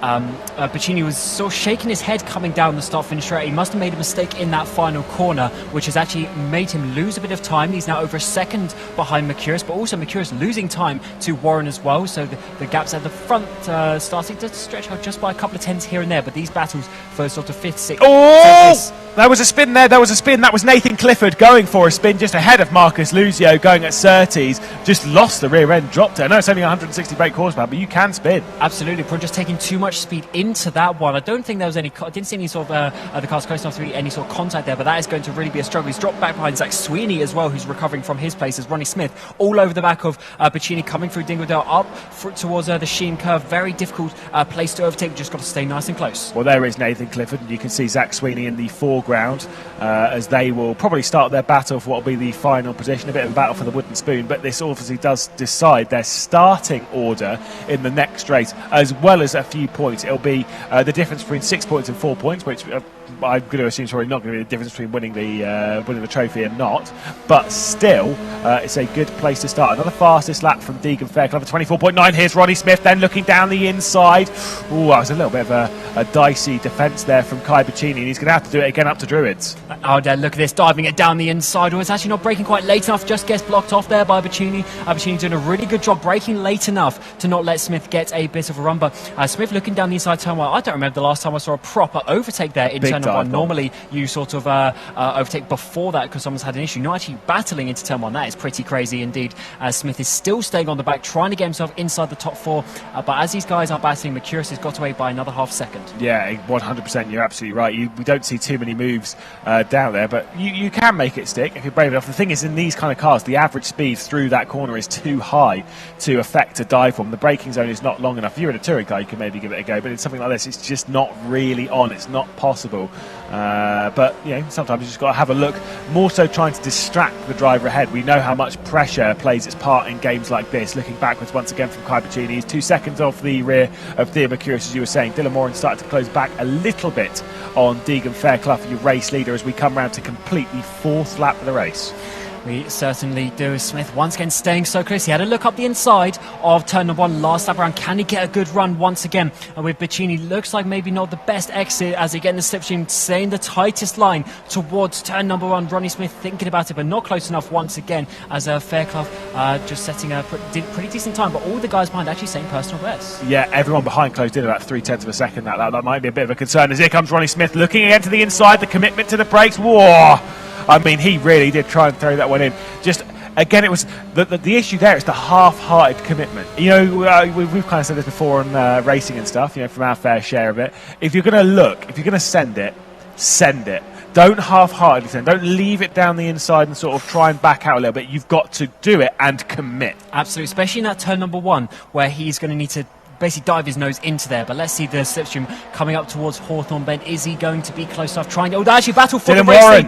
Dylan Warren round the outside. Can he make it? It's going to be on the curb, on the outside as we come to Westfield. I wonder if Fairclough has pushed too hard in these opening laps. I mean, he may well have done so. He's gone too wide there. Oh, Dylan Warren nearly thought about it. This is the ride through Dingledale up towards Sheen Curve. Massively wide there from Dylan Warren. Way too wide. And that is the massive mistake. Theo Mercurius comes through. You could tell he was too wide. Rejoins. Oh, my goodness. That was close. Kai Bacchini and Ronnie Smith both come past Dylan Warren. His heart will be racing now. His heart will be sinking.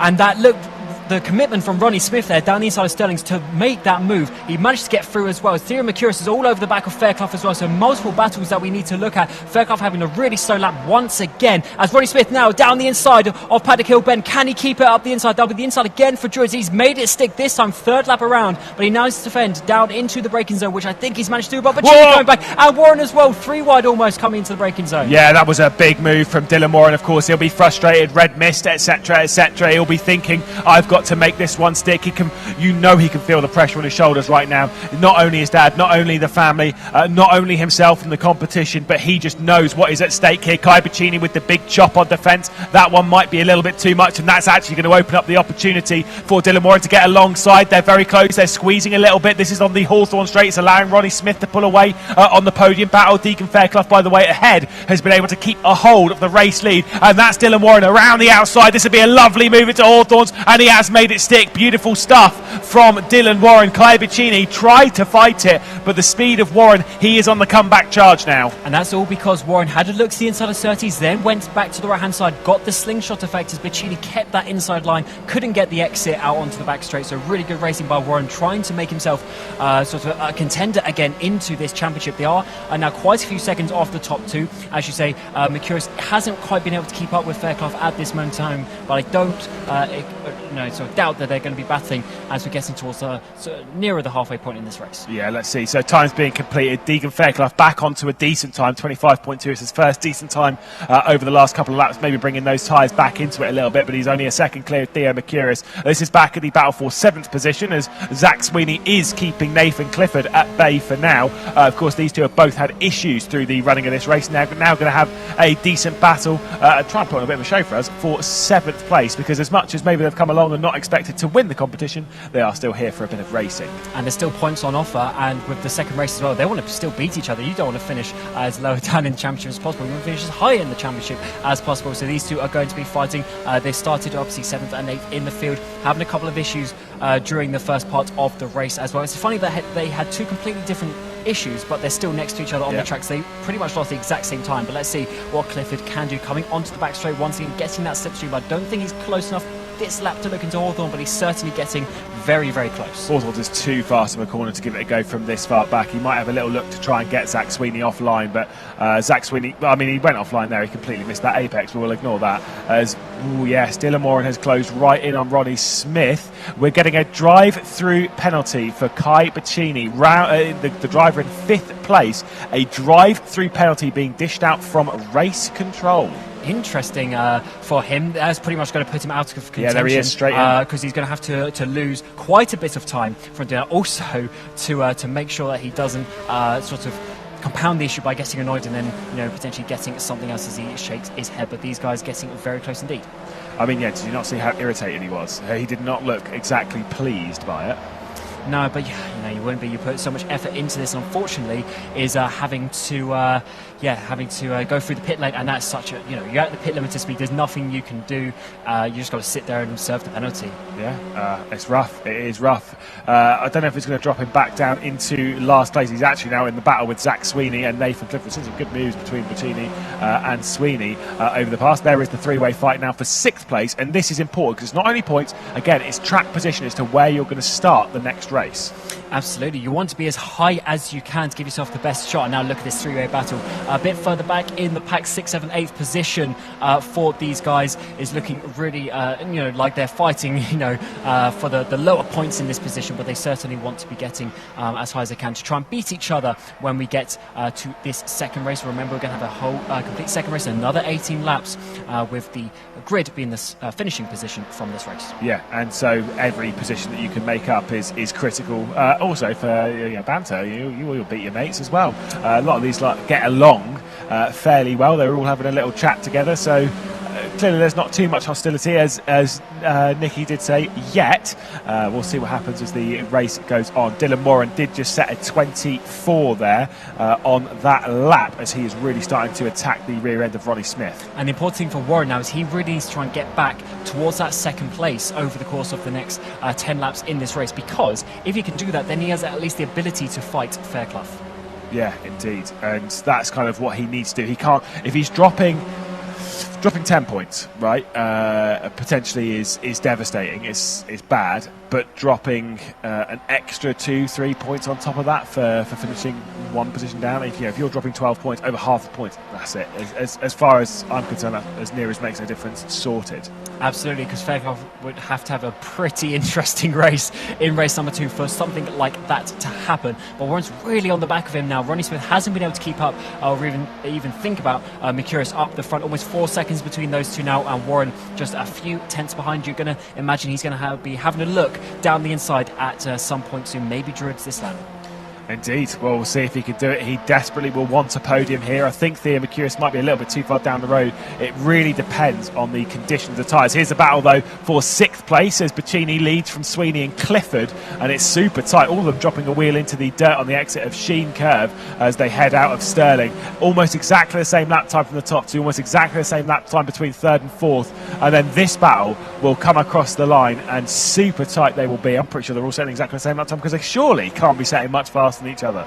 Oh, they certainly, and this is a fast lap time as well. Low 25s in race pace is really good. We saw high 24s just about. And oh, look at this dive down the inside. At least to think about it from Nathan Clifford. They did a personal best on for him on the previous lap, and he's thinking about it once again. This is a difficult position for Sweeney because he needs to either overtake or he will be overtaken.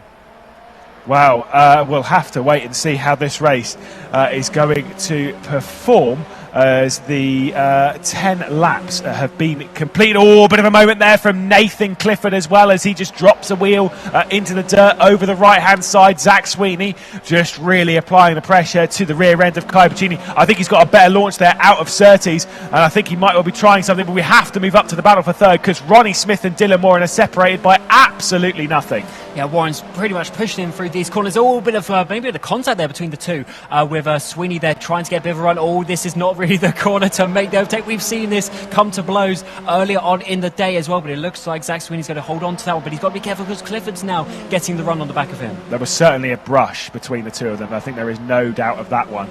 But either way, just fighting hard at the moment. I think they'll actually all be enjoying it. A little three-way fight for... I know it's not where they'd want to be fighting. They want to be fighting for the lead or the podium or something like that, but still... You can't, don't be choosy. It's better than being at the back on your own. Exactly. That's for sure. Fairclough setting a personal best on that time. Another one into the 24s. Has he gone out too fast? We'll have to find out a little bit. So let's find out how this one goes for this one. Estimate on that delta, and you can see it was well in the 24s for Dylan Warren. So it's not exactly as if he's hanging about right now. He is trying to fight his way up. He's only got 3 more laps when they cross the line. It's not many opportunities, and considering the circuit doesn't afford many overtaking opportunities, you've only really got Druids with a big send, Paddock Hill maybe, but then Hawthorns, really, just where else do you pass around here? Yeah, you're really relying on mistakes from the cars ahead, and that is why Ronnie Smith at the moment doing a great job. He's just putting his cars in the correct position and holding on. Dylan Warren hasn't been able to make a move as Fairclough they're doing another low 25 as well as Mercurius as well, also doing a pretty decent lap as we're on to the 16th of 18 laps here in the first race for the boys. So if Warren can't get past him here, he's going to have to try and do something in the early part of that second race because I think he's going to struggle.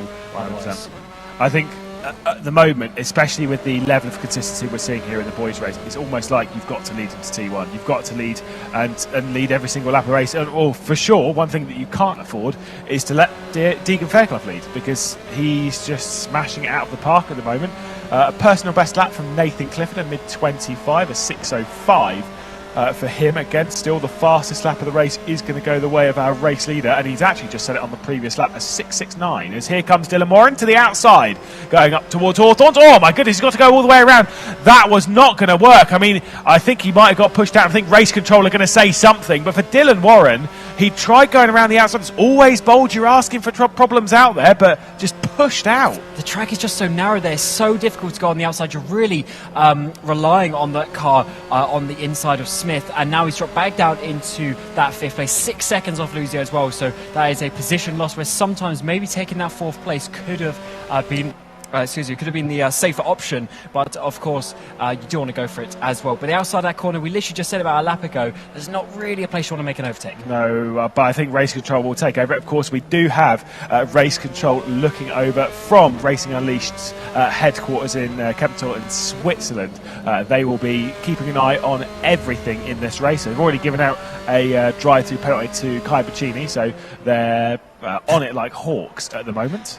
Fairclough just looking over his shoulder there. He was having a bit of fun out of the simulator. He got a 3-second lead now over Mercurius. I think he's just enjoying life as we're on lap 17, penultimate lap of this first race as we come back to this battle for the 7th and 8th positions between Sweeney and Clifford. Sweeney's been able to hold on to this, but he definitely had a bit of an issue earlier that we saw that dropped them off. However, it seems like Clifford hasn't been able to recover from that and get back up towards Sweeney. Yeah, just finding a little bit more pace as the race goes on. We're on the penultimate lap of proceedings as they continue, but because of their consistency, they've not been able to battle it out really. Clifford's dropped off quite a lot from the rear end in the recent past as Theo Mercurius heads through the penultimate corner and down the final, or the penultimate straight really, down towards the final corner.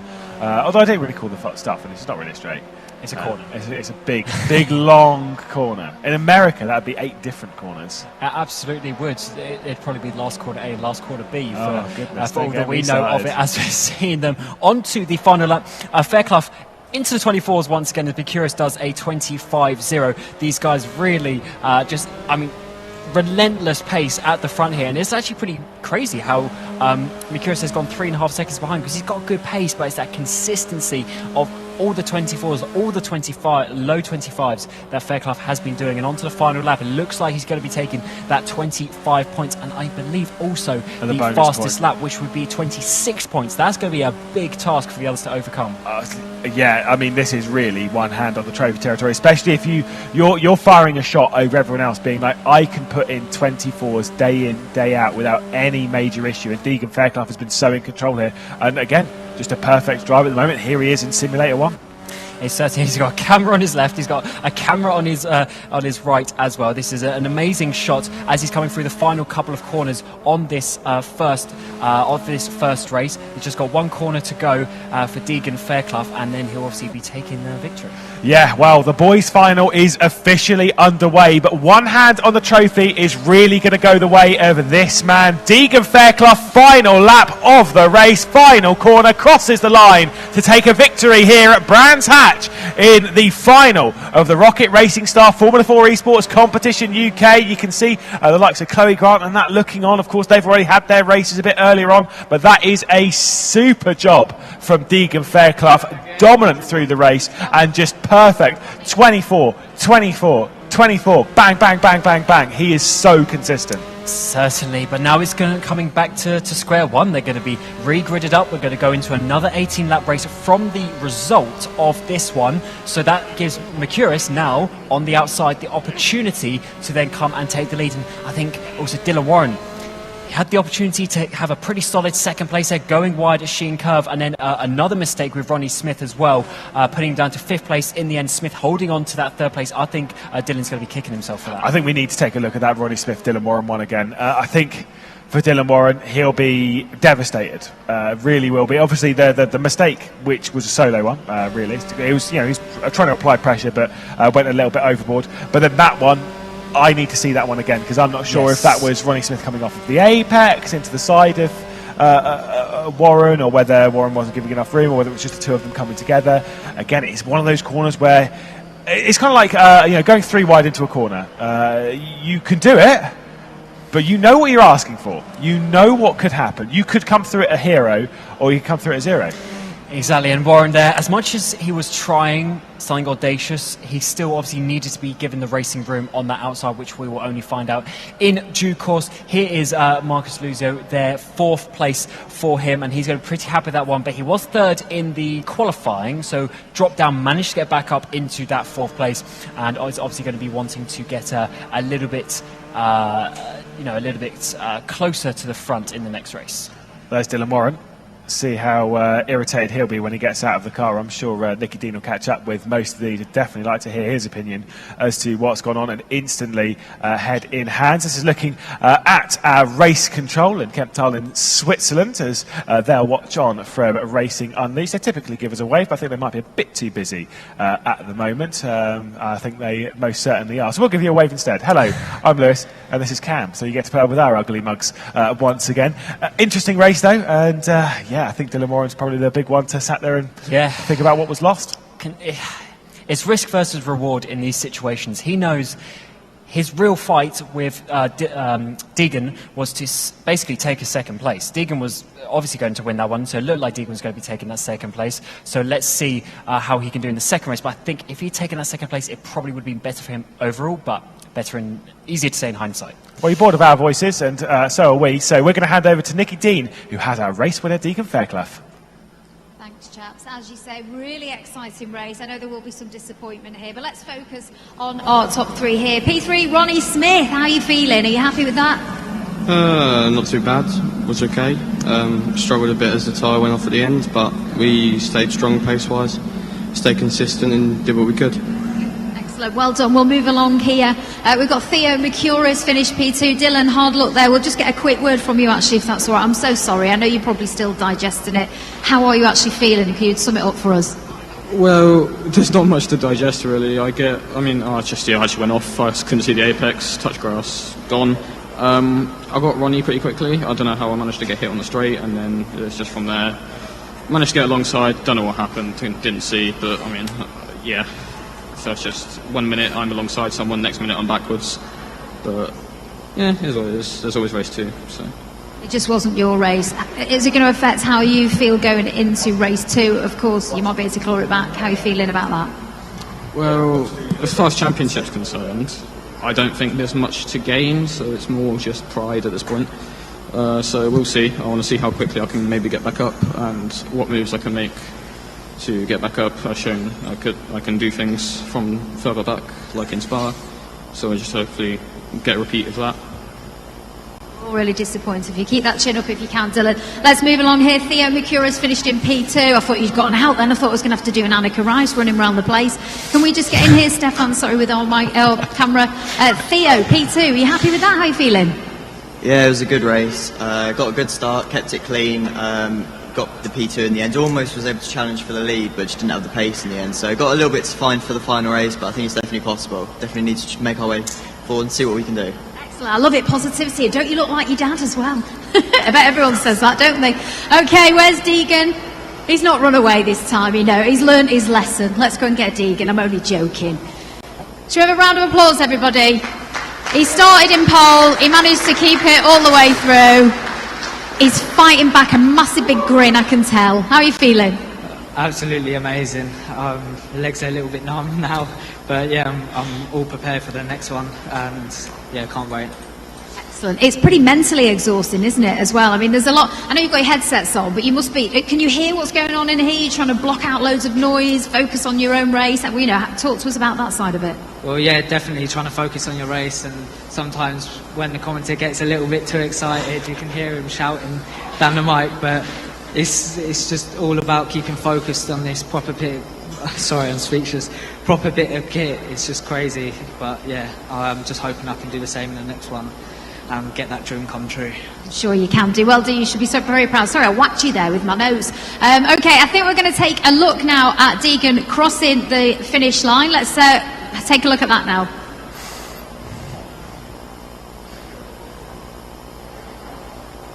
Is that what he said? I couldn't hear him. You would have the pounds as well. Yeah.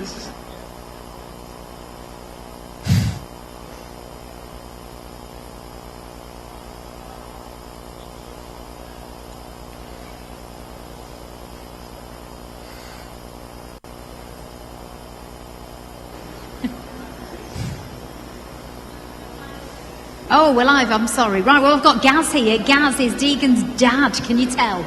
You look quite similar, don't you? How are you feeling? Because I know, having spoken to you and Deegan's mum, you have been really nervous throughout, haven't you? I know you're kind of behind him all the way, but talk to us about how you've been feeling here. There's nothing you can do, you just got to watch your boy and hope, that it goes well for him, which it has. Yeah, it's a strange feeling not being able to help out. You're just watching from the back line. But I don't know, when he started, my heart was pounding out my chest. So I couldn't imagine how he feels in that car. I saw him wiping his sweat off his head, so it must be hot. And I know, I'm just really proud of him. That's all I can say. And so you should be. Mum's over there. She's thinking, don't you dare come to me. But we can't leave Mum out, can we? Mum, talk to me about how you're feeling, because I know we had a chat yesterday. I've got a little boy, and I was saying, I quite want him to get into karting, and she said, no, don't, it's too stressful. How are you feeling? Sick. Yeah. Surely not now, though. I mean, race 1, still there? We've got one more to go, so I don't know how I'm going to cope with it, to be honest. Are you going to be here in the pit lane, or do you tend to stand further back? Where do you go? I was outside the whole time. The whole race. I stayed outside. At first I was in the corridor with the fingers in my ears so I couldn't hear the commentator, and then it got way too much for me and I went outside and I did a few thousand steps outside. Hey, it's good for that though, isn't it? Racking up the steps, nervous energy. Well, listen, I'll leave you be. No doubt you want to go and give Deegan a bit of a hug and a bit of a pep talk. He's done really, really well, as has everybody here today. I know obviously there was a few disappointments there, in particular Dylan, but hopefully they're all getting themselves in the zone now. They're having a quick break before we go into race 2. It'll be interesting actually to know, what's going on in the head right now. Have they, put it to one side? Are they going to focus on race 2? Or are they going through everything that happened? So we'll grab them a little bit later on, but anything could happen. It's very exciting. Here's Zach in the background there. How are you feeling?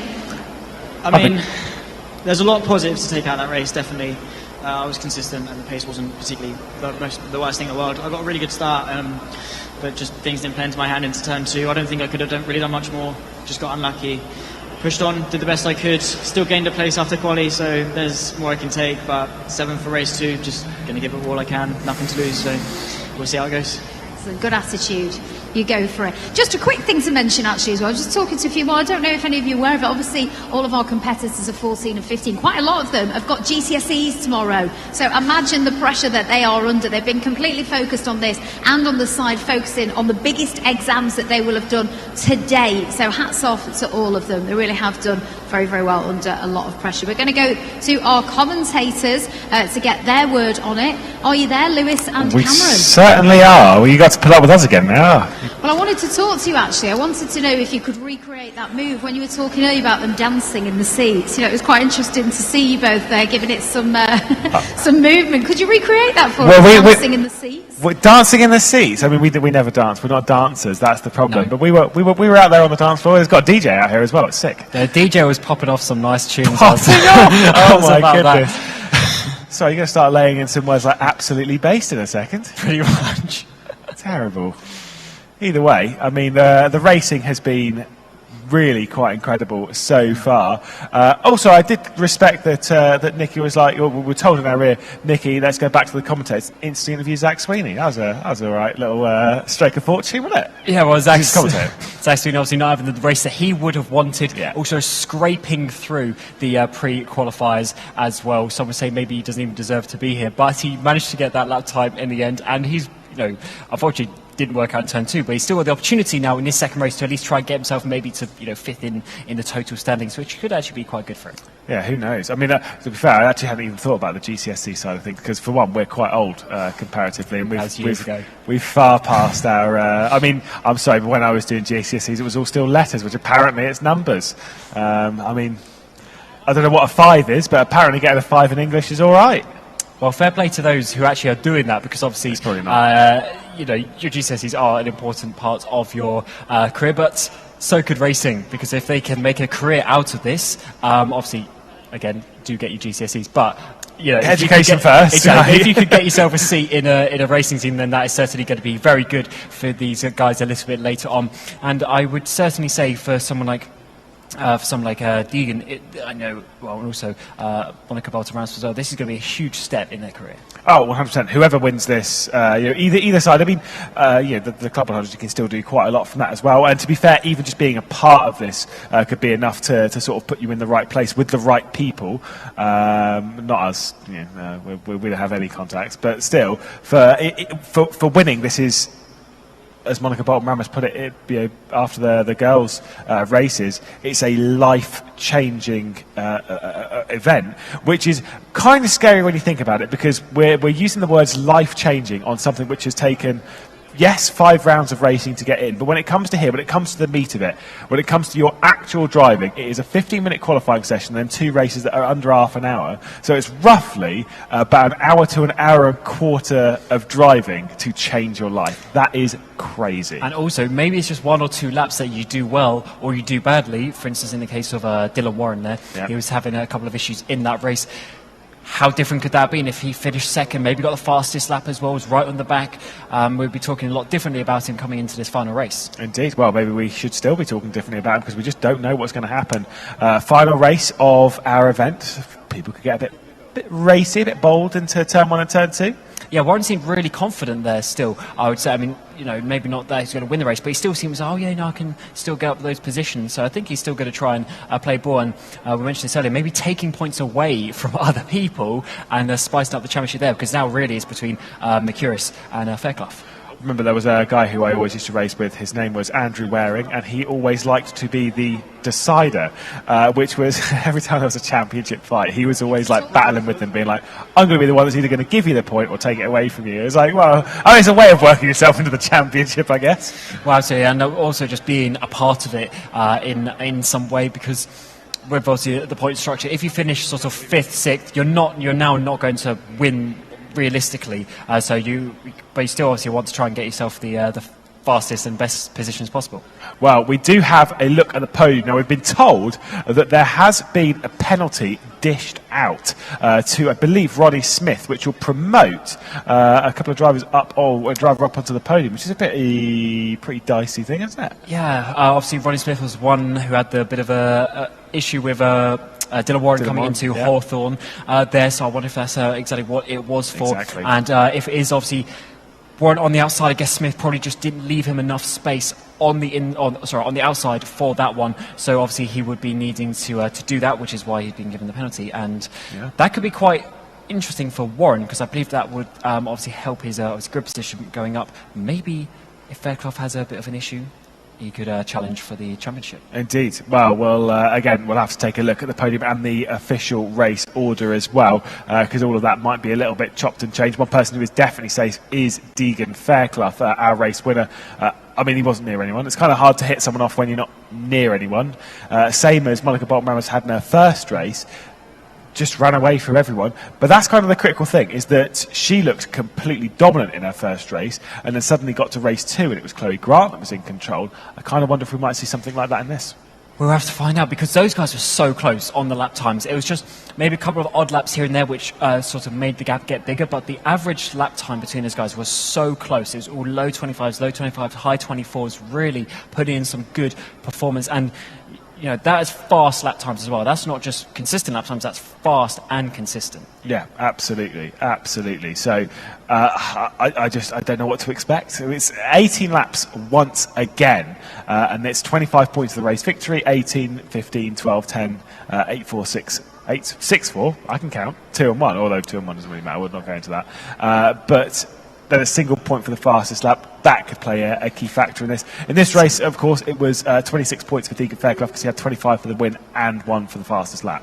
Yeah, certainly good with that fast point. As you say, Fairclough getting it puts him just that one step ahead, because it means he's already got it in the bag. He's not trying to find it this race. He's got it in the bag, and someone's going to have to really do, because he's basically got maximum points so far. Yeah. So what's going to have to happen is someone's going to have to come in, win the race, get the fastest lap, and then hopefully that fastest lap be quicker than his Fairclough's fastest lap in the first race as well, to really have too much of a challenge. Yeah, well, hopefully we can see the podium in a second and those orders, because I'd like to see what race control have done to that finishing order, how much it's changed. Obviously, it does carry an awful lot of impact into this race, into how the drivers are going to attack it, because if you go into it thinking, well, I finished in 5th, for example, for Dylan Moore, and I finished in 5th place, so it's like, well, it's kind of whatever for this race. But if you kind of think, actually, I finished 4th, I might even finish 3rd. Now, suddenly, we're back on, and we're kind of starting to think about the championship again. It changes your mentality completely from start to finish. And also, 4th would also be the outside for Druids that we've seen be beneficial in some of the starts so far today already. So that could work out quite well for Dylan Warren, but then he doesn't need to overcompensate for that and then recreate more issues for him and try and sort of do too much trying to get back to the front. Indeed. Well, I don't know how long we're going to have to wait for the second race to happen. There's obviously quite a large wait between race 1 and race 2 from the girls' race, but we'll see how long we have to wait for this one. We'll take a look at the standings, though, as to what we're going to go into race 2 with, hopefully, if we can pull it up. We didn't get the podium, even though we were hoping for them, but we did get to see it. Either way, this is looking at some of the shots that we have here in the NCME as well. It's quite busy out there on the floor. Oh, certainly is. There's loads of competitors, loads of the parents as well. Yeah, Deegan Fairclough tops the points then, 26 points to his name. Theo Mercurius and Marcus Luzio, who is promoted up into third position. Dylan Moran in fourth place, with Ronnie Smith, Kai Bacchini, Zach Sweeney and Nathan Clifford. So it's Ronnie Smith who's moved down from third 2 positions to that 5th place behind Dylan Moran, who I'm believing that was the contact between themselves at Hawthorns. Yeah, so the 2 positions lost, that's going to be good for Marcus Luzio as well. Third place, he can do something from that, maybe securing a place on the podium, because as we said, the second and third place also get that prize of the Club 100 seat as well. So hopefully for him, he can do that, because he's maybe one of those guys who's slightly further outside of our predictions. And like I said, the Club 100 stuff is still a great prize. I mean, karting's always banter, but to go and race in a championship where rental cars are slightly better than normal race rental cars and stuff, and doing a championship in it, and it's all a load of fun. Absolutely, and it's a great opportunity, because once again, it's one of those things that you need to get yourself get people aware of yourself and getting potential sponsors and partners from that. Well, we have those some of the drivers in the rig, so we're getting ready for the second race. Whilst we do so, we should probably take a look at some of the replays from the race start, so we can understand exactly how things unfolded in the previous race and how dicey it was on those first couple of laps, and some of the things that actually happened on our charge through the first 18-lap race in the boys' race. It was pretty frantic. It certainly was, and here we go. Seeing the race start. Bit of contact already in the background there. That was with Nathan Clifford, and he was really struggling just a little bit with Ronnie Smith then. Smith obviously did well to get up from this position before we come up in turn 2, 3 wide. Yeah, Kai Bacchini was that came across and then made contact. Right, and that's what sent Zach Sweeney off. So Nathan Clifford was just tapped over. The very aggressive defence from Kai Bacchini, and as he'd come across, he didn't give enough room. See, that's the problem. He's just come across and tried chopping a little bit, and you can see it really clearly there. And that's what's kind of dragged Zach Sweeney down the road. There he is moving back across, and it's kind of this angle here. If we can see it from this angle onto the brakes, and he's already turning right. You can't do that whilst the car's fully alongside. For me, that is on Kai Bacchini. Yeah, and Zach Sweeney's so unlucky there on the outside. He's trying to do the right thing. We said how the outside line can be so good, but that is trusting those cars on the inside. Unfortunately, in that regard, it didn't work out for him. He lost about 10, 11 seconds off the back of the field from that, and that really killed his opportunities. There's Deegan Fairclough. There is waiting behind the wheel. Another little wave to the camera. Yep, that is 100% on Ronnie Smith. You could tell from that point. This is a look at the replays, the incident that caused Ronnie Smith to drop off that podium. I feel bad for Dylan. I know you're taking a risk, and we know that risk that you're going around the outside,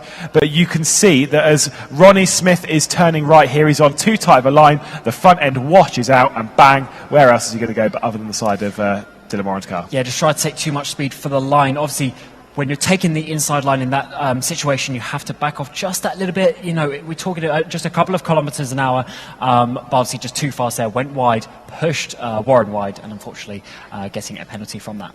Well, there is Deegan Fairclough. Penny for his thoughts right now. Of course, what he'll say to everyone is like, no, I'm calm, I'm feeling great.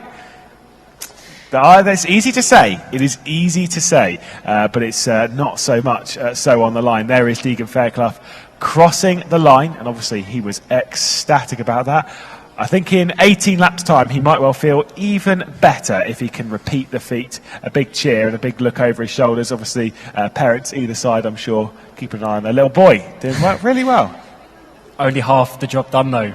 18 laps. It's not like it's just a 5-lap sprint. It's another 18 laps. You've got to have the consistency of the tyres. But to be fair to him, he had the consistency in the first half, but he wasn't really being challenged. So let's see if Mercurius or maybe Warren or Luzio behind can get involved with that. Yeah, absolutely. Like we say, 2 races, these two are very, very different, and you're constantly learning at all points.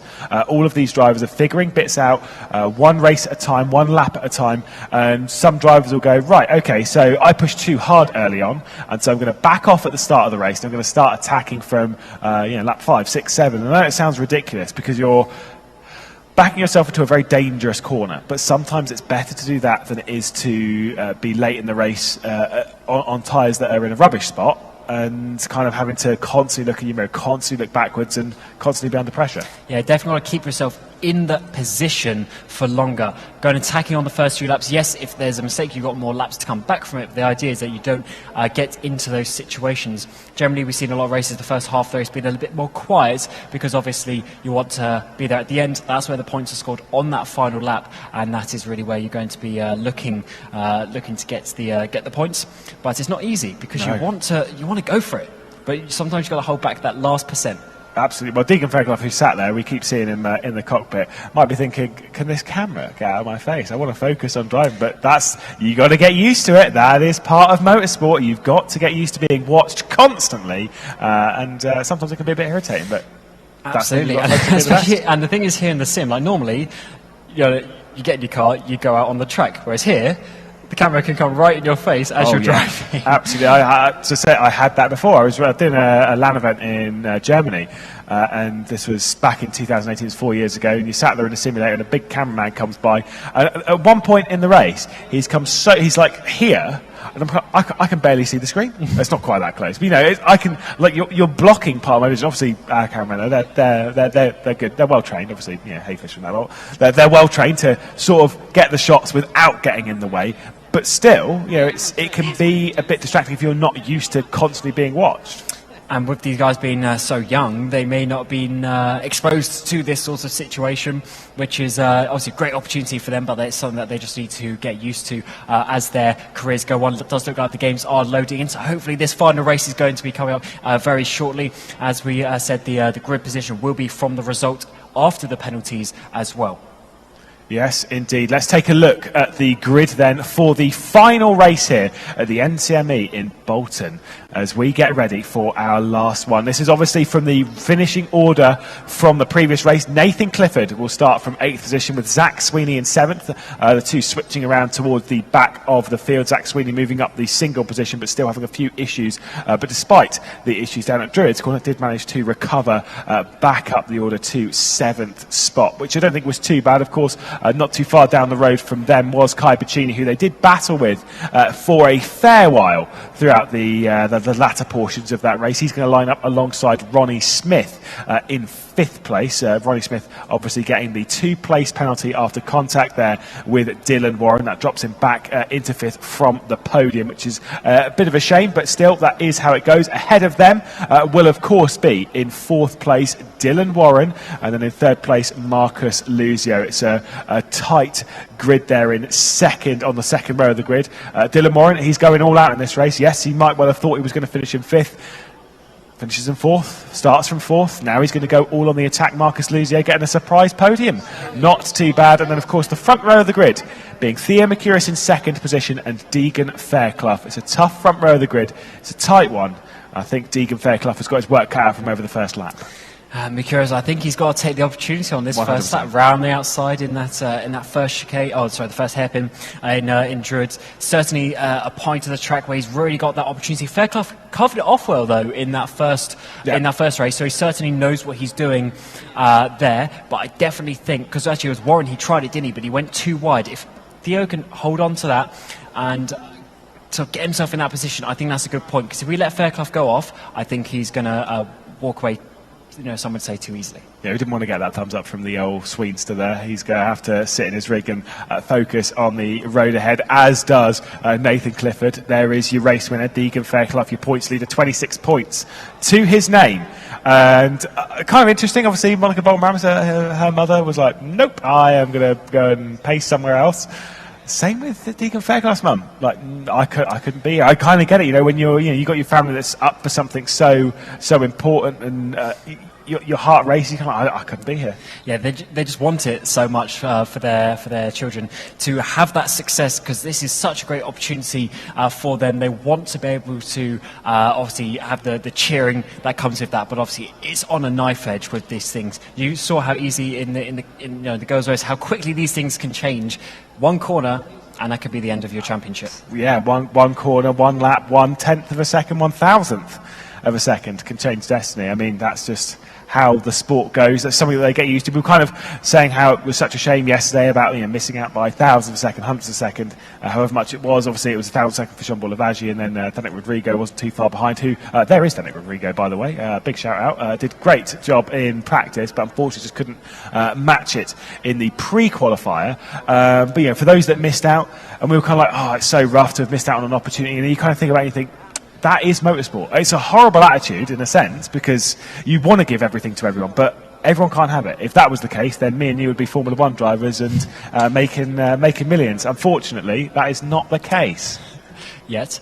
I don't think we'll ever be Formula One drivers. Have you seen this, Podge, mate? Well, yeah, we'll see about that one. But it's hard for these drivers, though, to also maybe realise the magnitude of the potential that this could have for them. One race, 18 laps is all that we're coming down to now with these drivers. There's Dylan Warren. He knows he needs to come back from a slightly difficult position. He did manage to get a position back because of that penalty, but certainly there's his dad. Certainly does need to, really fight for this if he wants to come and get the victory. Yeah, Papa Warren saying that he was more nervous than you think Dylan was. And I kind of get that, because it's kind of like you're not the one in control here. You especially you've been a parent, and not like necessarily in controlling and such, but you've been the one that's sort of been guiding your child through life, and now you're in a situation like this where it's kind of like, right, hands off. You got to do what you got to do, and come through. Right, they're on the grid now. We've got a couple of minutes, as I think they're having a couple of technical problems down there on the floor. So hopefully we can get the final race underway, because otherwise we're going to have to deal with a lot of waffle from us. It was about 50 minutes earlier, so we do apologise for that. I think we're in the same boat. Yeah, no, it's just we're obviously trying to make sure that everything's fair for these drivers, because we need to make sure that this is also going to be a clean race and everyone's got the equal opportunity to do so. You did say earlier, one hand on the trophy for Deegan, but it's not confirmed in any way. He could lock up in turn one, go completely off the track, and that will be everything over for him. So he needs to make sure that he needs to obviously get through the race as best as possible. So we're going to head back down to Nikki Dean, whilst having a couple of technical problems, and she can fill you in on the floor. Don't worry, lads, I'll take over the waffle now. I tell you what, gold star there for talking. Well done. Get yourselves a drink, because we will be coming back to you shortly. I'm just going to have a wander down here. I think we've got Kai Bacchini's dad here. I'm sorry to pounce on you.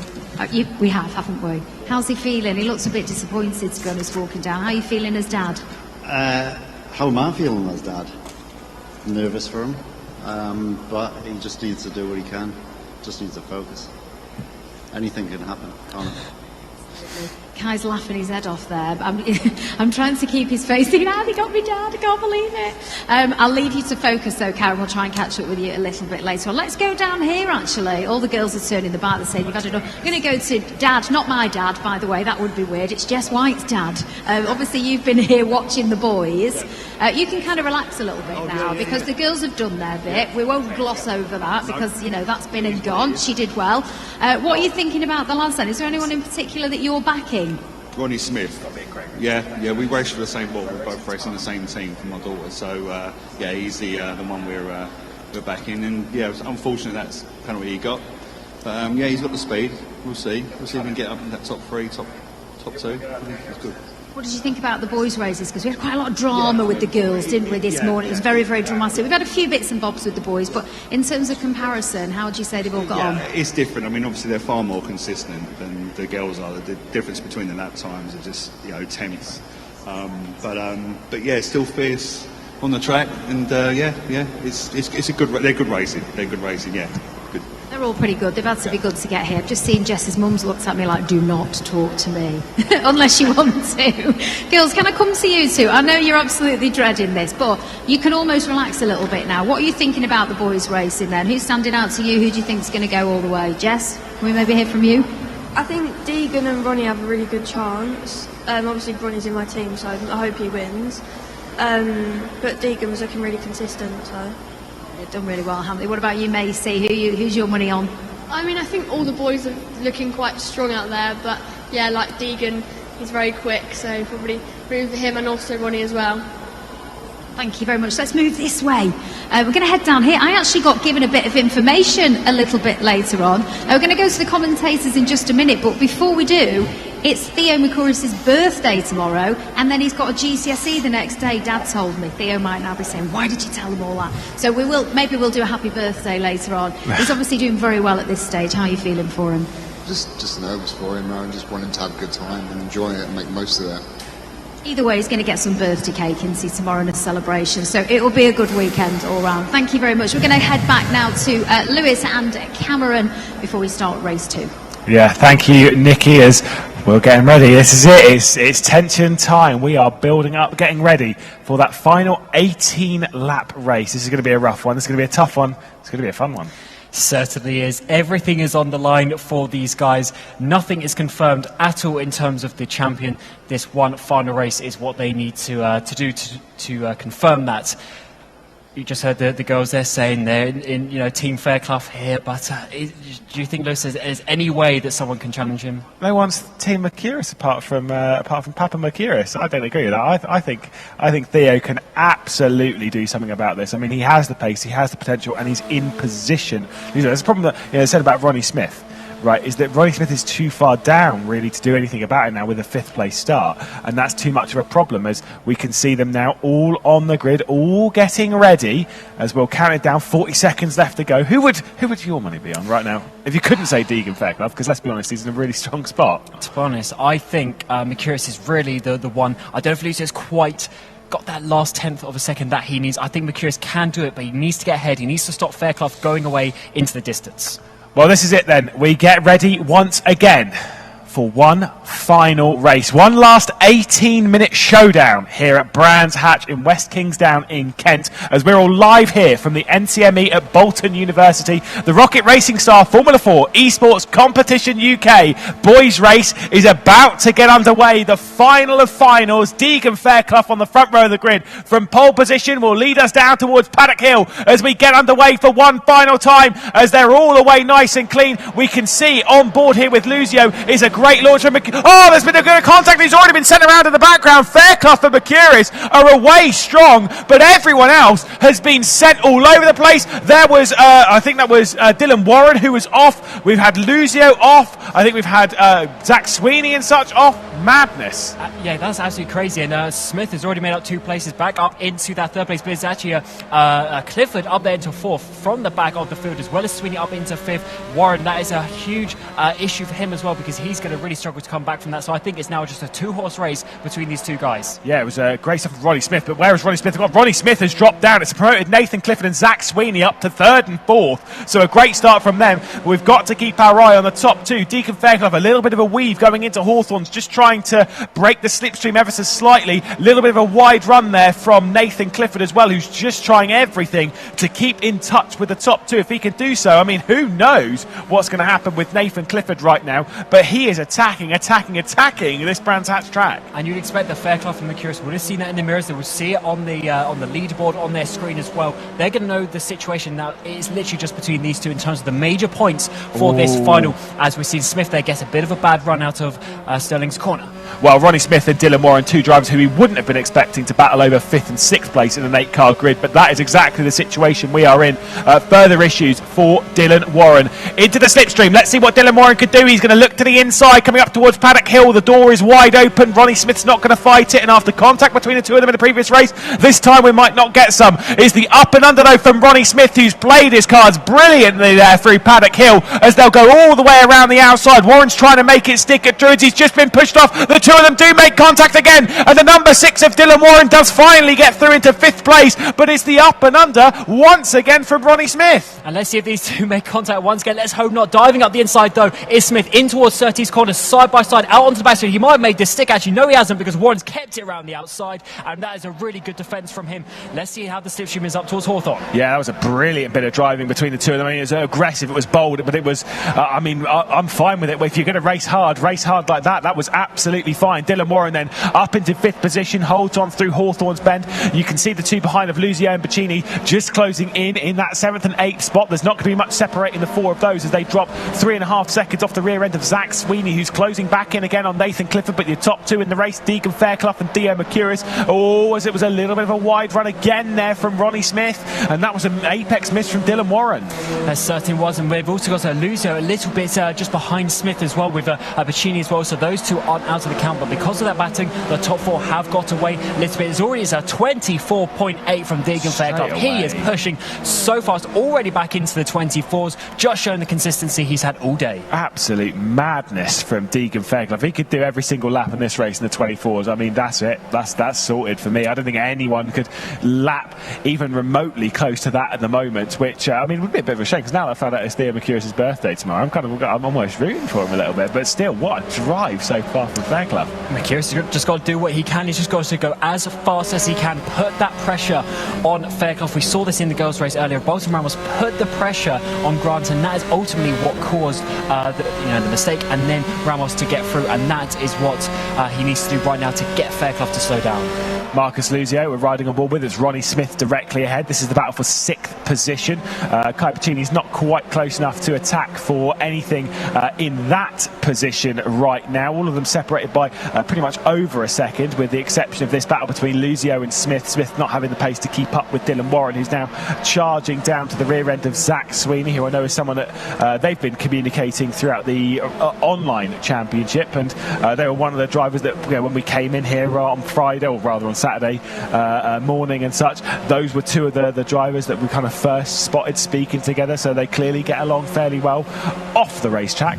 Off the racetrack and on the racetrack, 2 very different things. And once again, Fairclough doing a 24.8, just pulling away at the front. But you're right, some of these drivers, they're good friends off the track, and that is really what has given some good respect, some good racing so far over the course of the championship. But hard racing, of course, they know the prize, they know what they're fighting for. As Luzio comes here up behind Ronnie Smith into Drews, dives it towards the apex, but he's obviously way too far behind that time around. But he's just looking in the mirrors, trying to make himself look big. Yeah, absolutely. Trust. I mean, this is it. You're trying to look everywhere, trying to distract the driver ahead, because if you can get them to make a mistake, it's a free pass. Problem is, if you do it too much, then it's like the boy who cried wolf. They don't care anymore.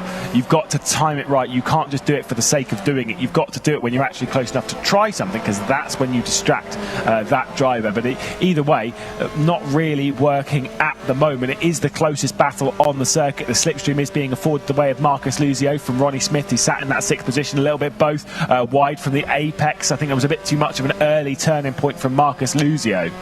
It certainly was, but these guys just staying so close through this middle part of the track. As we come into the final part of the track, through this sheen curve now, Luzio needs to try and get as close as he can. We've already seen Warren actually make a move into Paddock Hill Bend for turn number 1. It's certainly possible, as we've seen a few cars there actually go off and kick up some dust. I think Warren was one of the ones doing that as well, as much as Smith in that 6th place. But Luzio coming through this final corner, the Clark curve, goes just a little bit wide there, might have lost out some time, as Mercurius is starting to set some purple times, or some personal best times, I should say, off his own. Oh, and Dylan Warren does get into the 24 also with a 24.9 as he closes down on Zach Sweeney. There's about 1.4 seconds between 2 of those, so I think there'll be a battle before the end of the lap. It was more so that Theo Mercurius not only set a personal best, it's the fact that he closed in on Deegan Fairclough by 0.3 of a second. That was the critical thing there. So it could be that Deegan Fairclough, he did this earlier on in the previous race, didn't he? He went off really hard early on, then went slow for 3 or 4 laps, and then Dylan Warren closed in, and then eventually just fired in, bam, bam, bam, bam, bam, great lap time, great lap time, great lap time. And I think that's what he might be trying to do here as well. Yeah, they just got to find that rhythm, find that consistency, the groove in the track. And it's one of those things, it gets to a point where you're so in the zone, these things, these inputs are almost unconscious. It's just your instincts, that everything that's going into it, you're not really thinking about what you're doing, you're just so at one with the track. As actually Smith goes off there, and that gives Luzio an opportunity, but actually Smith managed to get back on the track a lot better than we saw seen some other drivers do so far. But yeah, also wide once again, that gets Luzio up the inside, up into 6th position, and that is a nice move from here. He was putting that pressure on, and then ultimately that's probably what caused Smith to go wide. Oh yeah, absolutely. You crack under pressure, and Kai Bacchini also might be closing in on this. They're 3.3 seconds behind Dylan Warren, who's now 9/10 off the rear of Zach Sweeney, 1.8 off the rear of Nathan Clifford, and Deegan Fairclough back into the 24.9s as he pulls 2/10 further on Theo Mercurius. Is 25.6 for both Clifford and Sweeney, a 25.1 for Dylan Warren. I think he's definitely aiming for a podium in this race. 25.3 though from Kai Bacchini, who's really closing on this battle that we're focused on for 6th place here. Yeah, Bacchini dropped to the back at the beginning, involved in that accident through sort of in between turn numbers 1 and 2 on the exit, but he's trying to get back involved. Obviously Smith now just losing some time there, but Warren getting close to Zach Sweeney for that 4th place. Not where he would have wanted to be, but in the interview he did seem like he was pretty happy to make some overtakes, so he is obviously going to be wanting to do that. Sweeney up in 4th place, higher than he would have expected to be, so I think he's going to want to hold on to that. There might be a feisty battle coming up, and Warren did struggle to overtake in the previous race. Yeah, absolutely, and we'll see if he might struggle to pass Zach Sweeney, who's done a fair amount of defending and a fair amount of attacking from the online racing that we've had. Of course, I know that was on RaceRoom and this is on AC, so it is slightly different in a sense, but the racecraft, he, as much as I hate saying it, because it's Zach and that, but his racecraft is actually very good, but that's just how it goes. Sometimes you might not have the pace, but you've got the experience and the knowledge on the know-how on the track, and that's what makes the difference. Because if you just have the speed, if you just have one, then it doesn't really work. We're getting a drive-through penalty for Dylan Warren, who comes straight into the pit lane. That's rough. That is not the way that his day would have wanted to go. He was so confident, second in that qualifying session that we had a couple of hours ago now, but hasn't been able to translate that, having the issues in that first race. A couple of sort of incidents involved with one, wasn't his fault, but still he was involved in that. That pushed him back further in the grid than he would have wanted to in this race, getting involved again in turn number 1, and now the drive-through penalty just to put salt in the wounds. Is someone who's looking incredibly serious at the moment. Deegan Fairclough, your race leader, as of this moment, leading by about 1.5 seconds over Theo Mercurius. The previous lap time was a 25.2, set a purple first sector on this one. It was 2/10 faster than Mercurius. The second sector was a 1/10.5 faster than Mercurius, and I think he is still continuing to pull away, just maybe trying to find that rhythm. We'll take a replay though of the race start, and we can see all of this carnage. This is going to be very, very interesting indeed. We're focused on the red car here of Dylan Warren, who gets a decent start. We'll see the side-by-side in the background. It's Kai Bacchini on the outside in that dark blue car. And let's see where there's contact. Yes. Right, okay. Yeah, it was Warren doing that first initial hit there, yeah. Which is not the way that Luzio would have wanted to have his race. And look at this. He saw the gap, dived it to the inside, but the gap was closed off because it wasn't really there in the first place, and making contact, the second bit of contact, and then there was the cars getting involved behind of, I think it was Bacchini, and there's another car involved as well, Smith, yes it was, and they unfortunately lost time there because that's about 4 or 5 cars involved, really just sort of put a damper on their race, because it's now really sort of a race of 2 halves. Yeah, absolutely. I mean, no, that is clearly Dylan Warren's fault. Get what he's doing, get what he's trying to do, but he's gone for a gap which was kind of never really there. It's like, if he'd got there, like, fair enough. If there was contact, then fair enough. But that's not a problem. But the fact that he wasn't there, Deegan Fairclough, calm it down, laddie boy.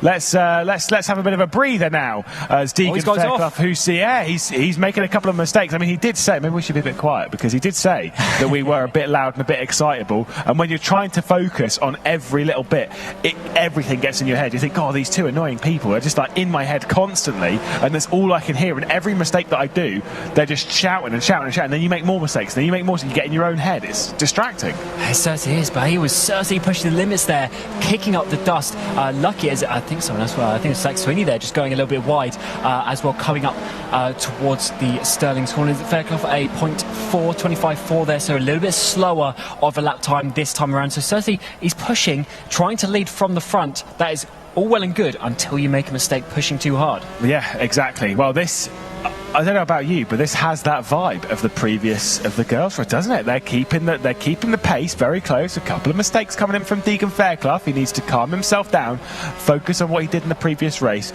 draw the lap times back. He doesn't need 24s. He just needs low 25. If he sets low 25 every single race, every single lap of the race, he's fine.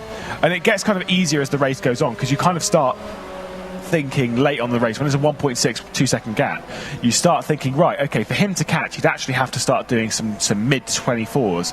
And if I'm finding it hard to do mid 24s, I don't think he could do mid 24s. And then you start to relax yourself a little bit more, and the lap times become easier. He's certainly in a strong position, and I think the important point for him is he doesn't even need to win this race, because if he finishes second, Mercurius needs to also get the fastest lap. Then it'll come down to the second fastest lap, which also probably goes the way of Fairclough, such as the pace that he has had so far as his Luzio. We saw him getting a bit of a bonk there in the first corner, and not really having the race that he would have wanted so far, being up in third place initially in that qualifying session. Yeah, now in fifth place, obviously still looking to score some decent points. We have 10 points for finishing in this. Of course, we won't announce the points because that is not our job. That is obviously Bob Ferney's job a little bit later on, so we'll keep an eye on it. At the moment, I don't think we need any calculators to work out that Deegan Fairclough is taking the full haul of points. At the moment, it would include the 25 points for race victory in race 1, 25 points for race victory in race 2, and at the moment, both fastest laps as well, which I don't think we need a degree in quantum mechanics to work out that would mean that he would be on top. Yeah, certainly. I mean, if you just take maximum points, that is the absolute best that you can do, and so far he's also led every lap, I believe, so far of the racing. So he's certainly been in control of this car, which is crazy to see that someone has just, jumped in and just got on the limits. He's starting to push the track limits, not quite so much on that lap, just leaving an extra car width, tyre width here and there, but it does go a little bit wide of the Sheen curve. So he really is trying to hold out. Mercurius isn't dropping too far away, 1.7 seconds as we look back to Ronnie Smith there, involved in that first corner issue as well, down in that sixth place. Dylan Warren, despite having the drive-through, isn't actually too far behind Kai Pacini. No, I mean, I think because it's drive-through around here is not like extreme. So it's not the shortest pit lane in the world, but it's not like the longest. I mean, we saw last race, Kai Pacini had a drive-through penalty. He came out ahead of last place and started getting involved in that battle. I think Dylan Warren can still gain some more. I think it's just realistically, I'd say that this race, kind of get why, because obviously a bit more experience. I'd say this race is a faster race than the last race. I think everyone is lapping a little bit quicker. Yeah, the lap times have been put in. They finally obviously got to grips with this car, with this motion simulator as well from RacingUnleashed, and bringing them here to the NCME in Bolton. Does he look a little bit irritated there, or is he all right? Because he had a little bit of his hand up and stuff. I'm not sure if he's feeling comfortable at the moment, but this is Deegan Fairclough. And he had a little look over to see one of his parents and stuff to see if everything's all right. But he's under a lot of pressure. 1.4 seconds. That's a lot on his shoulders. It certainly is. That gap has come down by a good 3 or 4 tenths over the last lap or two. So certainly maybe something, as you say, not fully in the way that he wants it, but he's still doing the lap times that he needs, and he's still leading the way in this second race of the final for the boys. And so he's obviously holding on there pretty nicely. Someone also holding on, Zach Sweeney there in 4th place, but Luzio is starting to catch up. Luzio is catching up. Ronnie Smith, Kai Pacini and Dylan Warren all catching up. On the previous lap, they were all faster by, to be honest, not far off half a second. All marching down towards Zach Sweeney at the moment, who's in that 4th spot. So he's going to have a lot of pressure on his shoulders over the next 7 laps as we get ready to finish the races here. The battle for the race lead, by the way, a couple of laps ago, Deegan Fairclough did set the fastest lap of the race on a 24.784. So going incredibly fast, it must be said, pulling out a further 3 or so tenths on Theo Mercurius. So not a bad effort, but the thing is again, pressure, it can build, and one lap you're going well, next lap you're going slow, one lap you're going well. Sure, that can work. The problem is it's about the ratio, is that if that ratio is too large, by overall you'll be losing the gap more and more, and that's where the problems come. Absolutely. Just looking at the fast laps, the only 2 drivers in the 24s are guess who? Warren and Fairclough. So Warren, he's going to be kicking himself there, hasn't gone the way, because he could have been at least getting the second place today, because he's not even going to get second place and get on the podium at the end of it as it stands, as we're on this lap 12 of 18. For him to try and come back from that drive-through penalty. He has, he's not too far behind Bacchini, but realistically it's not getting too close for him. But someone who is getting close is Lucio, just a couple of tenths now to Zach Sweeney up there in 4th place. Zach was the 8th place pre-qualifier, qualified all the way down in 8th place as well, but now is up there in 4th place and trying to hold on. Yeah, and he's setting very consistent lap times. It's just they're not particularly fast enough. They're all in the mid-25s. Everyone behind is setting low 25s, 25.6. There's a bit of a look down from Marcus Lucio, who fires in down into the first corner at Paddock Hill, and that was a great little send from Marcus Lucio. Zach Sweeney read it though, and I think he's going to try and use the slipstream just to pull him along to try and keep Ronnie Smith at bay, who's 2.5 seconds back with only 6 laps left to go. Yeah, especially considering Sweeney finished 7th in the previous race. He's not fighting for the points, he's fighting for the position. He just wants to get a good result. Top 5 would be rather nice indeed for him. There he is on the screen, 3rd gear, coming through the 30s corner up onto the back straight, and he's loving life indeed. He's got a bit of a gap to Ronnie Smith behind, but Smith obviously being quite fast. But really the car they're focusing on as well is Clifford. He's starting to drop off those top 2. I wonder if he had a little mistake here or there. Yeah, I think he has done, because I swear he was further ahead of this group than he presently is. But Nathan Clifford either way is being dragged back into it, so we might have a 5-way fight.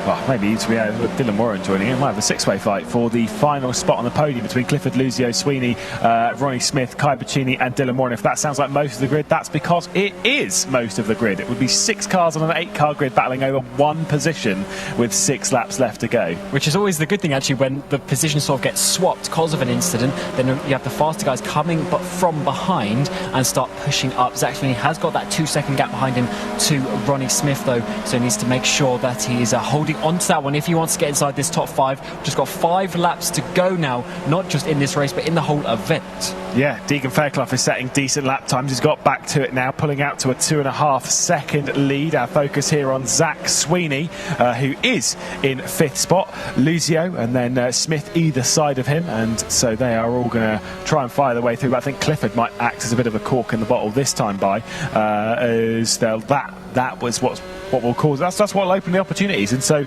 realistically, anyone in this group, when they do close up, and I'm 90% sure they will close up before the end of the race, anyone in this group could actually finish on the podium. Could Dylan Warren have a drive-through penalty in an 18-lap race and still finish on the podium? We'll have to see how his pace is, but remember Clifford qualified 7th, finished 8th, and is now back up into 3rd place. So he's arguably out of position for what his pace is. 8.5 seconds off the lead, but nevertheless he is on those podium position. He has got the right to that at this moment in time. A little bit on the grass and the gravel there, coming up through the Sheen curve, and is now through Sterling's. Is starting to think about defending from Lucio, who's really starting to get their slipstream now. Yeah, absolutely. It's just, even if it's not slipstream, right, the idea that there is a car ahead of you is enough to give you that extra push, to give you that extra focus, because you've got target fixation.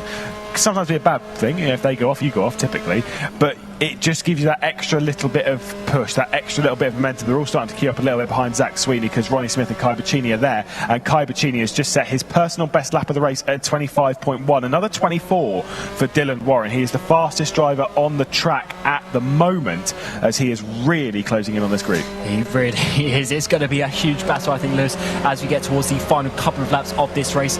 4 laps to go, including this one, lap 15 at this moment in time. Fairclough is now over 2 seconds, 2.2 ahead of Theo Mercurius. Unfortunately, Theo hasn't quite had the pace, just like in the first race, hasn't quite had the last extra tenth here or there per lap that he has needed to fight them. But that is why we're focusing on this battle behind them, because this battle for the final podium position could be very important when we get to the final points totals. Yeah, which again we will bring you after the race, as much as I would try and do the maths on it, and as much as we could actually realistically do it. I don't trust my maths, I don't trust yours either. I do trust you a little bit, but not either of our two.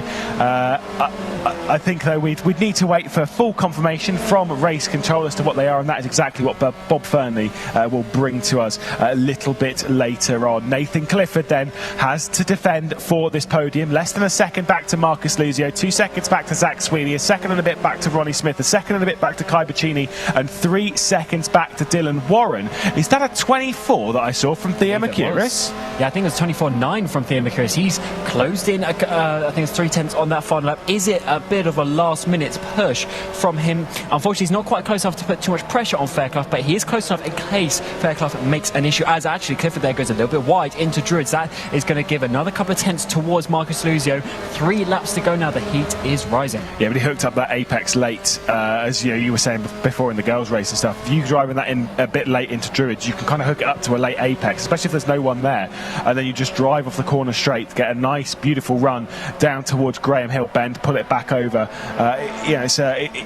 It's kind of one of those corners that you can make a mistake and you can really mess up, but realistically, 9 out of 10, if you make a little one in there, a little bit of a lock-up, you can still keep the same kind of time. Which is going to be good for him, because he's holding on to this 3rd place at the moment. As we said, starting from the back of the grid, having these sort of the benefit of the incidents that happened, as we're getting a bit of a side-by-side here with Ronnie Smith also getting back towards Sweeney, a couple of seconds behind these guys. Is sort of a two-way battle, 2x2 battle, I should say, as we're coming up to start the penultimate lap. Yeah, left-hand side of your screen, that is the battle for 3rd place. Right-hand side of your screen, that is the battle for 5th place at the moment, that has Ronnie Smith involved, as you were saying, on the rear end of Zach Sweeney. That one for 3rd place, though, on your left is super tight. Nathan Clifford under an awful lot of pressure right now as they come on to the penultimate lap of proceedings. A personal best lap for Ronnie Smith. A decent lap from Zach Sweeney, sets a 25.6, but it was a 25.1 from Ronnie Smith on the right-hand side of the screen. We're looking backwards from Zach Sweeney, who's in 5th place, and look who's knocking at the door. Kai Pacini is right there. He certainly is. He's getting close between these drives, and Clifford made, I think, a little bit of a mistake into Druids, because he defended a little bit too much as well, and is getting very close. As you come out to 30s, there might be some slipstream here. Yeah, let's see what can happen. This is going to be a tight one. Hawthorns we've seen before a couple of times. It's not really the best overtaking opportunity, but what can Marcus Luzio do? Can he find his way through? As on the right-hand side of your screen, Zach Sweeney is defending from Ronnie Smith up towards Hawthorns as well. The battle for 5th place. Ronnie Smith's trying to go around the outside, is where he got the penalty in the previous race for trying to make a move on the inside, and now on the run towards Westfield Bend, here comes Ronnie Smith. He looks to it, he's getting it, and Zach Sweeney's been tapped off. Zach Sweeney into the gravel trap, Ronnie Smith as well. Kai Bacchini has come through and picked up both positions, and Dylan Warren is there as well. And as we come up to start the final lap of the race, Luzio getting very close to Nathan Clifford, coming towards the outside through the clearways up into the Clark curve. That's not going to work out, so he's going to try and get a bit of a over and under as we come towards turn number 1. This is the final lap of the race. These two batting for the final podium place, and Clifford is holding on from the back of the grid. Yes, it's tight. It is tough stuff here. Nathan Clifford trying to hang on to the podium. Kai Bacchini now well clear for 5th position, as Zach Sweeney has dropped down the road now into 6th place. Ronnie Smith and then Dylan Warren, who'll be knocking at the door to try and grab the penultimate position of the order at the moment. But this is the closest battle. Deacon Fairclough and Theo Mercouris are 2 seconds separate, 11 seconds down the road, and looking comfortable right now. Absolutely, this battle has certainly opened up that gap towards Theo Mercouris. Mercouris has been closing down on Fairclough, actually. He's really closed in just a couple of tenths, but this is it. This could be the run. We've seen side-by-side battles here go wrong multiple times throughout the day, and it looks like they're going to try again. Luzio goes towards the outside. He's going to hold it all the way around the outside of Hawthorns. That's going to be so difficult. Clifford's going to push him out wide, but it's just about leave him enough space. As he comes towards Westfield Bend, still side-by-side between the two. Clifford still holding on the outside, but Luzio remains around the outside. 2 corners now. Can they make it a 3rd that they go around? It looks like they're going to be holding on. And is Luzio, he goes too wide though, and Clifford holds on. Yeah, that was rough stuff, but here we go. Final corner, Deegan Fairclough, and he's done it. It's 2 victories for Deegan Fairclough, and 26 points apiece as well. Fastest laps in both, and he cannot believe what has just happened. That is a life-changing moment for one young man. Absolutely incredible. incredible. Deegan Fairclough is on top here in the NCME at Bolton.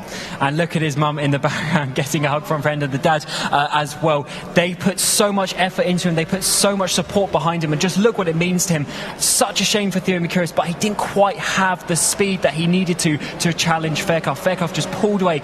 All those 24s, I think, is what really helped him just keep that 2-second lead. Yeah, absolutely. Well, there's Nathan Clifford then on the podium. Luzio, a little bit of side-by-side there over the final few corners, final bit. A little bit of a wide run there late on from Luzio as he dropped it off at Sheen Curve, and Nathan Clifford was able to hang on to the podium and was well-deserved in doing so as well. Kai Bacchini, Zach Sweeney, Ronnie Smith and Dylan Warren. Could you imagine that coming into the day? Dylan Warren finishing in 4th place and in 8th, and Deegan Fairclough taking both victories, absolutely in control. Yeah, he was just quick from qualifying, brought that into the race as well. Even yesterday with the practice and the pre-qualifying, looking so fast. He got up to speed quickly and has taken his opportunity here, and with the fastest lap in both races as well, pretty much getting the maximum points that he could. Yeah, absolutely. I mean, talk about a perfect weekend. Now he just has to repeat that for a few weekends next year, and we'll be gone. We're talking about it a bit later on anyway.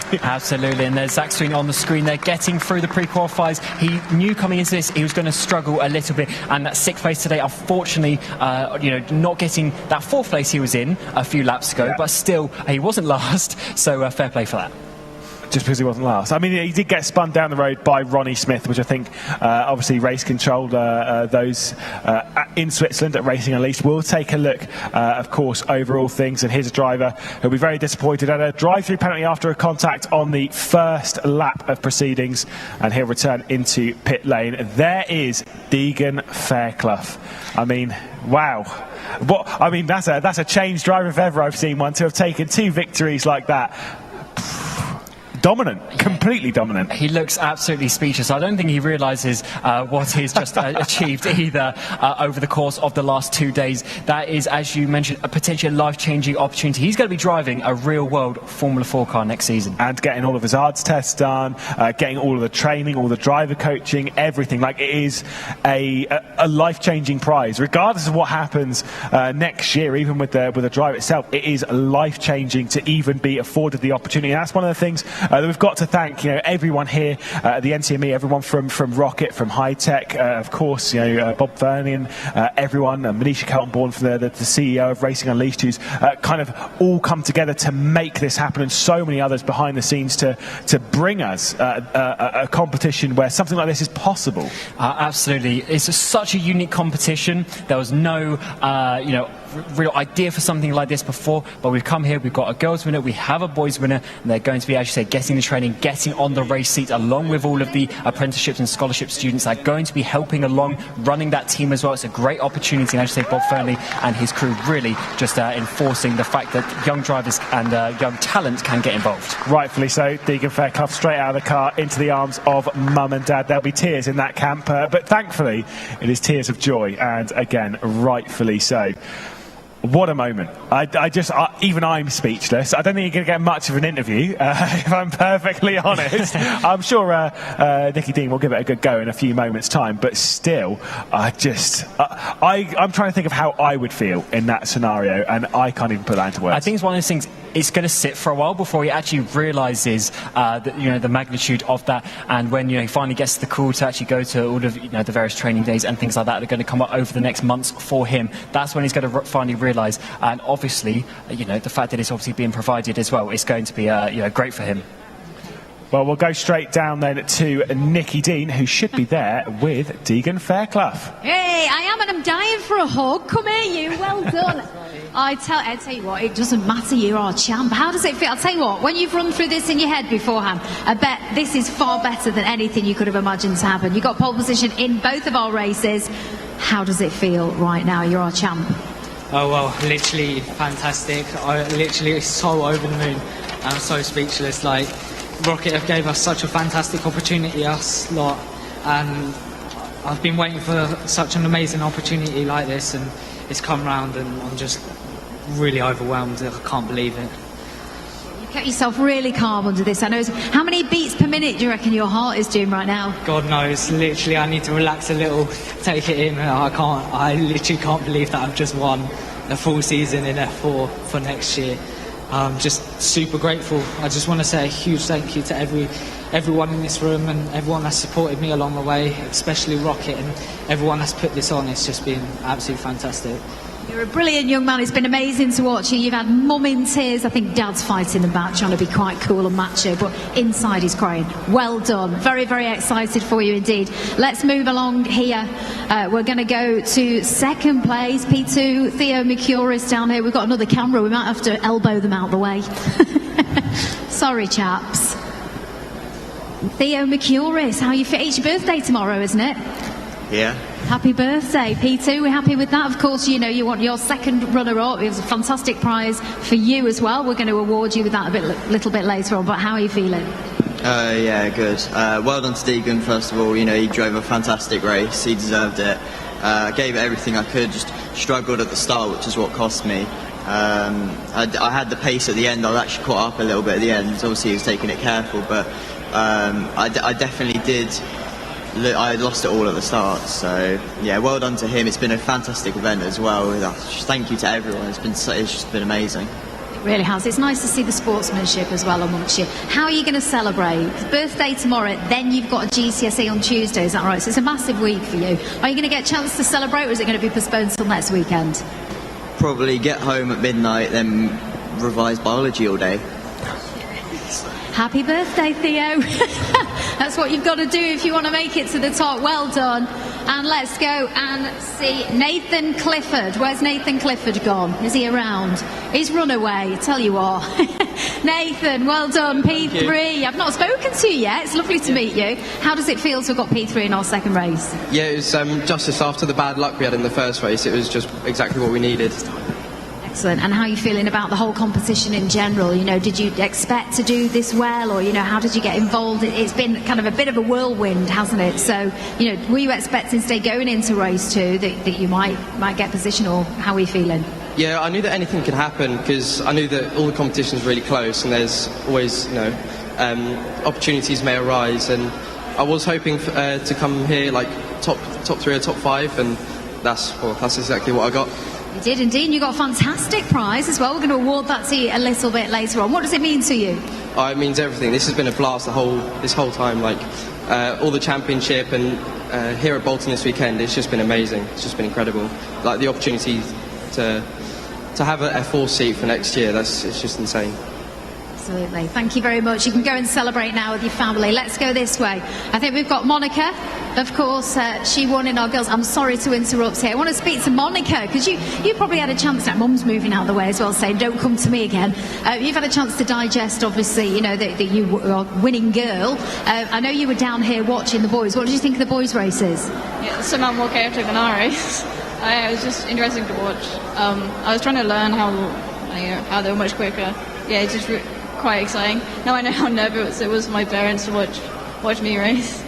Are you glad that the girls got to go first then? Was it quite a nice feeling knowing I've done my bit, now I can just watch and enjoy? But again, like you say, though, feeling nervous, because the great thing about this competition is you've all actually become really good friends as well, haven't you? I know that you're competing, there's a big prize at stake, everybody wants to win it, but what I've really enjoyed watching is the camaraderie. Everybody's good mates, you're all cheering each other on. Yes, there's been a few little issues, a little bit of drama, which we'll gloss over, but I think what we've all taken from it is that it's actually been just a brilliant opportunity all round to make new friends, hasn't it? What will, aside from the prize, what will you take from this opportunity? Well, I've just made a lot of new friends, you know, lots of people that I can learn from, so, yeah. There's a lot to take in, isn't there? I'll leave you be. Katie's going to go mad at me now, but Katie Baldwin from Motorsport UK. I've got to fill some time, Katie. And you're lovely. So, you know, obviously you've watched all of the races, and it's your job. You work with drivers sort of on the path to their career, don't you? So, you know, how big an opportunity, we've spoken about it, but in reality, you know, how big an opportunity is this? This doesn't come along all the time, does it? No, this is absolutely huge, and it's something that we haven't seen, you know, in recent times in motorsport, where we can bring people in from different motorsport backgrounds, varying levels of kind of ability and experience, and tailor a programme off the back of this to make sure that they're prepared for a whole season in British F4. It's an amazing prize. Most of the people in here would never dream of being able to kind of be able to put themselves forward for, and actually, you know, what a fantastic event this has been. It's a lot of disappointment, obviously, but it's about how the drivers kind of conduct themselves off the back of this now, pick themselves back up, dust themselves down, and look for these other opportunities. They've been part of something that's been run for the first time here in the UK, that's going to kind of, potentially project their careers in another direction. So, it's massive for everybody that's been involved. Absolutely. We said this yesterday, but in terms of a platform of getting the names out there, I mean, this is incredible, isn't it? The connection. If they want it, and they want to come back next year, hopefully there'll be a next year. This is just such a fantastic starting place for them, isn't it? Yeah, absolutely. And it's all about, in motorsport, networking is huge, making those contacts, getting your name out there, putting your kind of hat in the ring in terms of, being proactive around seeking out opportunities, but also then what you make off the back of them. And, there's going to be a lot of people looking at this competition and the results from this weekend. And that I know that there'll be connections that have been made across this weekend that will, support these drivers in the future in whatever kind of way that might be. And, you can only make a first impression once, and I think that every single driver that's been here across this weekend has made a fantastic impression on a lot of people that are here, and who knows what will come off the back of that next. Indeed, they should all be very proud. Casey, thank you very much. I'm sorry to put you on the spot there. So what we're going to do now is go to race control. Obviously, they're going to watch back all of the races, do some sums, make sure everything's all above board, and then we'll be back with our official results. But whilst we wait, let's take a look at some of the highlights. Yeah, indeed. I think that's our call to roll our way through some of the racing action, because it has been, honestly, a breathtaking day. It's been a long day, a very long day if you include it all the way back from the girls' race, everyone leaving the hotels and such first thing in the morning to get here, to get racing, to get ready. I mean, for the boys, have been stood around for quite a long time, watching, understanding, seeing what happened in the girls' race and seeing what they could learn for theirs. Absolutely. I think that was, in some ways, a bit of an advantage to the boys, the fact that they could see how the racing was, how the races were going to work, because obviously they didn't have any practice today, so they just had to jump straight into it. Having that little bit of extra knowledge of how the tyres were working, as you saw, you could actually seemingly push them a lot further into the race than we were first expecting. That seemed to work out quite in the favour of Deegan Fairclough, who's our eventual winner. Yeah, indeed. Well, we should get some replays for the race so we can understand some of the things that happened. Of course, Dylan Moran receiving a penalty straight away after that contact with Marcus Luzio down at T1 at Paddock, just into the rear slightly, of course. We also had Zach Sweeney being spun out by Ronnie Smith a bit later on, and then all the other drama from the rest of the day. It's been crazy. Yeah, there was a few incidents here and there. I'd say overall there was some nice clean battles as well, but of course the drivers, they're fighting for a big prize. They're going to go for these risky moves, and unfortunately, we probably end up with 3 or 4 penalties over the course of the couple of races, which isn't too bad ratio from that point of view. With Dylan Warren in that final one, he obviously just saw the gap on the inside, but it was just a closing door, unfortunately. Then with Ronnie himself, but also with Ronnie Smith, where it wasn't Dylan's fault, obviously just getting pushed out a bit wide as well. So it happens, but it's all close racing. Yeah, I mean that one with Ronnie Smith in the first race was a bit rough. Obviously Ronnie came in down the inside and then was taking too tight on, was almost trying to give too much room to Dylan Moran, and then obviously understeered straight off going into Hawthorns, and that I think would give you a bit of red mist if you were in Dylan Moran's point of view, and so instantly in turn one, I've got to get on with it and get on with the race.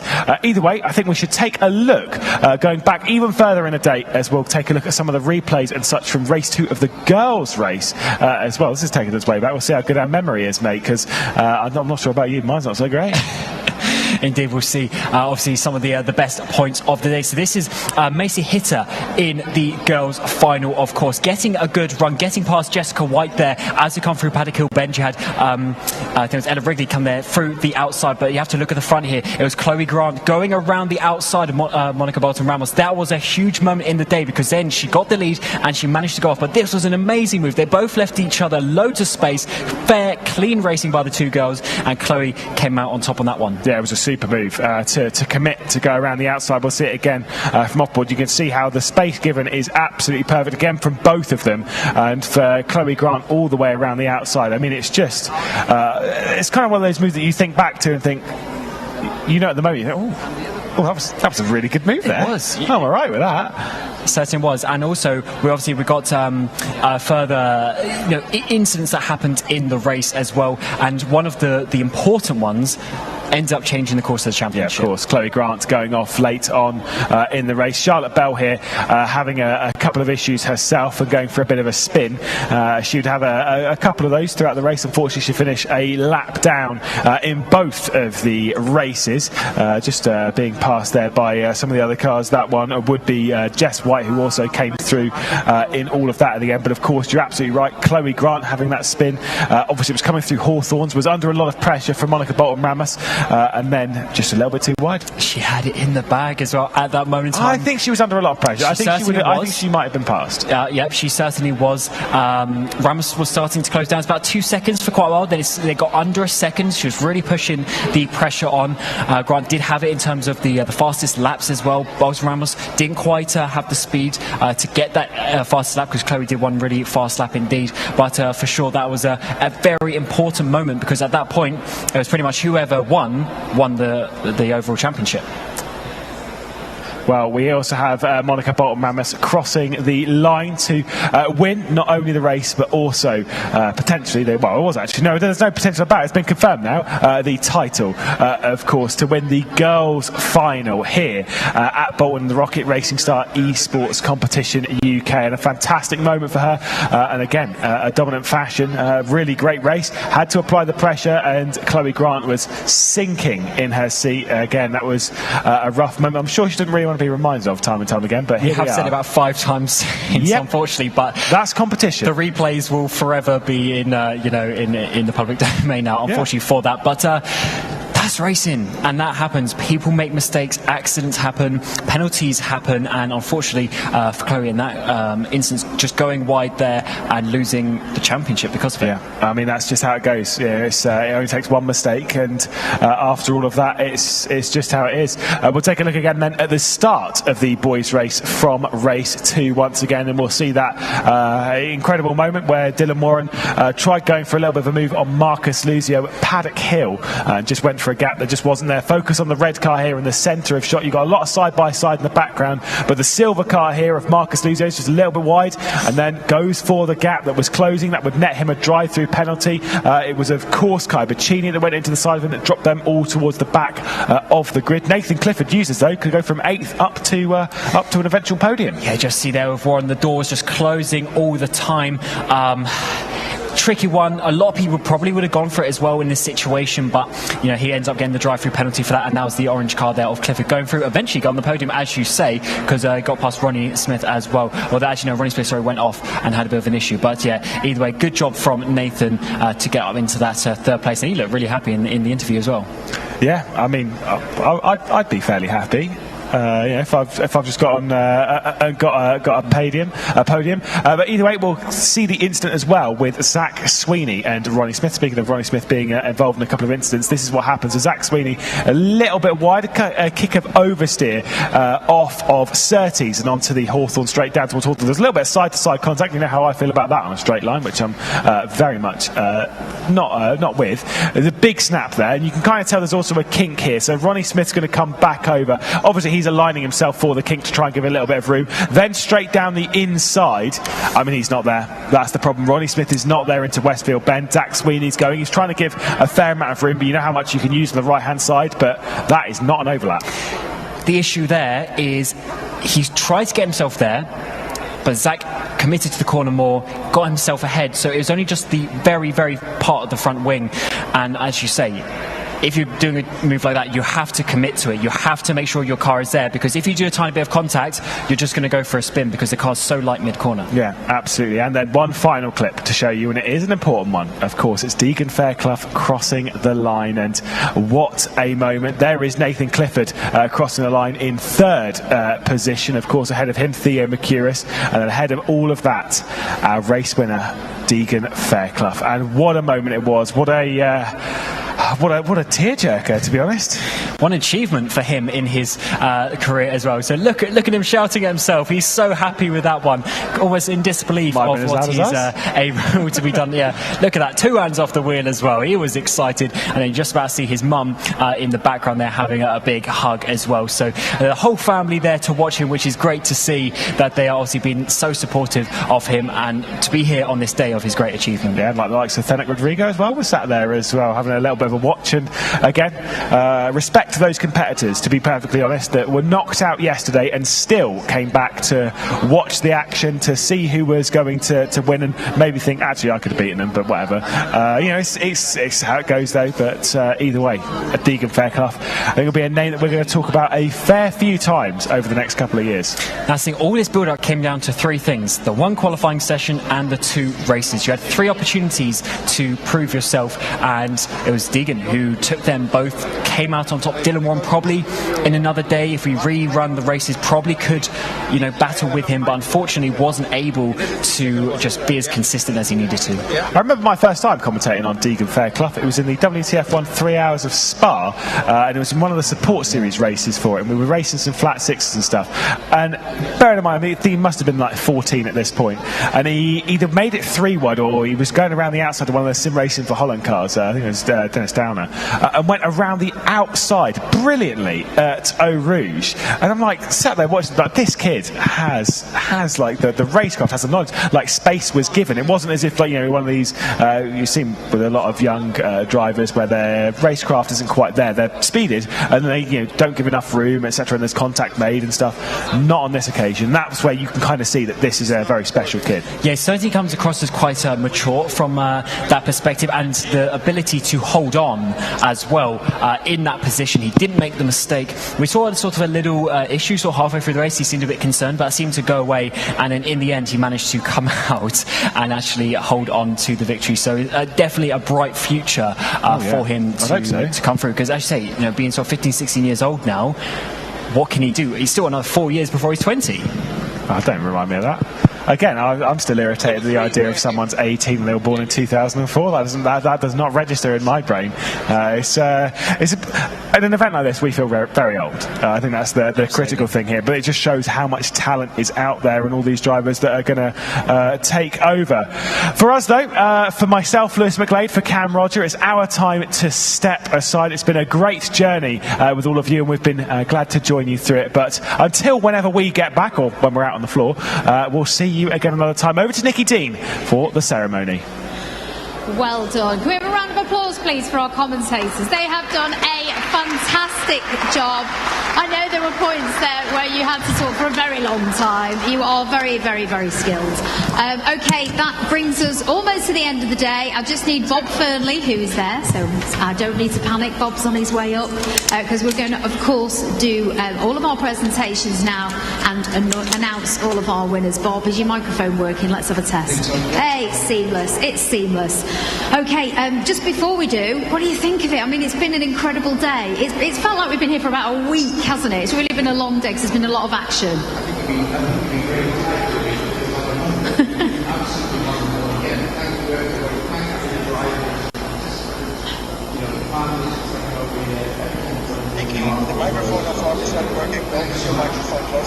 The important bit. I've got this. A slight issue with your microphone there. No. Oh, is he back? Is he back? Is that all right? Sound? Right, well, without further ado... No sound in the stream. Oh, okay, right, you'll have to use my microphone. We're going to have to freestyle, Bob. These are the things we have to react to, so you can see that it's all live, can't you? So we've all had a fantastic day, haven't we? What we're going to do now is we're going to announce our winners. The girls we know, the boys, obviously, they had to go and be totted up officially. So I will call out the names, you'll get the trophies, you'll tell us who's going to present them, and then we'll get everybody up on stage. Is that right? Absolutely. We're together. Excellent. We're a team here. Okay, let's have a look at the leaderboard then of the girls before we bring our winners up. That should appear any moment now on our screens. But what we'll do in the meantime is all get in position. I think that leaderboard is on its way. But should we start with the awards? Should we give them out? Yeah, let's get moving forward. Yeah. Okay, let's... Leaderboard is on the screen. Oh, there we go, as if by magic. We just weren't being patient enough, were we? Okay, let's start with our second runner-up for the girls today. That was, of course, Jess White. Jess, if you can make your way up onto the stage. You've done fantastically well today. And presenting your award, Jess, is Katie Baldwin from Motorsport UK.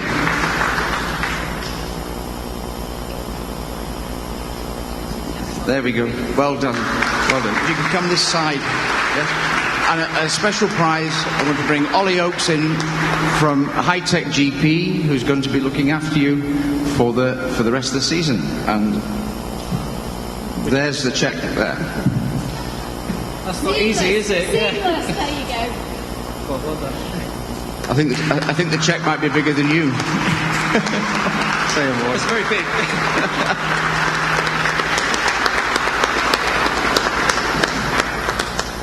Well done, Jess. Let's move on now to our first runner-up for the girls. It was, of course, Chloe Grant. Chloe, get yourself up here onto the stage. Big round of applause. Presenting your trophy is George Holmes. George, come up. You're presenting the trophy to Chloe. There we go. You see how well organised and rehearsed we are. Come over here. And the microphone in a minute, Bob. And the cheque also to go from Ollie. Yep. There we go. Yeah, number one. Is that better as well?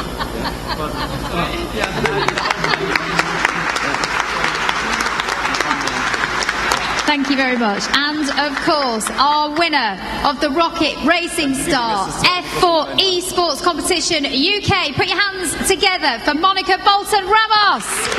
Woo!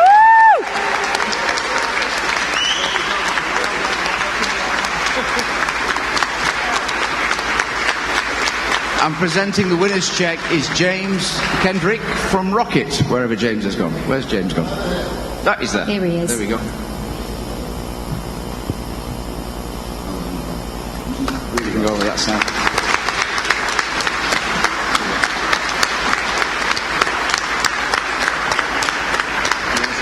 Yeah. Excellent. Monica, yeah, if you can join the girls. So if the girls shuffle up in order. And it's very cosy on here now, isn't it? But of course, we will be doing the same again for the boys. We've both got a microphone now, so it might be a bit more seamless. Okay, time now for the boys. I assume we can get a leaderboard here on the screens. Hopefully you can see them, because I know there's quite a lot of us on here now, isn't it? Right, okay, should we announce the boys? Because I know they obviously had to go to race control to be totted up. Are we ready to announce the boys? Are you excited? We are ready to announce the boys. Okay, let's start with us. The leaderboard is running, I believe. So let's now announce our boys. Our second runner-up is Marcus Lucio. Come up onto stage, Marcus. Well done. And Katie Baldwin again from Motorsport UK presenting it, and Ollie Oakes. Yep. Okay, first runner-up, and quite possibly the best birthday present he's ever had for tomorrow. It's Theo Mercuris. Get yourself up on stage, Theo. Well done.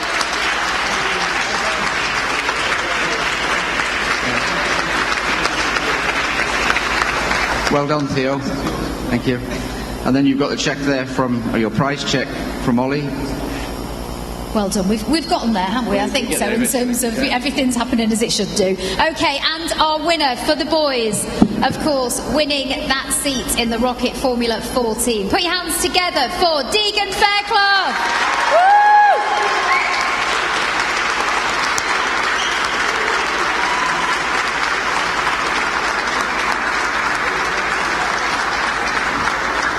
And you got your cheque there as well. Right, and then I think we're over to Hank now, aren't we?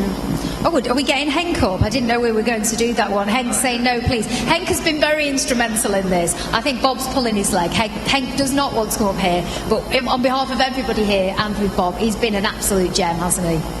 I can genuinely say we definitely couldn't have done it without him, so thank you, Hank. Absolutely. Thank goodness that these two had that beer on the beach, otherwise we wouldn't all be here today. Well done, Henk. Sorry to embarrass you. I can't go without saying something about you, boss. He's going to... Good minute. Yeah. You can't stop me, it's my building. I'm George Holmes, I head this university. The great thing about this is that these young people, their lives are changing through this process for the better. And that's really, really important. And it's been made possible by ROKiT and by James and all the people within the team with him. And the University of Bolton, on behalf of the University of Bolton, I want to thank them for that. And particularly thank Bob Fernley here, who it wouldn't have happened without. You know, we all know it it wouldn't happen without Bob in terms of bringing this together. And this is a massive changing point for Bolton as a town, for Bolton as a university, and for the future of the industry. Because if you were listening to Sebastian Vettel the other night on Question Time on the national TV programme, he actually said that the future of F1 was not driving around a track, travelling around the world all the time, but would be in the virtual simulation domain. And here we are, the new Silverstone of the UK, Bolton, the National Motorsport Centre, where we're going to take you forward with gaming and simulation, with our simulation suites at the top floor, our virtual reality, and our simulation facilities we have here, will make a massive difference to the future of both the industry that these young people are training for and the way that is seen as environmentally friendly and sustainable, which is massively important to this planet. So it happened here first because of ROKiT, but more than that, it happened here at the University of Bolton because of Dr. Bob Fernley and the work he's done, former F1 team director, major career in the industry. And Bob, you have our absolute thanks on behalf of all the young people and all the people who've been involved supporting you. Thank you to them, but thank you to you. And somewhere there's a bottle of champagne, and I'm not going to let him throw it all over us because my cleaners will kill me if this building is covered in champagne. But on behalf of the University of Bolton and on behalf of the young people who have been successful, thank you. Dr. Fernley, well done. Thank you so much. Thank you. Thank you very much. And I know he's only done that because he's trying to get round my wife who likes champagne.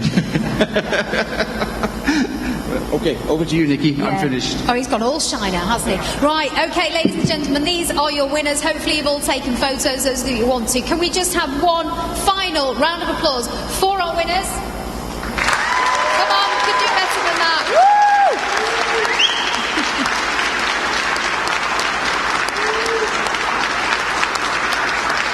We've already said a lot. Well done. We've already said a lot of our thanks as well, but please can we also say a big well done to everybody who made it, our 23 young people that made it to the finals. Let's have a round of applause for them as well, because they did fantastically well to be here.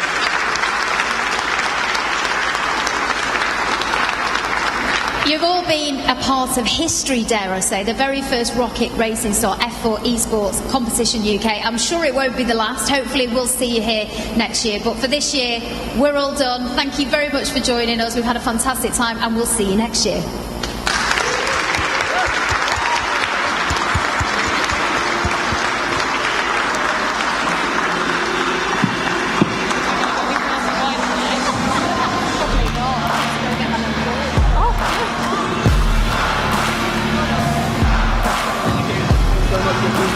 See you soon.